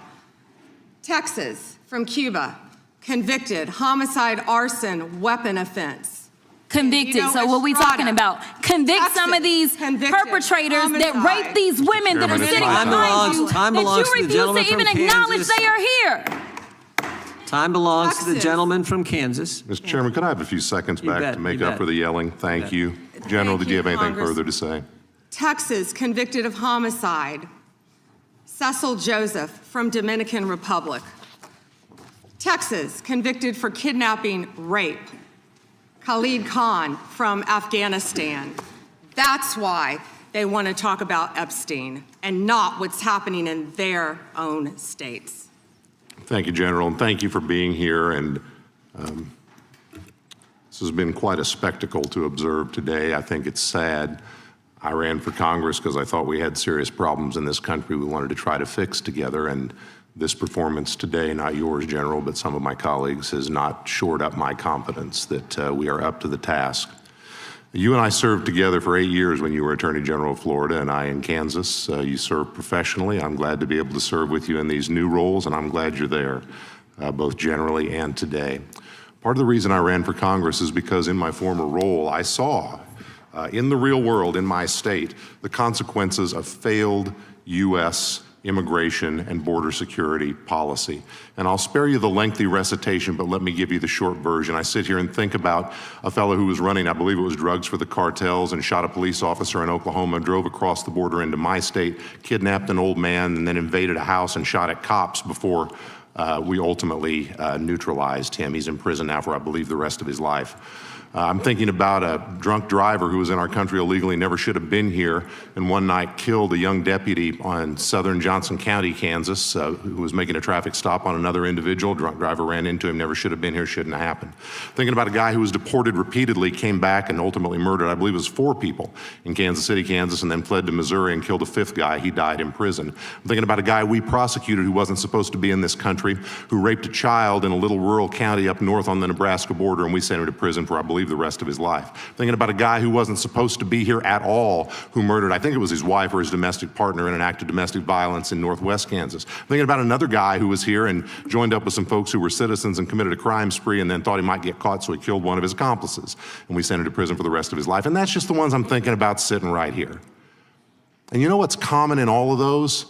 They all committed violations of my state's law. They were caught by my state's law enforcement. They were prosecuted by my state's prosecutors. They are serving time in my state's prisons. And if and when they ever get out, the United States has said they need to be sent out of this country because of what they did. There's a list, you're holding up photos, General. There's a list on the Department of Homeland Security's website. It has about 280, 290 people like that in my state of Kansas. And you know what? We haven't made headlines like Minneapolis. We haven't made headlines like Memphis. We haven't made headlines like Los Angeles. And you know why? Because our cops are professionals and our politicians, by law, allow them to do their job. and to work with federal agents for safe handoffs in order to do everything that's supposed to be done, justice under state law, and the justice of deportation on the back end. So I want to do something that's been rare here today, General. I want to ask you about public policy. Donald Trump won't be president forever. I would like to lock in some of these gains we have made in public safety. Should we be exploring the idea, for example, of beefing up 287G partnerships, or maybe replicating that so that state prosecutors can work more closely with federal prosecutors to get deportation orders as well as state convictions? Absolutely. In terms of sanctuary jurisdictions, when a sanctuary jurisdiction says as a matter of politics, go pound sand to the feds, we won't honor your detainer, so they release those people I'm talking about into their communities. And those people commit another crime of property or violence against citizens. Should those citizens have some type of civil redress against the jurisdiction that as a matter of public policy turned those people loose who created the new victims? Yeah, and Congressman, it's risking the lives of all of the citizens of that jurisdiction. And you've been sued a lot, or the administration has, by folks who don't like your policies. Hundreds of times. You've won many of those. Yes. Isn't it the case that the law says under Rule 65 that when you win those and there's a wrongfully entered injunction that there's supposed to be a monetary remedy for that, so there's a cost? Yes. And didn't the president direct you and other agency heads to start seeking bonds in those cases? Yes. And should we beef up the law in that area by codifying that requirement going forward? I would love to discuss that with you. Thank you, General. Thank you for being here. Gentleman yields back. Well done. Some of the questions he raised, we plan on taking up in a markup in a couple weeks on the whole sanctuary jurisdiction issue. With that, I recognize the gentleman from Texas. Thank you, Mr. Chairman, and thank you, Madam Attorney General, for taking the time to speak with us. We certainly really appreciate it. I've got a series of questions for you that we can get through pretty quickly, I think. Can you tell me, is it true that the Biden-Harris DOJ raided President Trump's home? They did. Did the Biden-Harris DOJ allow Jack Smith to spy on over a dozen Republican members of Congress? Absolutely. Did the Biden-Harris DOJ seize the phone of a sitting Republican congressman? Yes. Did the Biden-Harris DOJ and Jack Smith pay at least $20,000 to confidential human sources to provide information on President Trump? At least. At least. Did the Biden-Harris DOJ and FBI fail to apprehend the suspect who placed pipe bombs near the Capitol ahead of January 6th? Yes. Did the Biden-Harris DOJ target parents as domestic terrorists? Absolutely. Did the Biden-Harris DOJ target pro-life Catholics, going so far as to interview a priest and a choir director? Yes. Did the Biden-Harris DOJ send FBI SWAT teams to arrest pro-life advocates with no criminal histories? Yes. Did the Biden-Harris DOJ use the FACE Act to target pro-life advocates while it allowed anti-life agitators to vandalize, destroy, and firebomb pregnancy resource centers and churches? Multiple times, I believe. Multiple times. Did the Biden-Harris DOJ ever determine who leaked the Dobbs decision? I can't discuss that. No, under Biden-Harris. Got it. No. Did the Biden-Harris DOJ and FBI target whistleblowers for revealing waste, fraud, and abuse within the department to Congress? Not to my knowledge.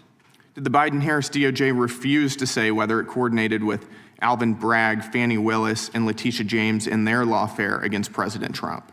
They refused. Did the Biden-Harris DOJ slow-walk the criminal investigation and prosecution of Hunter Biden? That's an understatement, in my opinion. Yep. Did the Biden-Harris DOJ determine who brought cocaine into the Biden White House? They did not. They did not. Did the Biden-Harris DOJ cover up the extent? As far as we know, they did not. Right, that's right. Did the Biden-Harris DOJ cover up the extent of the Russia collusion hoax? Absolutely, in my opinion. Yes. Did the Biden-Harris DOJ seek leniency from a federal court for an IRS contractor who leaked sensitive tax information on over 7,600 Americans, including President Trump? Yes. Did the Biden-Harris DOJ sue Texas because the state wanted to secure its own southern border? Yes. And finally, did the Biden-Harris DOJ attack SpaceX for hiring too many Americans? I believe they did. Yep. Unbelievable. It is unbelievable, and I appreciate that a lot of this is being cleaned up under your leadership. So thank you for returning the DOJ back to its core focus, which is on the rule of law. And I think that we see the results of that. I've got a few more similar questions for you. How have, over the past year since President Trump has been in office, how have murders trended in the United States? Since President Trump has been in office, the murder rate has dropped to a historic 20% drop in the national murder rate, lowest since 1900. 20% drop in 1 year. That's incredible, isn't it? And that's thanks to the incredible men and women of law enforcement, FBI, DEA, ATF, everyone working together to solve violent crime, along with our sheriffs, our local law enforcement, working as a team throughout this country, and our great state and federal prosecutors. Yep. And how have robberies trended? Have they gone, even if they've just gone up or down? Robberies, all violent crime, violent crime has decreased, as well as robberies. So murders, violent crime, the country is more safe now, it's fair to say, would you agree, than it was a year and a half ago under Joe Biden? Absolutely, and Director Patel is working tirelessly to catch those, I'm sure you've been seeing, on the most wanted list. Mm-hmm. He and Deputy Director Bongino from day one said, we're going to get the most wanted list, and that's what's been happening, working hand in hand with all of our agencies. Yep. And I want to thank you for that. Thank you for the work you've been doing to refocus the DOJ again on doing your core job. We're very happy with it, and I'll yield the remainder of my time to the chairman. I appreciate it, gentlemen. I would just say earlier, one of the Democrats said that they said, "Who are you? Who you are?" And I think you're the Attorney General who I think on the first day disbanded the FIDF, first day on the job, rescinded the memo that required spying on parents that Mr. Garland had issued, and stood up the weaponization working group. I think you did that all on day one. Day one. Not to mention, you're the first Justice Department that's put in place, as we've talked about earlier, this Deputy Attorney General for combating fraud. So we appreciate that, and of course, all the things that Mr. Gill pointed out with the crime stats that have went down. So our last questioner today, but not the least, the gentleman, I'm sorry, we're going to have two more. We got Mr. Onder and then Mr. Baumgartner. So Mr. Baumgartner, well, let's go that way since you're here. You're ready to go. Mr. Baumgartner, and then we'll come back to Mr. Onder. Thank you, Mr. Chairman, and thank you, Attorney General Bondi. You know, being a freshman on this committee, you always get a bit surprised, I guess, even this 1 year into my term here, how theatrical days like this can be. But I think you've performed well today and answered the questions well today, and that's a credit to you and appreciated by the American people. You know, the Epstein issue is certainly important and is important for the victims. I think both I and the American people have a little bit of trouble taking the Democrats super seriously on this issue when they have been so uncurious about President Clinton's relations with Jeffrey Epstein. And even myself, I had no idea that there was actually a sitting Democrat congresswoman who had taken substantial campaign donations for Mr. Epstein, only when that came to light on the floor with the potential resolution. And you would think there would be more outrage on those types of things if they were going to be taken credible. But we do know the performance value of what goes on in this committee. I want to talk about the big things that Department of Justice is doing. And when I look at the dramatic decrease in crime in this country in the last year since the Trump administration has come, you'll see the board behind me, violent crime plummets across major U.S. cities. And I guess so my first question would be, and when it comes to the big stuff, how are you guys getting this stuff so right? What contributes from your perspective to this dramatic decrease in crime in major U.S. cities under the Trump administration? When I first took office, I met with all of our agencies. And the one thing that stuck with me, that one of the heads of the department said to me, one of the law enforcement department heads, President Trump has taken the handcuffs off us so we can keep the people of America safe. And that's what he's done. He has given our law enforcement officers the tools that they need and the backing that they need, the support that they need to combat violent crime and all crime throughout this country. And, you know, I'd be remiss, we've talked about the FBI, we've talked about DEA a bit, but can I please brag about ATF? Rob Cicada and Dan Driscoll, of course, who has been our acting head of ATF, have done a remarkable job stopping guns from flowing into Mexico, not harassing gun owners. 26,965 violent crime cases have been initiated, including more than 4,300 firearms trafficking cases. More than 1,200 of those are tied to gun trafficking in Mexico. I talk to them almost daily. Thank you. And they're working so hard. Well, thank you, Attorney General. Again, you know, I look back at this last year, and we've had this historic tax cut.